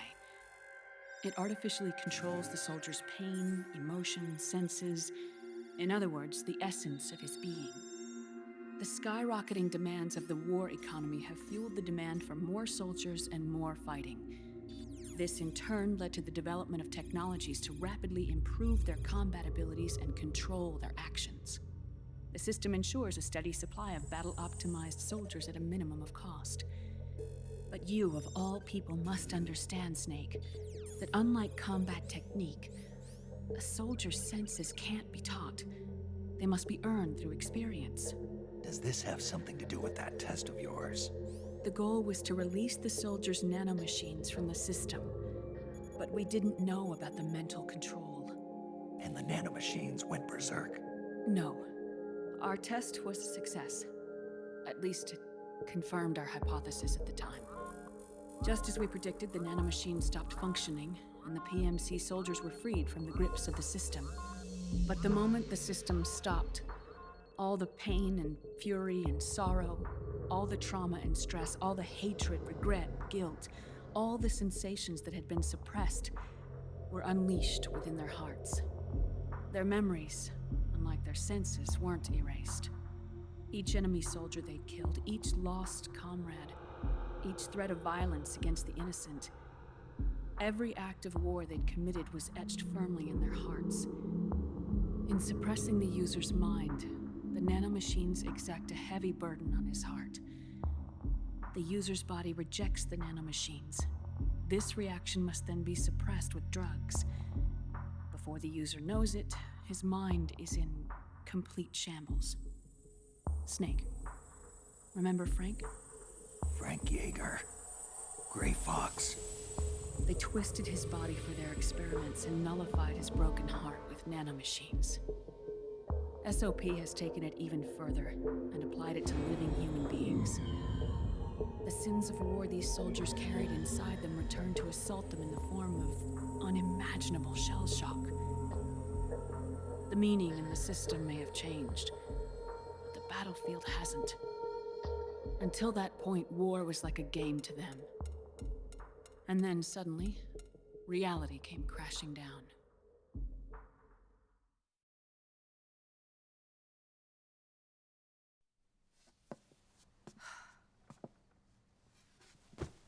Ordinarily, our hearts are hardened through experience. Even the most grizzled veterans live with an inescapable guilt they've had to overcome bit by bit through the years. And even then, it never truly goes away. For a mind lacking that essential experience, it was simply too much to bear.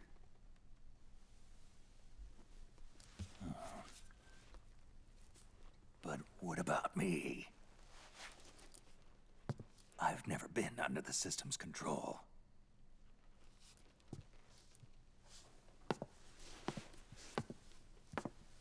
That's why I want to examine your body. You need to know too.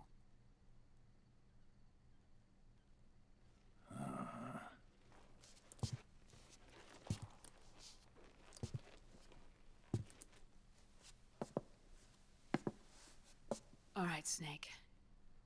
Undress. Snake, what's gotten into you? Hurry up.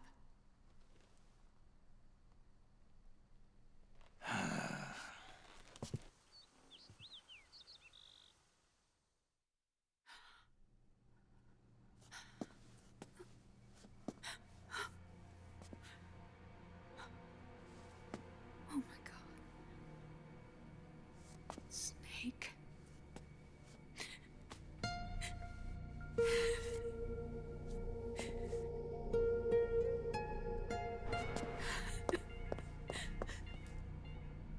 All right, let's just get this over with. Yes. Of course. I'm sorry.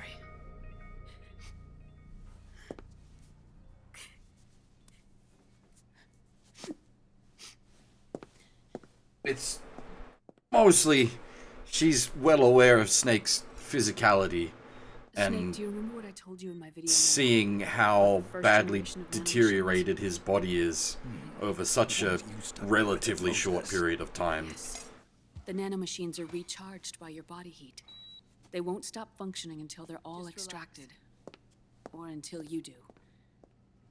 Most of them were lost through bleeding and excretion, but around 30% still remain inside your body, attached to your cells, not finished yet. The first generation were never ID registered, so they don't react in the same way as the SOP nanomachines. Ready? But they may be interfering with your body, and with your heart. So, does the aging have something to do with Fox diet too? No. Your telomeres were intentionally set up to be short, regardless of the age of the original. One of the genes that inhibit reproduction and aging, the Clotho gene, was intentionally mutated as well. But more importantly, your chromosomes, like liquids, were provided with Terminator genes to prevent them from making copies. Why? Your clones created for one purpose: war. And so, in order to prevent you from being abused by clients or stolen by the enemy, they shortened your lifespan and removed your ability to reproduce. It was a safety device to ensure that the seed of Big Boss didn't end up in the hands of that others. is why. The reason you're aging so rapidly isn't because of disease or faulty research or fox dye. It's how you were born. It's your natural lifespan.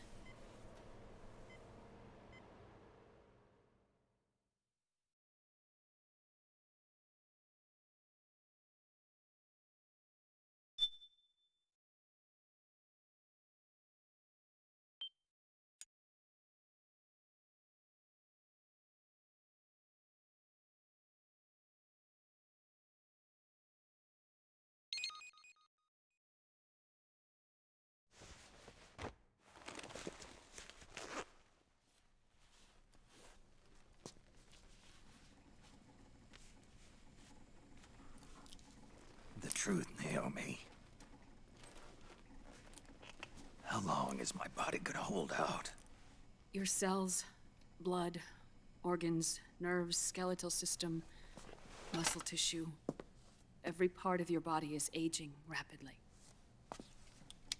An ordinary man wouldn't even be standing by now. Snake, the only thing keeping you together is the strength of your will. How long do I have? Half a year.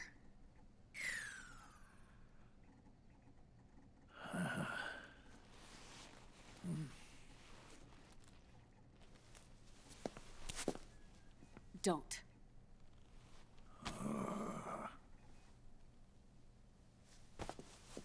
Snake. There's something I have to tell you. Like, at this point, just let the man smoke. You and I both know your body is approaching its limit. But when I said half a year, I wasn't talking about your lifespan. What do you mean? We can't get rid of the fox dye in your body completely. At this point, it's circulating within you like a normal virus. Yeah, so? Listen to me. Fox dye only kills its victims when the infected person's genetic code fully matches the genetic sequence programmed into the virus's receptors. In other words, it only attacks targets with specific genes. I know. That's what killed the AT president. And Liquid. Yes. And at the same time, it's set up to protect those not designated as targets from the virus's harmful effects. Here. I'll show you.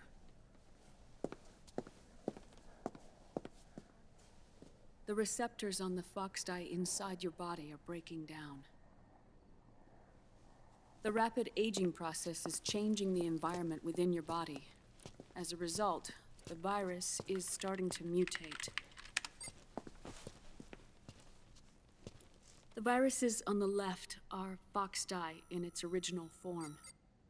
The ones on the right I took from your body. They're already mutated. The receptors, they're wearing down. Meaning? This mutated version of fox dye could activate even if the infected person's genetic pattern doesn't perfectly match the receptors. Which means the virus is becoming indiscriminate about what type of target it kills.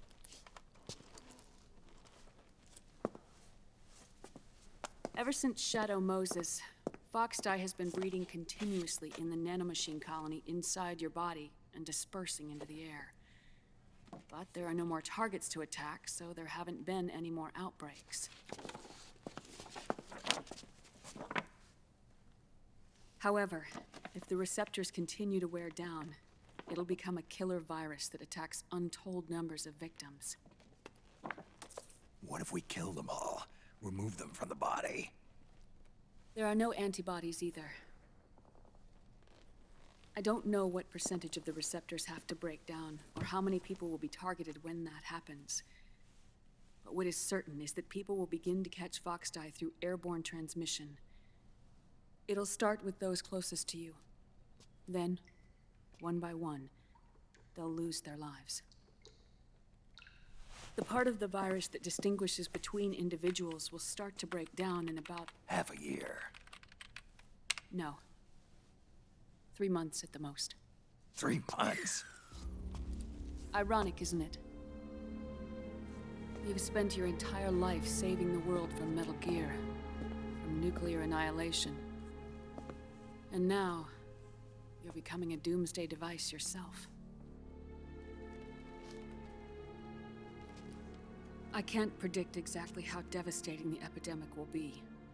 Whether just 1% of the human race could unlock the broken receptors, or whether we all can. In either case, 3 months from now, you'll be a walking biological weapon.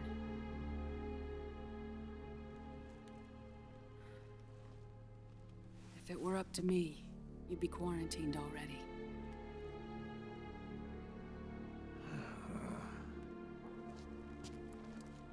It's not over yet. It's not over yet. I know. You still have a job to do.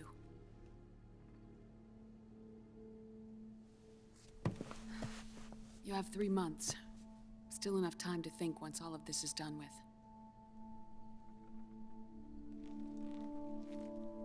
And if I choose death first, will that stop Foxdie from spreading? When the host dies, the virus dies with it.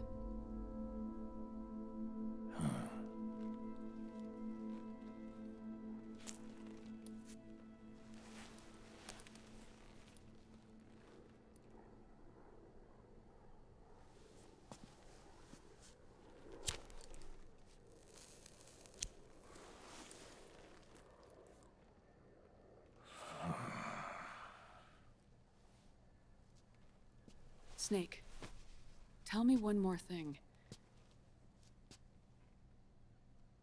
Have you been to a hospital lately? Yeah. While you were there, did they give you an injection? Don't they always? Take a look at this. These came out of your body as well. It's a new strain of Foxdie, one I've never seen. Someone must have put them in you recently. Do you have any idea who? Him. The new Foxdie strain is starting to multiply rapidly. What's in it? I can't say for sure. I'll need to do some more tests. Here, take this.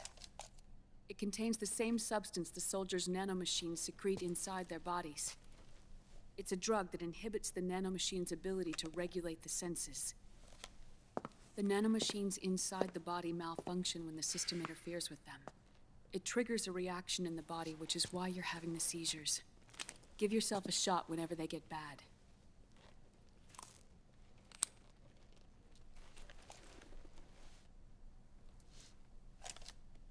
It's potent, so use it sparingly, unless you want to end up an invalid. It may restore your psyche for a short while, but use it too often and the amount restored will start to decrease.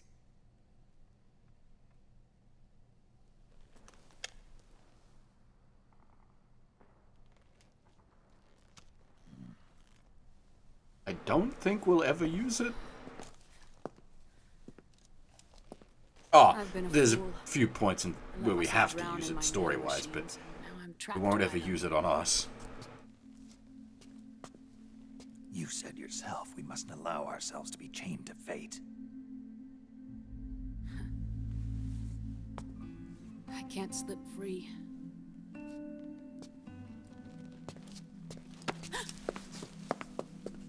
Then I'll free us both. Where's Liquid? I can't tell you yet. Not until you free me. Do you even know? Liquid left here last night. Where was he headed? Those are my terms. I can't leave this place of my own will. What are you talking about? I'm being watched.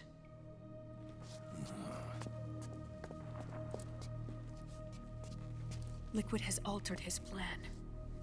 Removing the system will only cause his army to collapse from within. So he's chosen to seize control instead. Liquid's objective is to hijack the SOP system. He'll use it to create the ultimate army of perfect soldiers and launch his insurrection against the Patriots. There's a name for his new plan. He calls it Guns of the Patriots. Guns of the Patriots?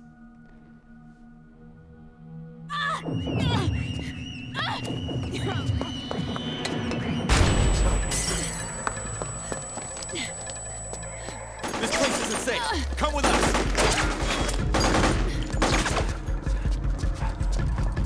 This way.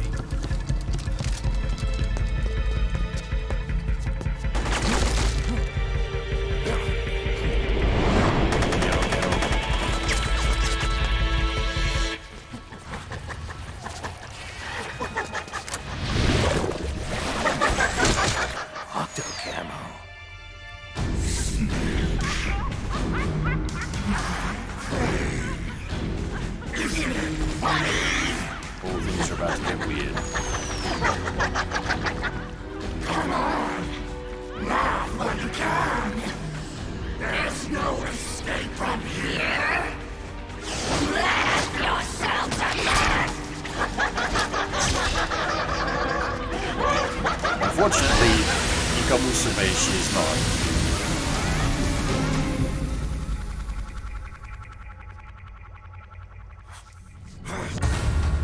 Now that'd be a mod.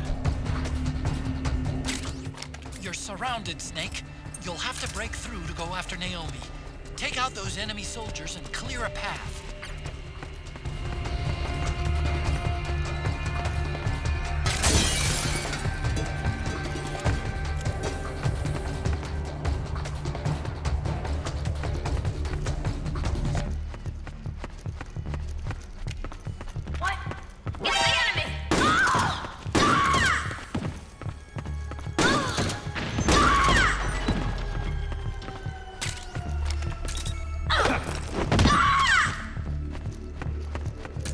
KO shotgun.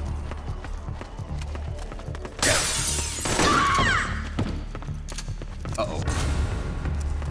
I love to reload during battle.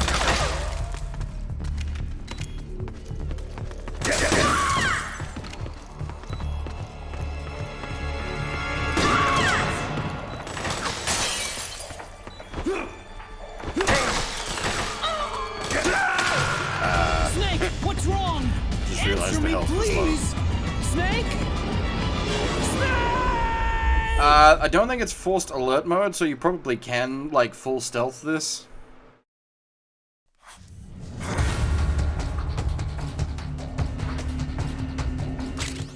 You're surrounded, Snake. You'll have to break through to go after Naomi. Take out those enemy soldiers and clear a path. Hear that?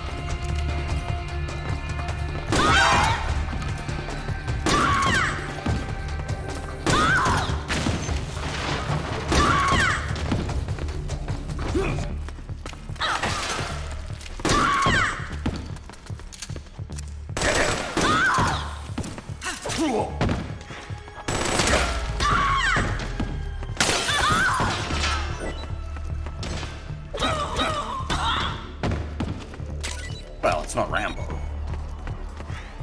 It's still non-lethal.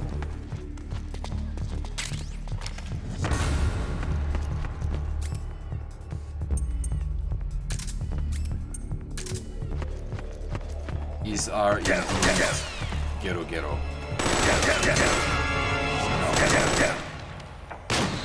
Ow. Iron face.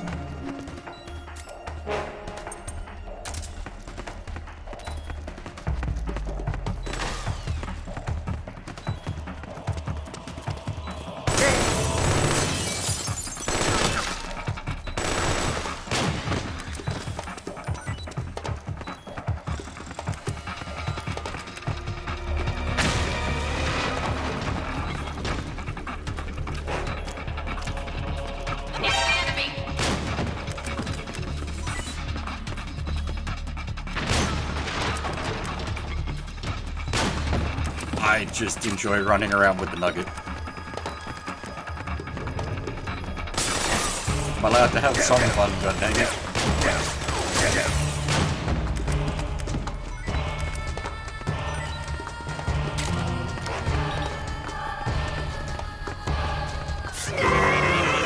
Snag!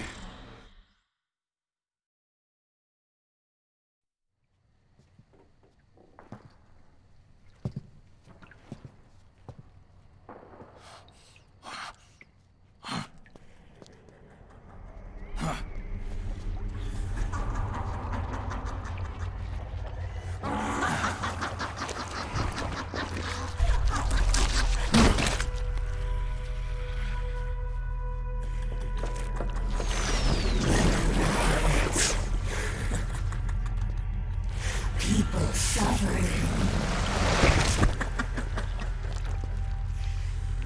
People hurting.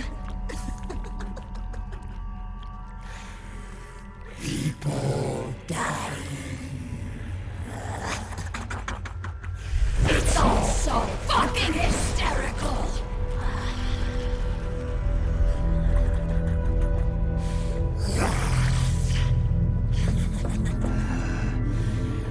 Laugh with me!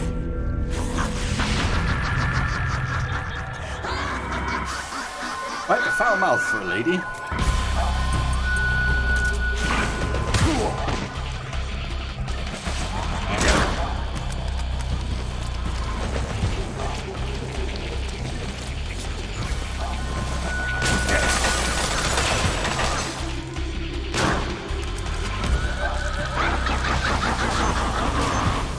Ah, hang on, now.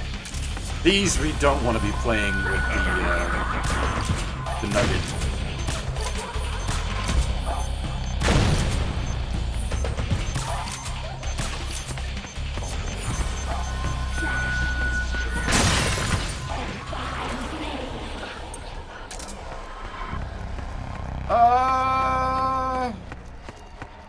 Oh, hello. Yes, I can see you.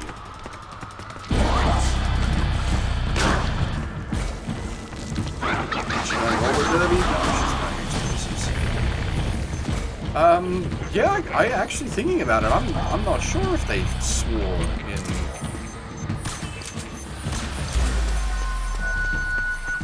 previous Metal Gear titles. I can't remember. Yes, non-lethaling is important here. You get extra sequences and extra items.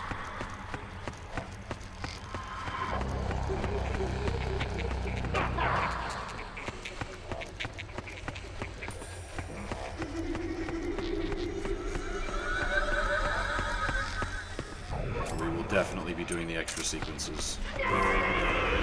Snag! Oh, hey, there you are.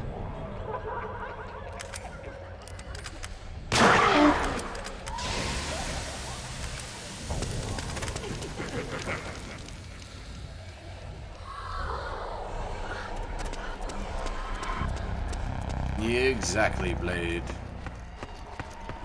Things are going to get weird.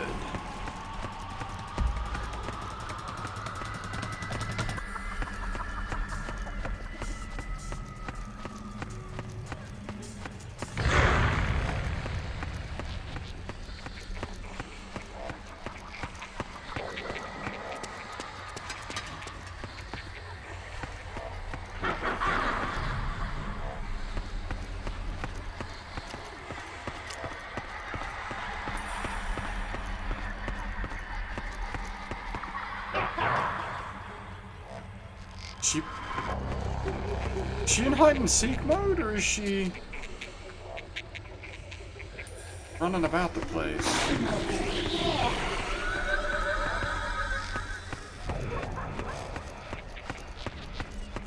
Oh, playing hide-and-seek.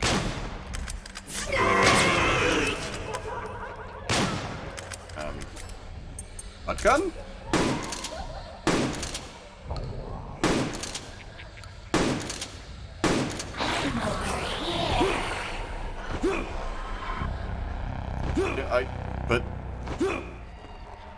I can't interact with you.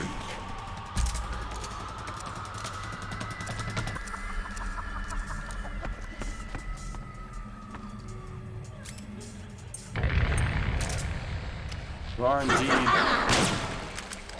over here, but do not appear.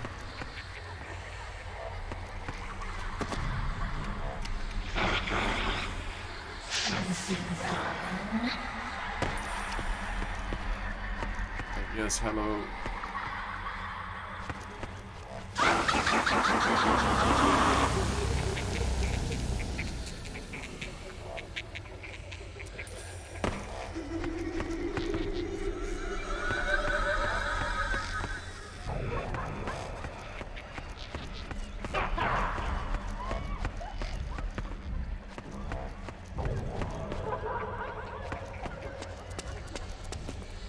Oh. Oh?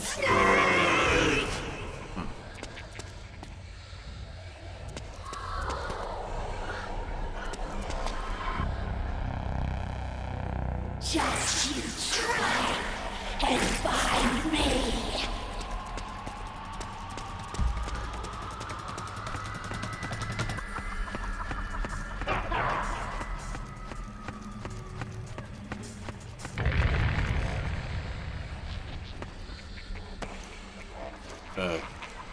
Oh. That's not what I meant to do.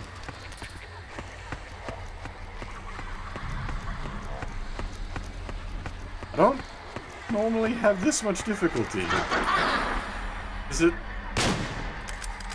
Am I...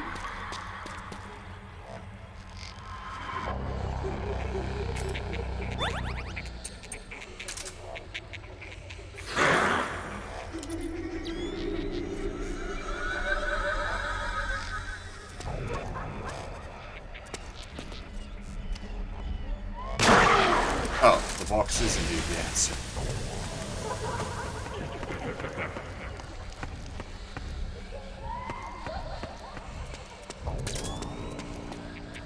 The envies are cheating as fuck, though. It sort of defeats the whole thing. Oh, she's doing her Jesus trick?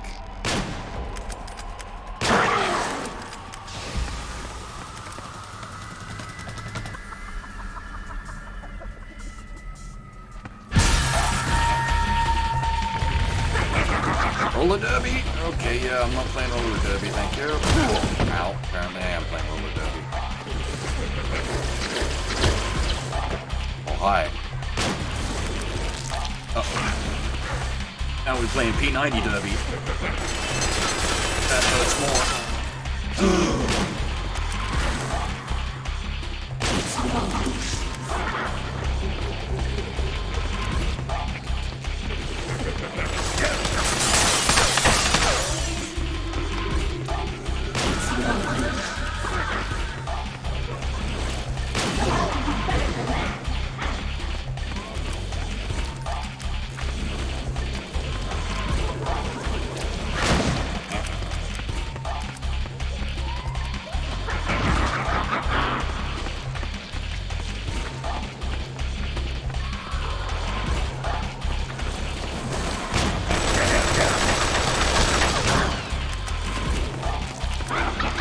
So the stress mechanic, when you're high stress, your stamina gauge drops much faster, which then gives you shaky hands, which makes aiming a heck of a lot harder.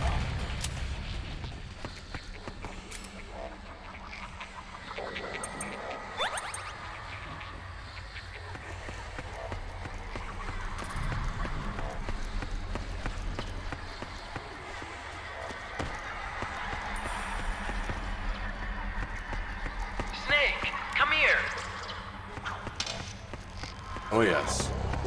The giant Mark II just dropped a whole bunch of explosives. Nothing sus there. The sun is specific to this scenario, not just in general.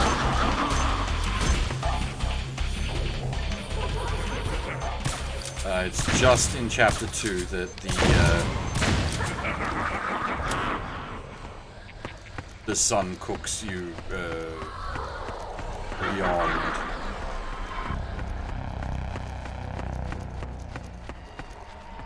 Does it? I thought Chapter 1 was just general combat stress.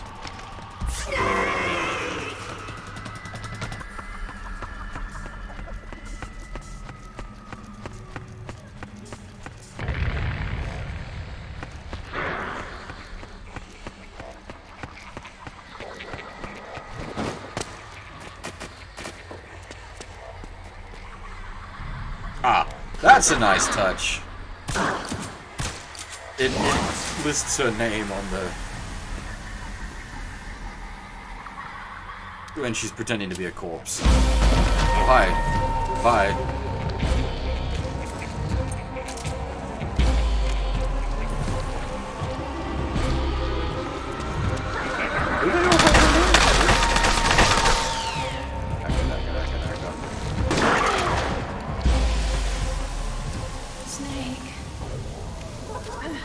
Naomi?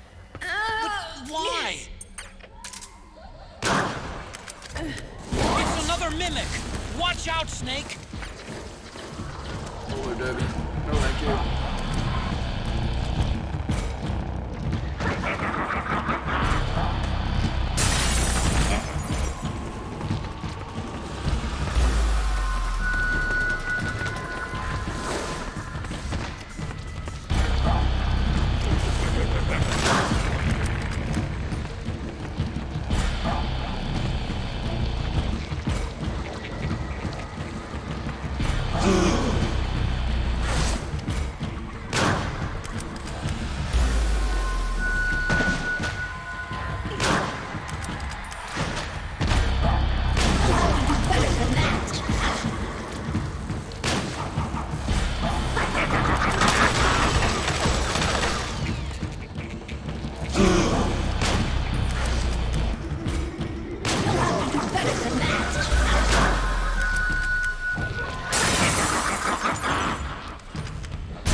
See, we won't be going for too much longer tonight.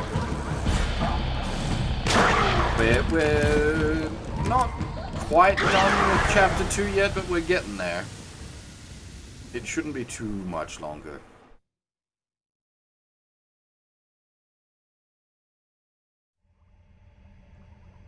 I'd say maybe like 75% of the way.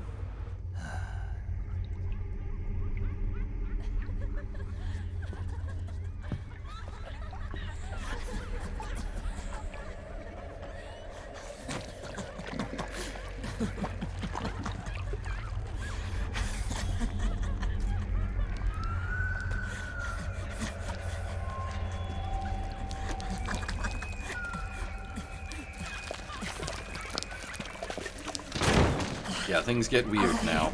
I'm an octopus. An 8-legged beast. These tentacles are beyond my control. Their will is the will of the battlefield.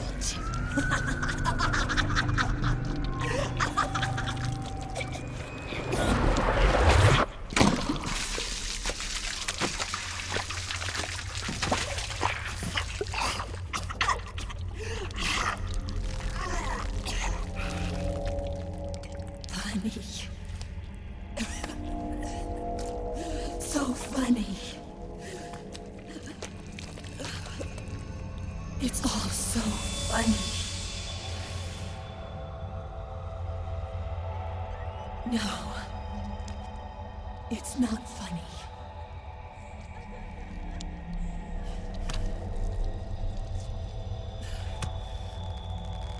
Nothing is funny. I shouldn't be laughing. I can't.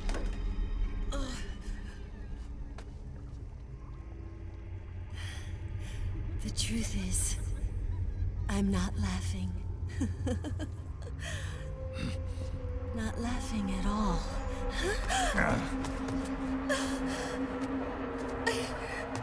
I shouldn't be laughing. scared. I'm really scared.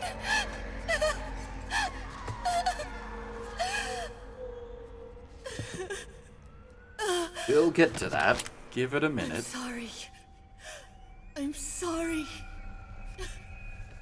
So sorry I laughed.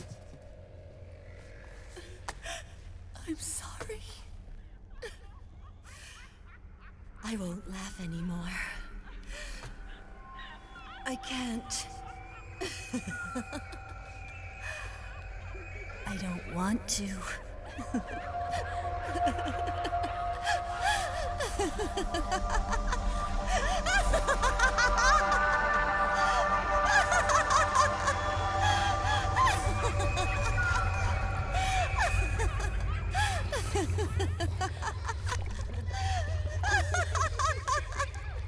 Yeah, like I said, Snake, things she shed her suit. get Who knows what she'll weird. throw at you next?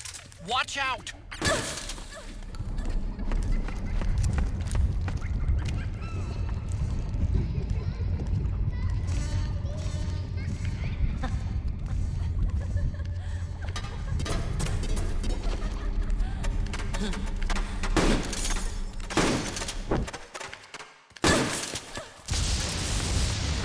And now we scoot.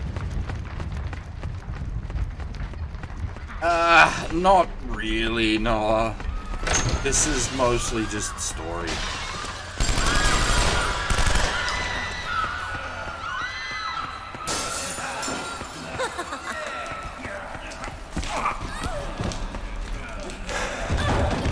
They just want hugs, and we don't want to hug them.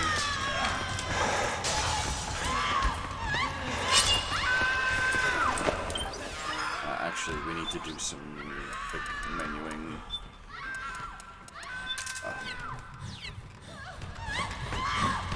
You will see. We'll all see.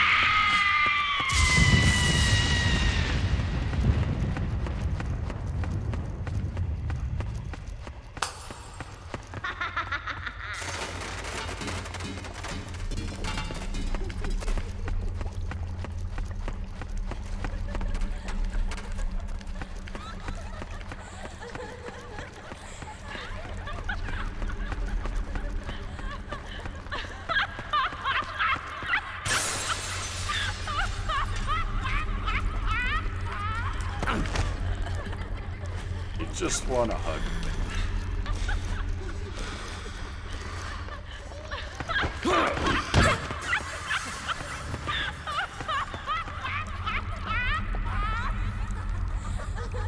She's so sad.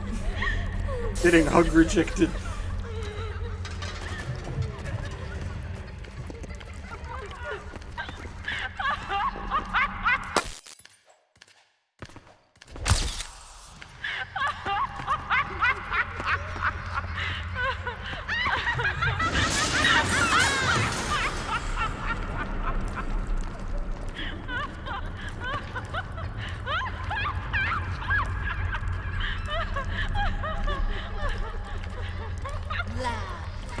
Laugh with me.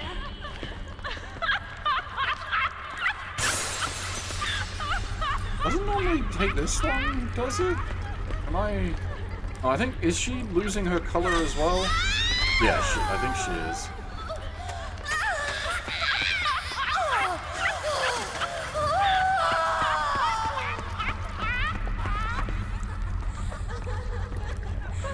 Yeah, I think all the... There we go. Now it gets more weird.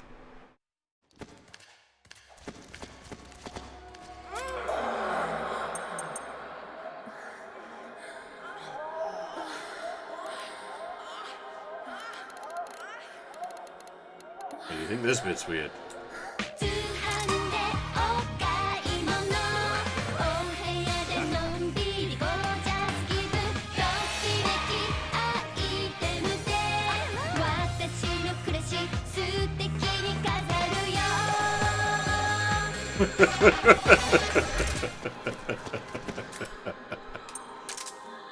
Also, pose for photos. You always get the grey background if you do the non-lethal kill into the not killing them before the time.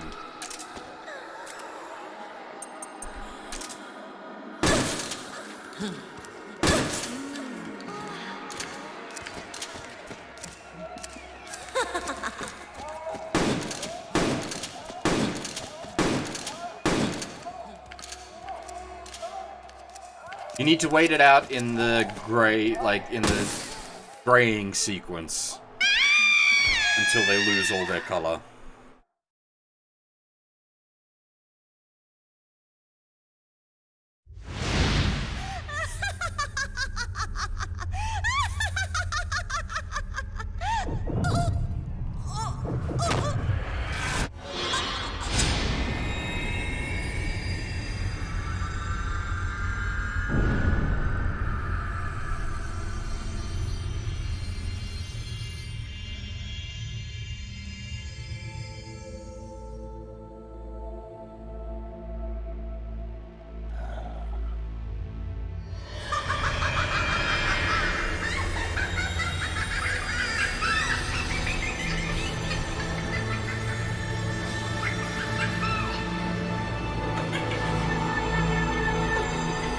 This is one of the differences the non-lethal makes. By non-lethaling them, they're still alive there and adopt the fetal position. And they're asleep, yeah.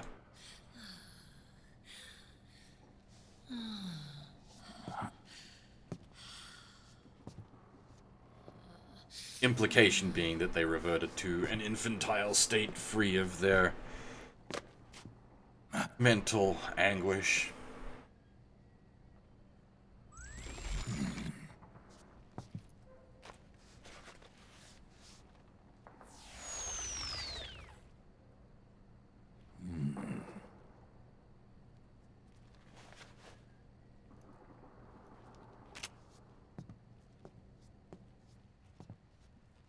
A new toy, indeed.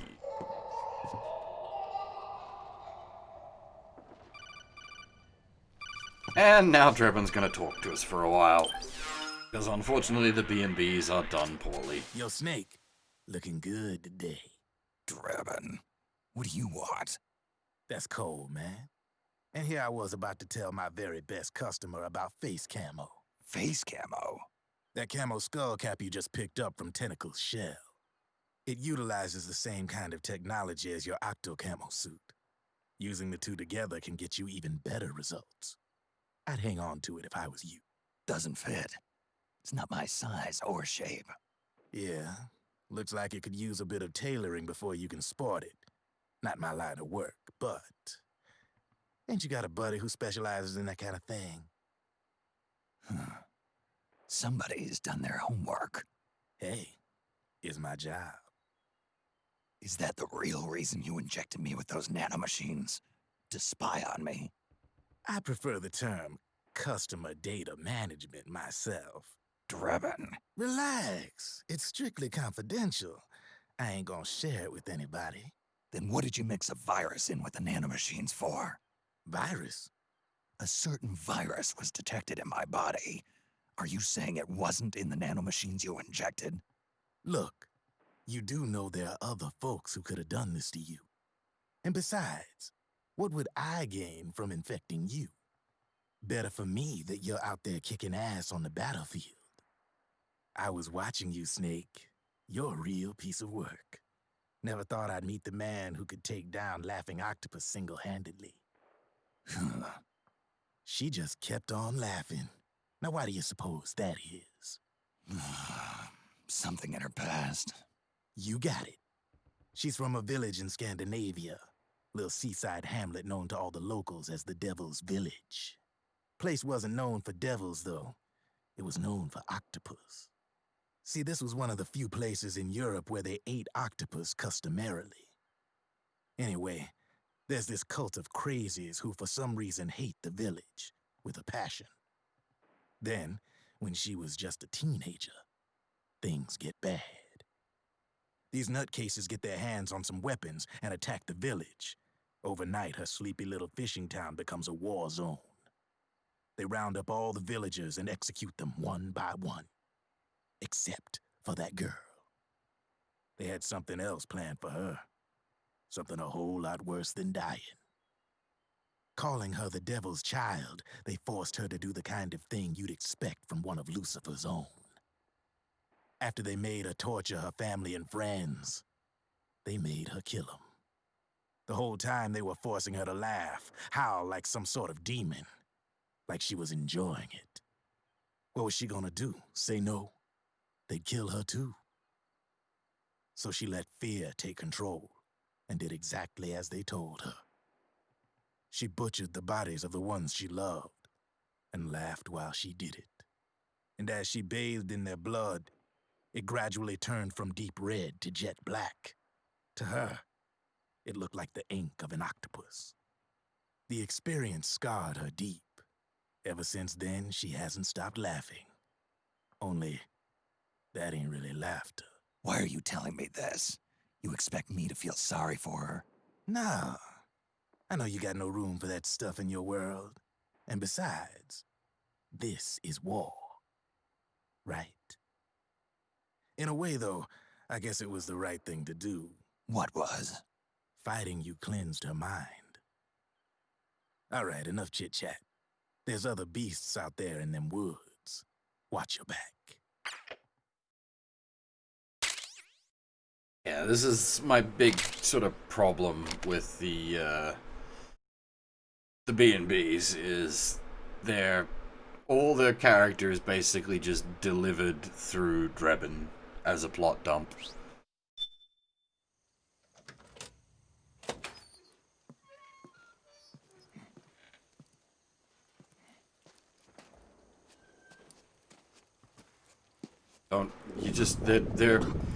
They're just boss fights.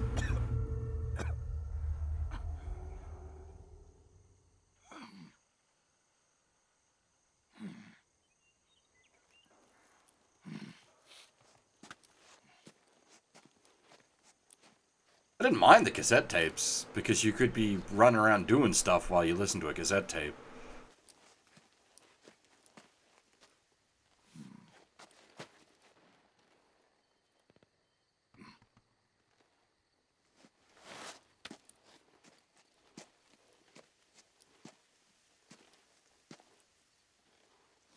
Yeah, as I was saying earlier, like, I understand the justification for it, but that doesn't make it good. A boring character is still a boring character, even if they're justifiably boring. And like that, it can be offset if you've got non-boring characters, but the entire B&B core is boring characters. They're nothings. They're just boss fights.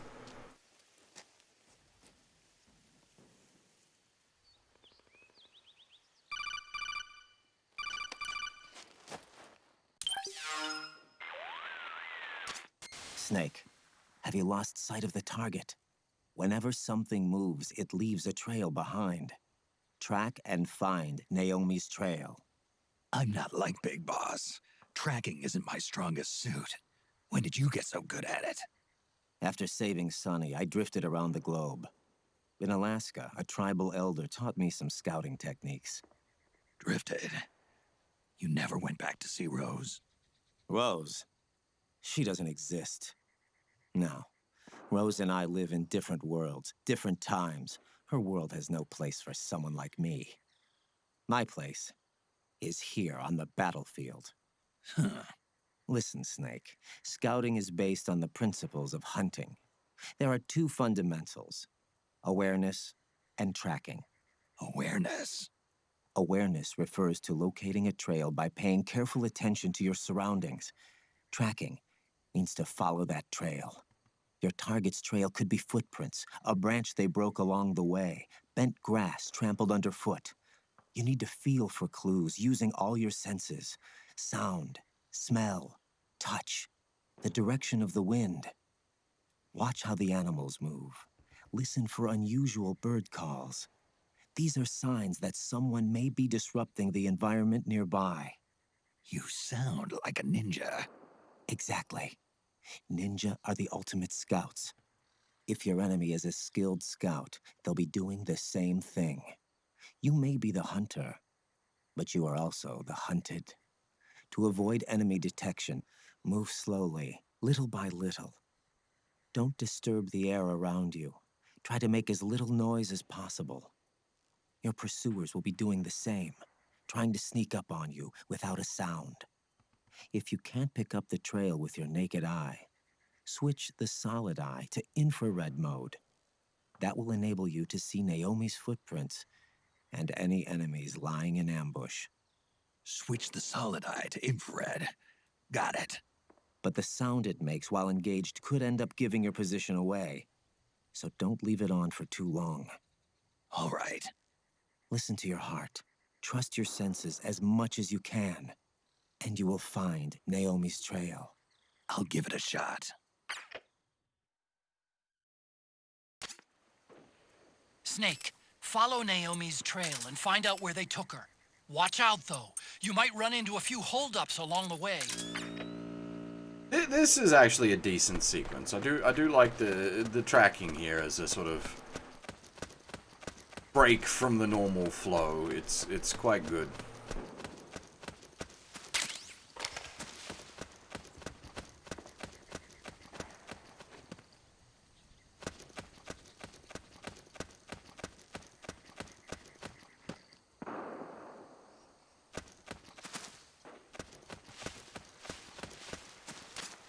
Snake, the trail splits up into multiple directions. Look closely at the footprints.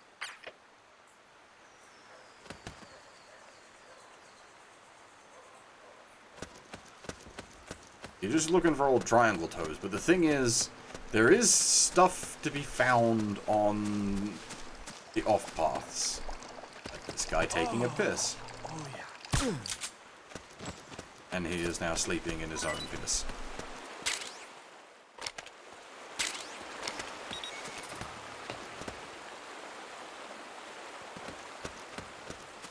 The podcasts, Furf?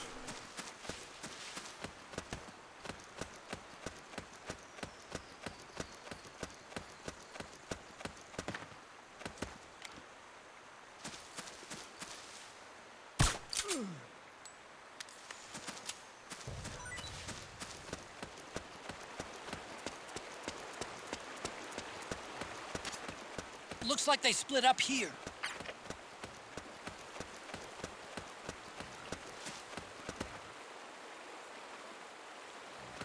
Right way.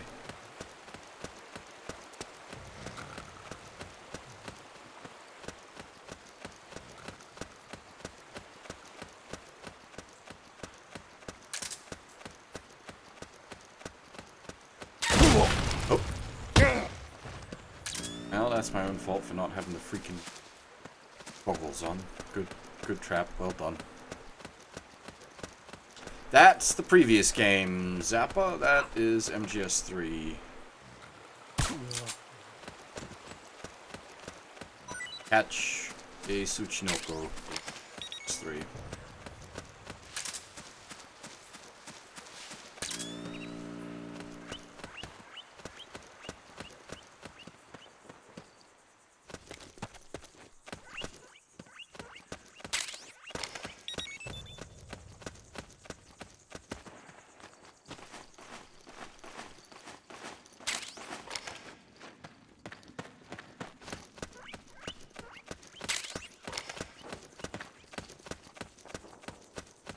I don't think I ever caught a Tsuchinoko in V. I did do quite a lot of, like, side stuff in that game.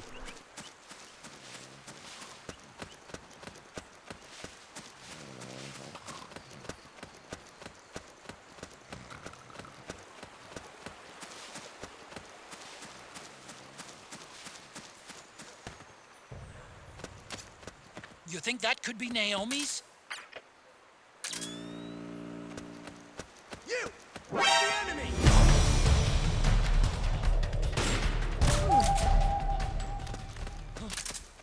Well, what's this doing here?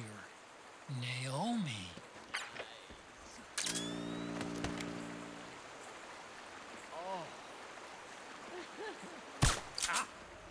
attack!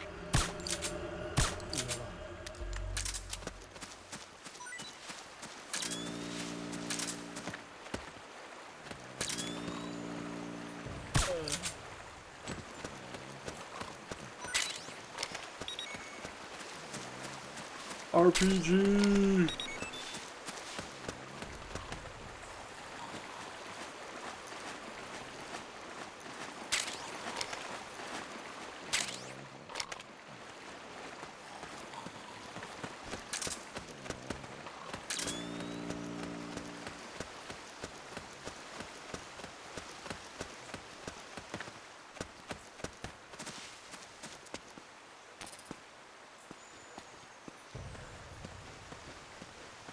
Gotcha, shoot.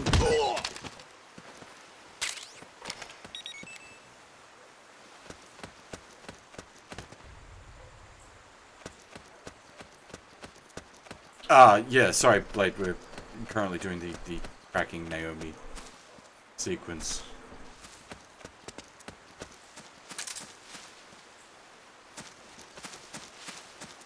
I'm intentionally futzing about trying to find like this. Something happened to me last Thursday when I was driving home. I had a couple of miles to go. I looked up and saw a glowing orange object in the sky to the east. It was moving very irregularly. Suddenly, there was intense light all around me. And when I came to, I was home.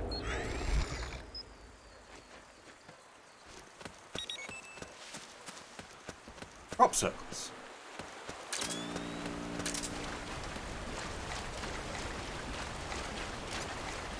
Huh? That's weird. Naomi's shoe prints just vanish. But just hers.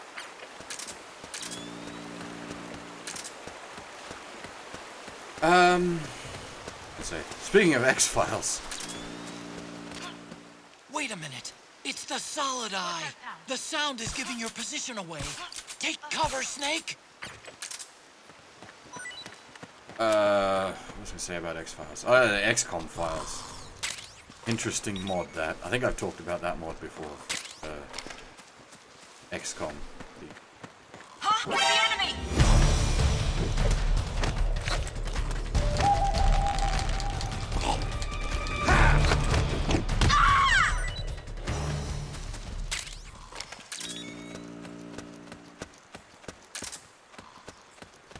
Bit of a time sink, though.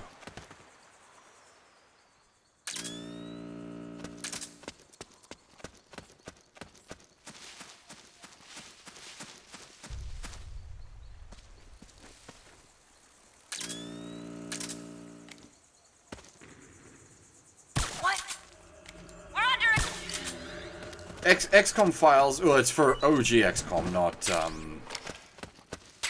Newcom. But it What was that?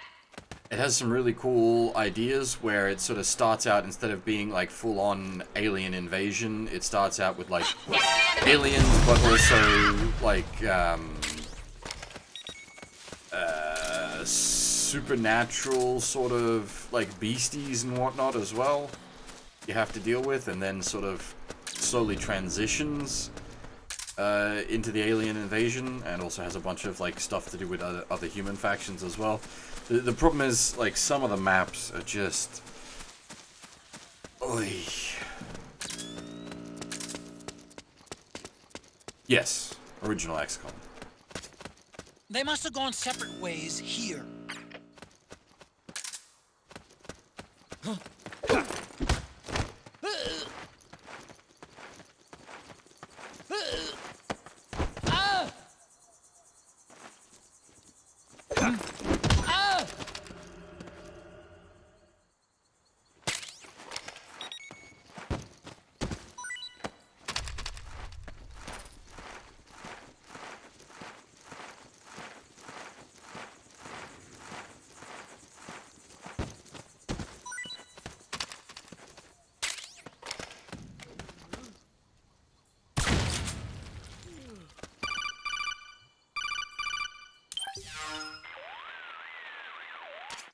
You need to look at more than just the shape of the footprints. Don't assume you're on the right track just because the print matches the target's shoes. Take a closer look. Imagine the target actually on top of the print. Think.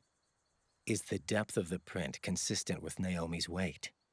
Does the stride, straddle, and pitch match her walk? Pay attention. Don't let the hunted fool the hunter. I'm intentionally going the wrong way, man. There's that kind of shit does sort of annoy me. Like, you put all this unique camo handprints. Like, you include all this extra shit, and then you give the player, you know, you chastise the player for going out of their way to find the extra shit.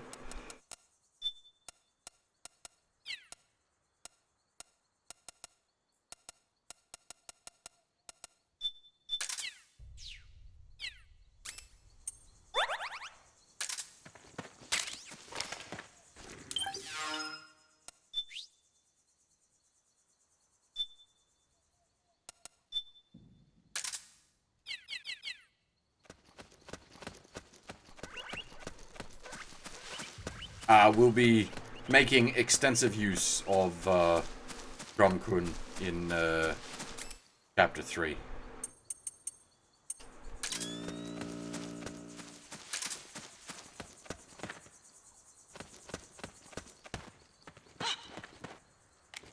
Who's there?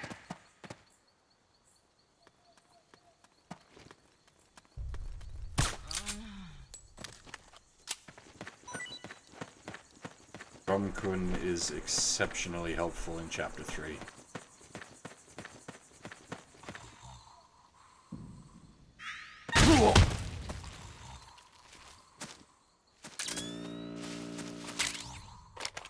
Oh, good.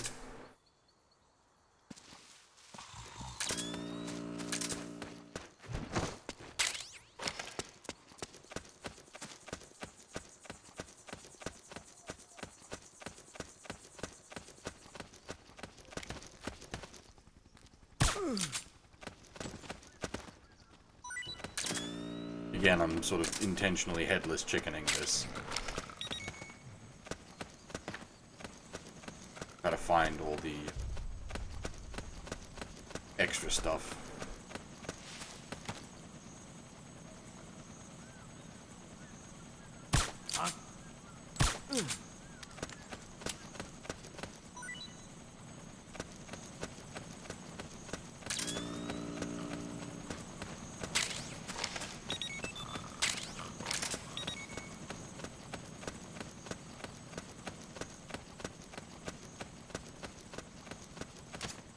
I'm noticing more footprints now. Security's getting tighter. We could be getting close to Naomi. You will have noticed that we haven't had an install screen, Murray, so that answers the question, I think.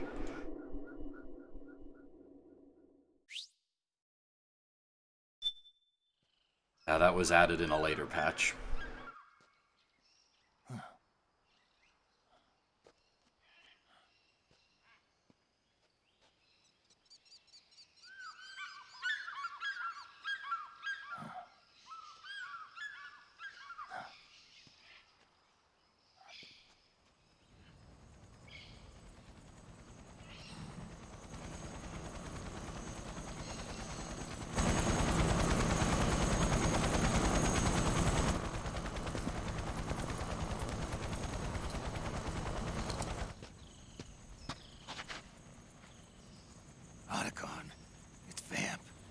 I'm sure of it. Yeah, and they're taking Naomi away.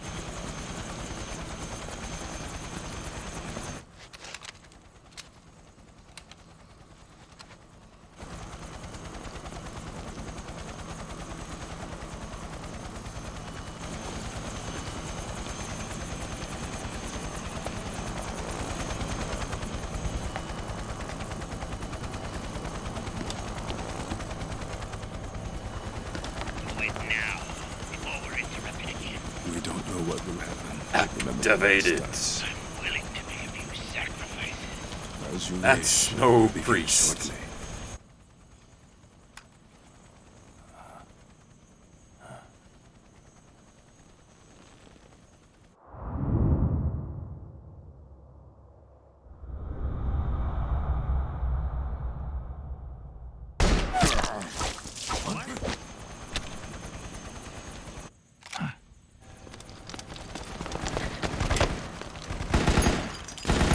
War priests. And we need to play some Warhammer. All priests of Sigmar.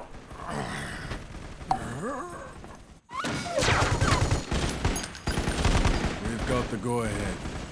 Begin. We'll use his blood. It could get intense.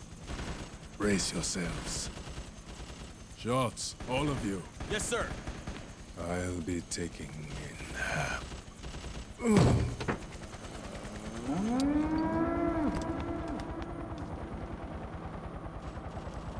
Unfortunately, Vamp does get explained in this game, so if you're confused by his bullshit, don't worry, that will be explained. I kind of wish it wasn't.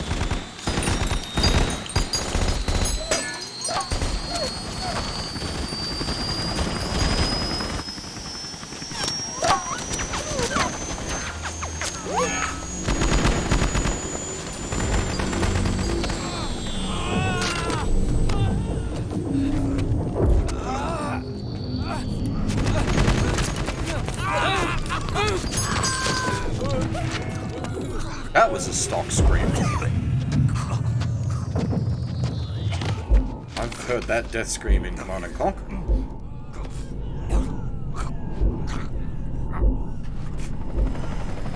Snake! The syringe! Snake!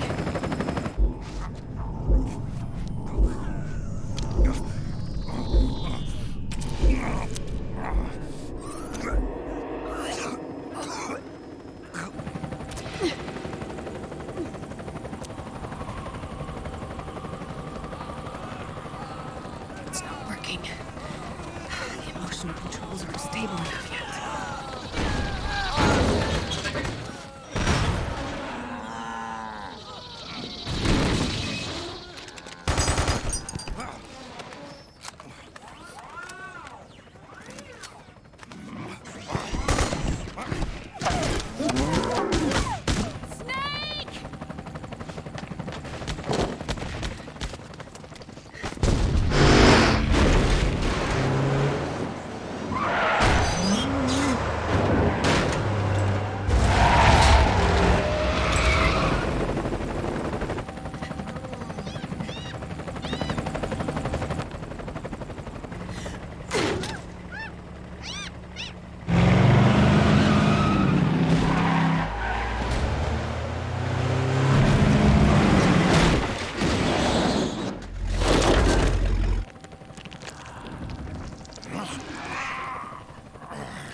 Need a lift?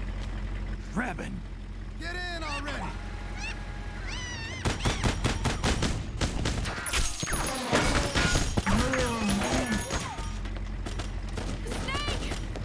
Naomi! Jump! Walk.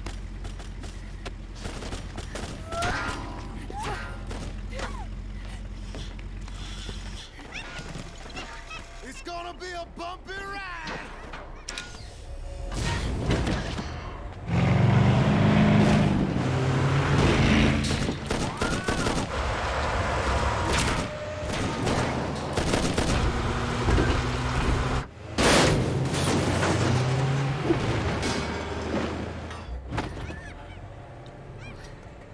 Okay. Thanks.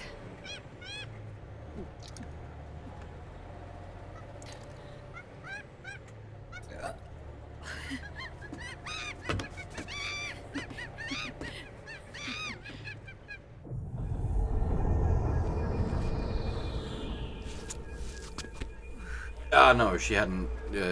She'd taken her shoes off earlier, so that was not in heels. One of the things you can find, and we did come across her discarded shoes.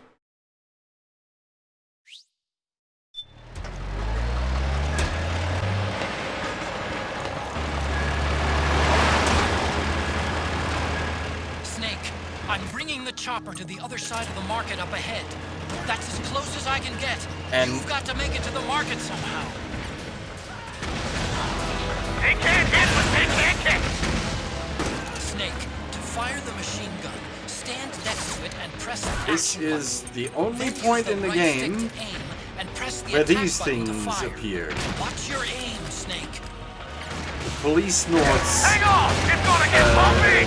like magazines. Powered suits are in our way! Take them out, Snake!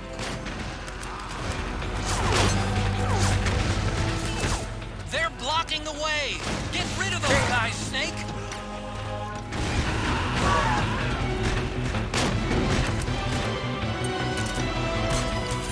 These guys don't seem to feel any pain. Small arms won't do you much good. A large caliber weapon ought to do the trick. Use the machine gun. Wait, not KO? That doesn't sound right.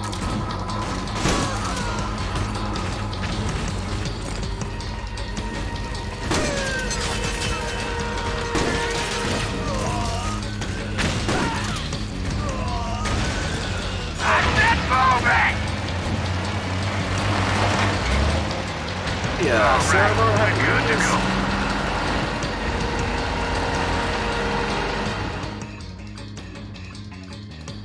I quite like the music that plays during this sequence. The sequence itself, much like most turret sequences, are a little bit annoying.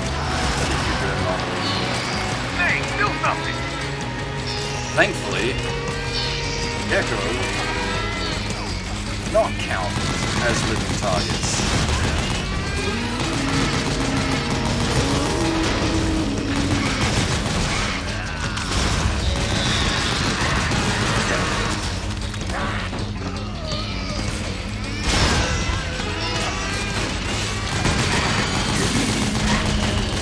Those Gecko will try to ram you. They are indeed Don't let doing. them get too close.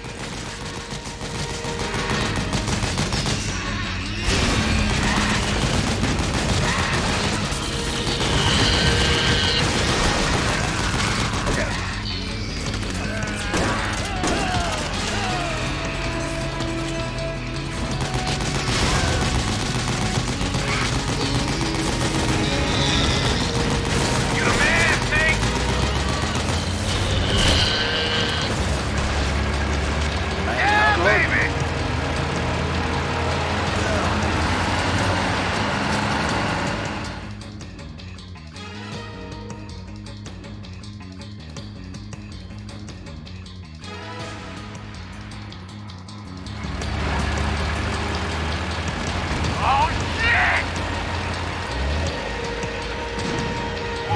Got an MTS on our ass!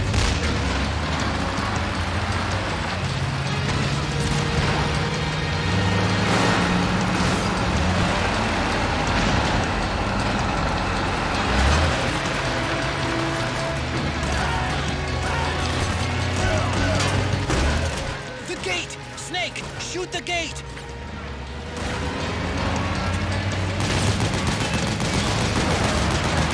Hey, you gotta do something about that MTS!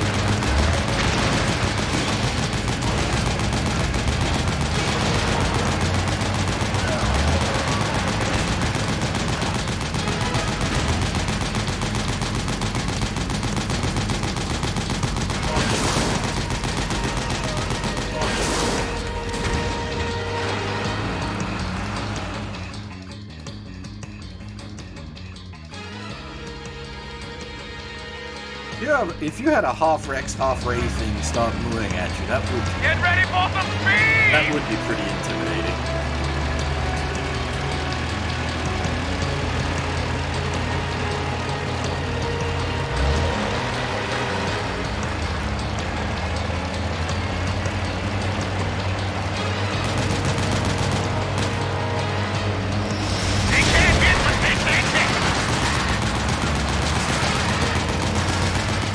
Those Gecko will try to ram you. Don't let them get too close.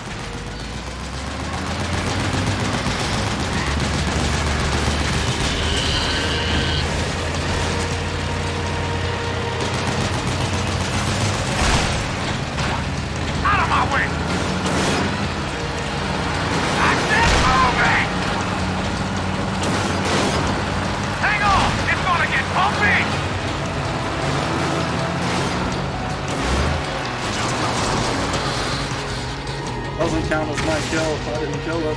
I was trapping. Catching that on me. Front! Here they come!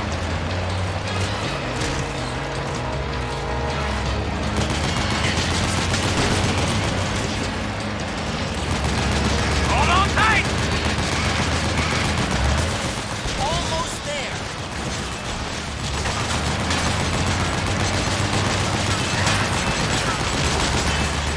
You can do it. Don't fall off!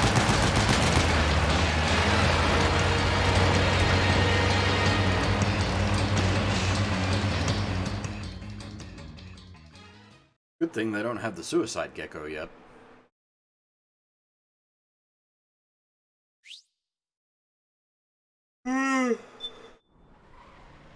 Oh yeah, excuse me.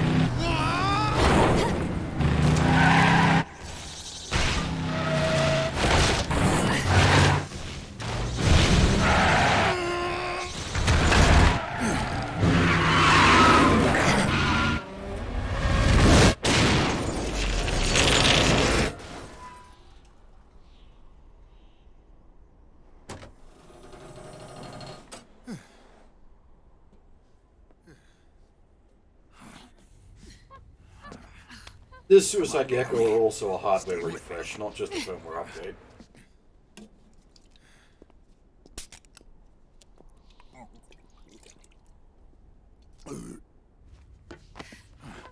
Up you go.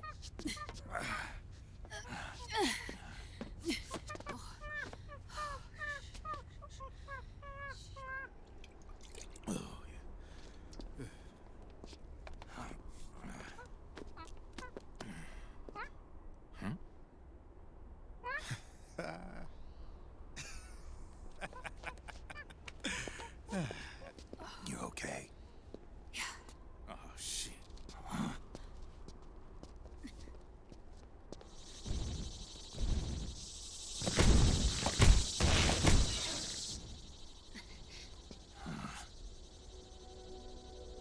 Oh yeah.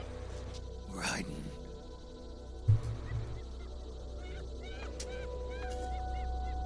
Let her rip.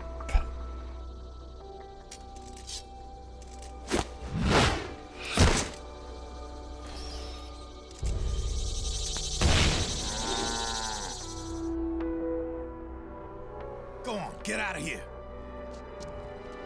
Can you move? Yes.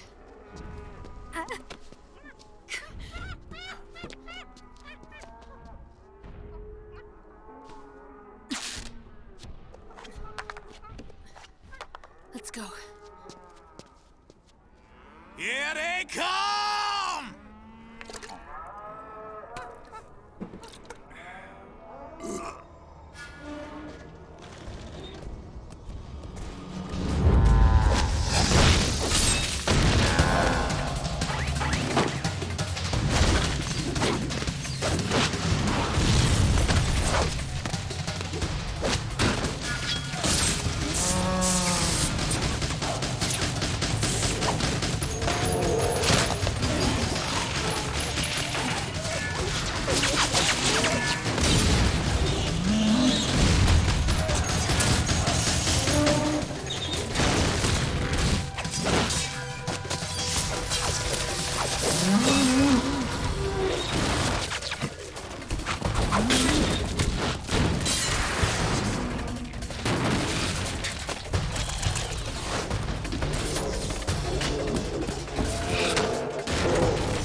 it's my turn to protect you.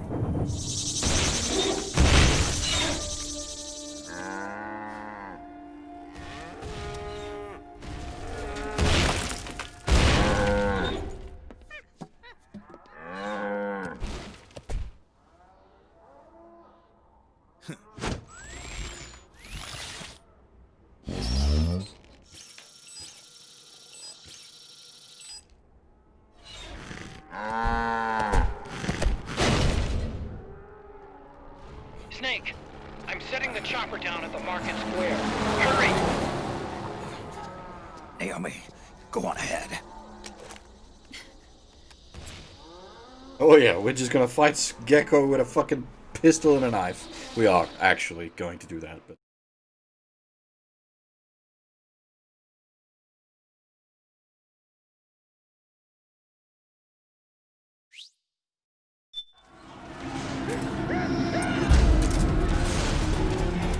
Raiden's keeping them busy. Now's your chance to make an escape. Snake, there's no time to check out the Gecko. Just ignore it. Get out of there, quick.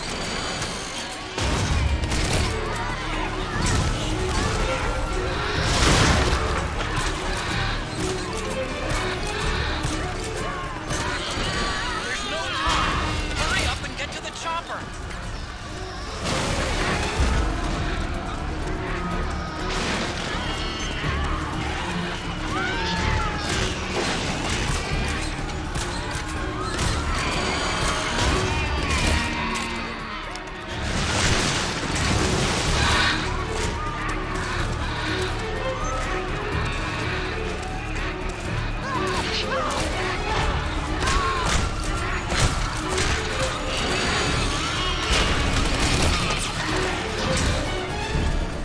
I can see you! Just a little farther! Run, Snake, run!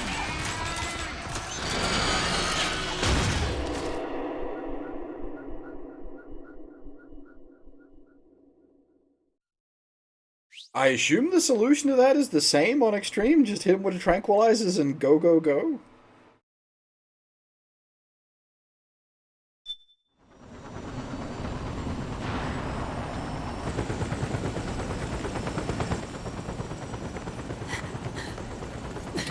I'm sorry. I'm a little busy right now. Thank you.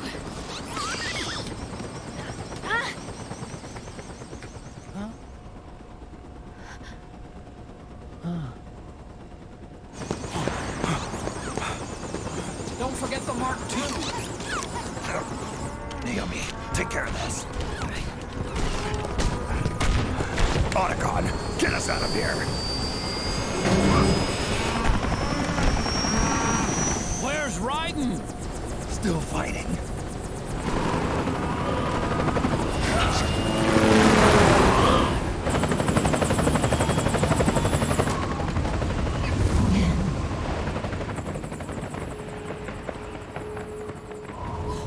Vamp!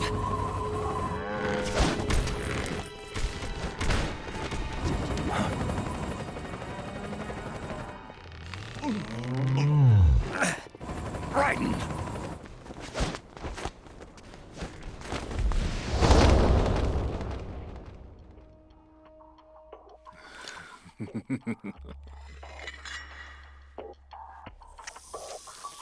Yet again, our paths cross.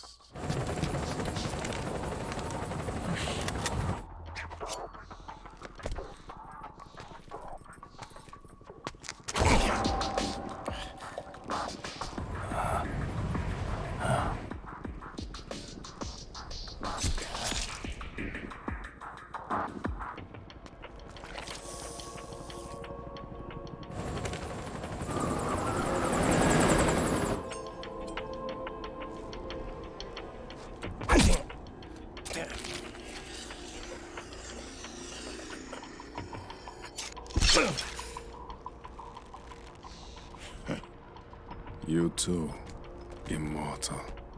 No. I just don't fear death.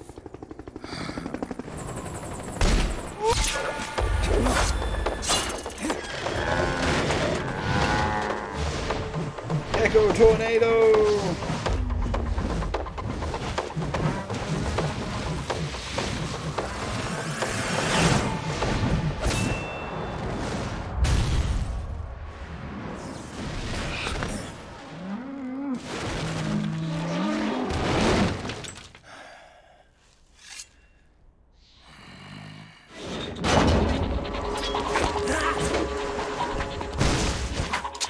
There was at one point a Revengeance 2 that got hinted at, but it never happened.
For Lord of the Dance.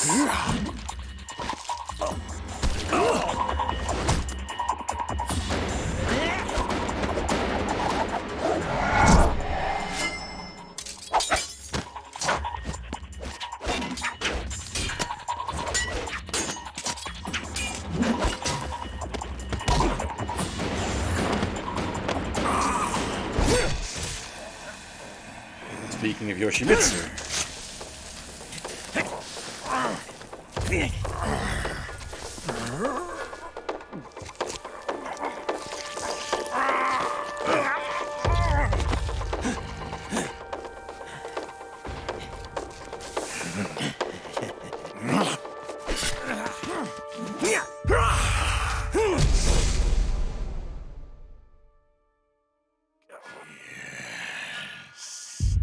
Could you be the one to finally finish me?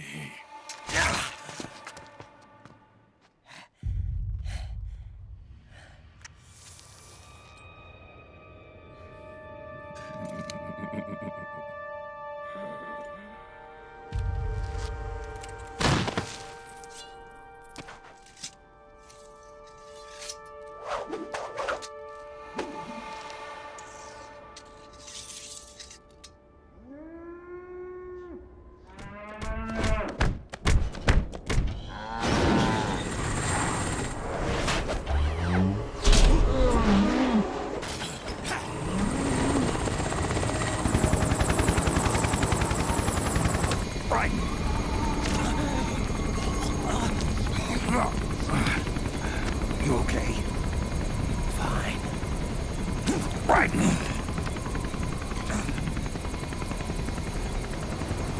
You're...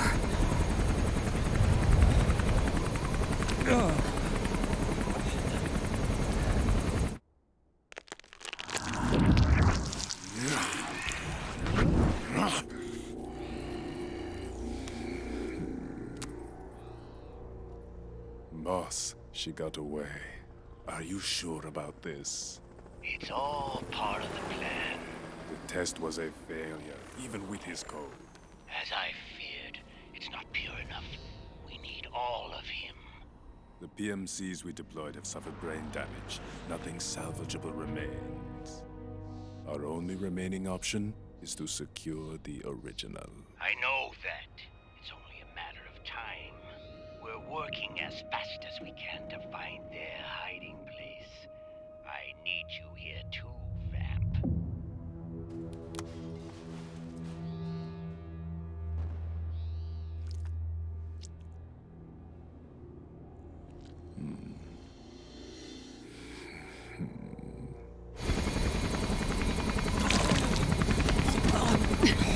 Hang in there. Vamp. He's got to be immortal. No, He's not immortal at all. It was my design that caused his body to be like that. Huh? What do you mean? The nanomachines in his body cause his wounds to close and heal at an accelerated rate. Someone took the basic nanomachine technology I once researched and perfected it. In a sense, I'm responsible for Vamp. He's one of my sins. Does your body have the same nanomachines? I brought a monster into this world. And I too am... Hold him down!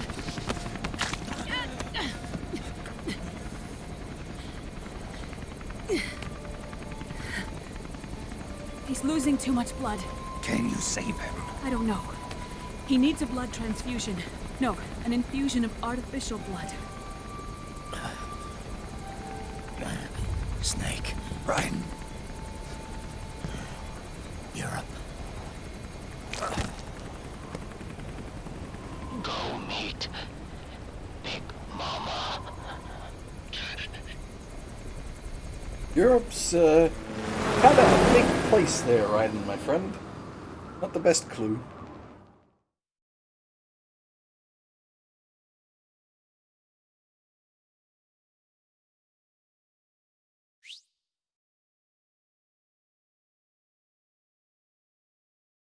The two deaths from being stupid. That was unfortunate. Right. That's about where we're finishing up today. Because from here it'll go into chapter 3, and that's for tomorrow night.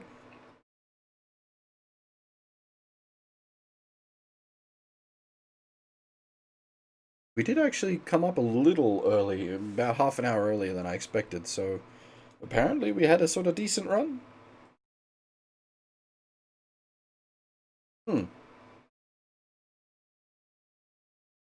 But yeah, as I said at the start of the stream, MGS... Oh, hello. Thanks for the follow, Mitchell.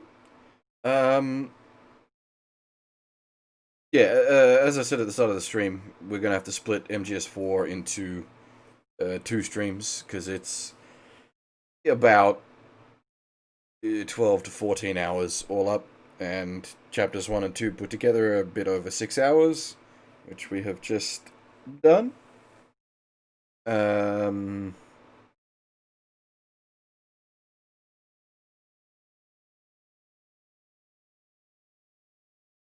Yeah. So we will be back tonight to do chapters 3 through 5 and finish out MGS4. Once again, I do have work tonight, so the stream will probably start a little bit late.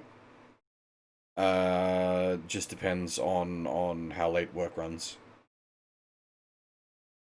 But hopefully not too late, because it's probably going to be 7 or 8 hours for the next stream. It's 3 through 5 is a fairly beefy stream, though. Lots of movie sequence. Like MGS4 is very gameplay heavy in the first 2 chapters, and then very movie sequence heavy in the back 3 chapters. So pack your popcorn, boys. But yeah, chapters 3 through 5 have certainly got some fun in store for us. Chapter 4 being my favorite overall chapter of this game, and then the actual final boss makes chapter 5 all worthwhile.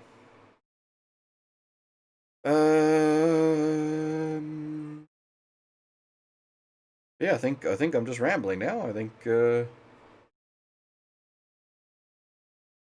we need to pack it up, and I need to go to bed, because as I said, I've got work. Yeah. We'll be back tonight to finish the game out. But for now, that is all. Thanks for watching, everyone, and hopefully I'll see you all next time.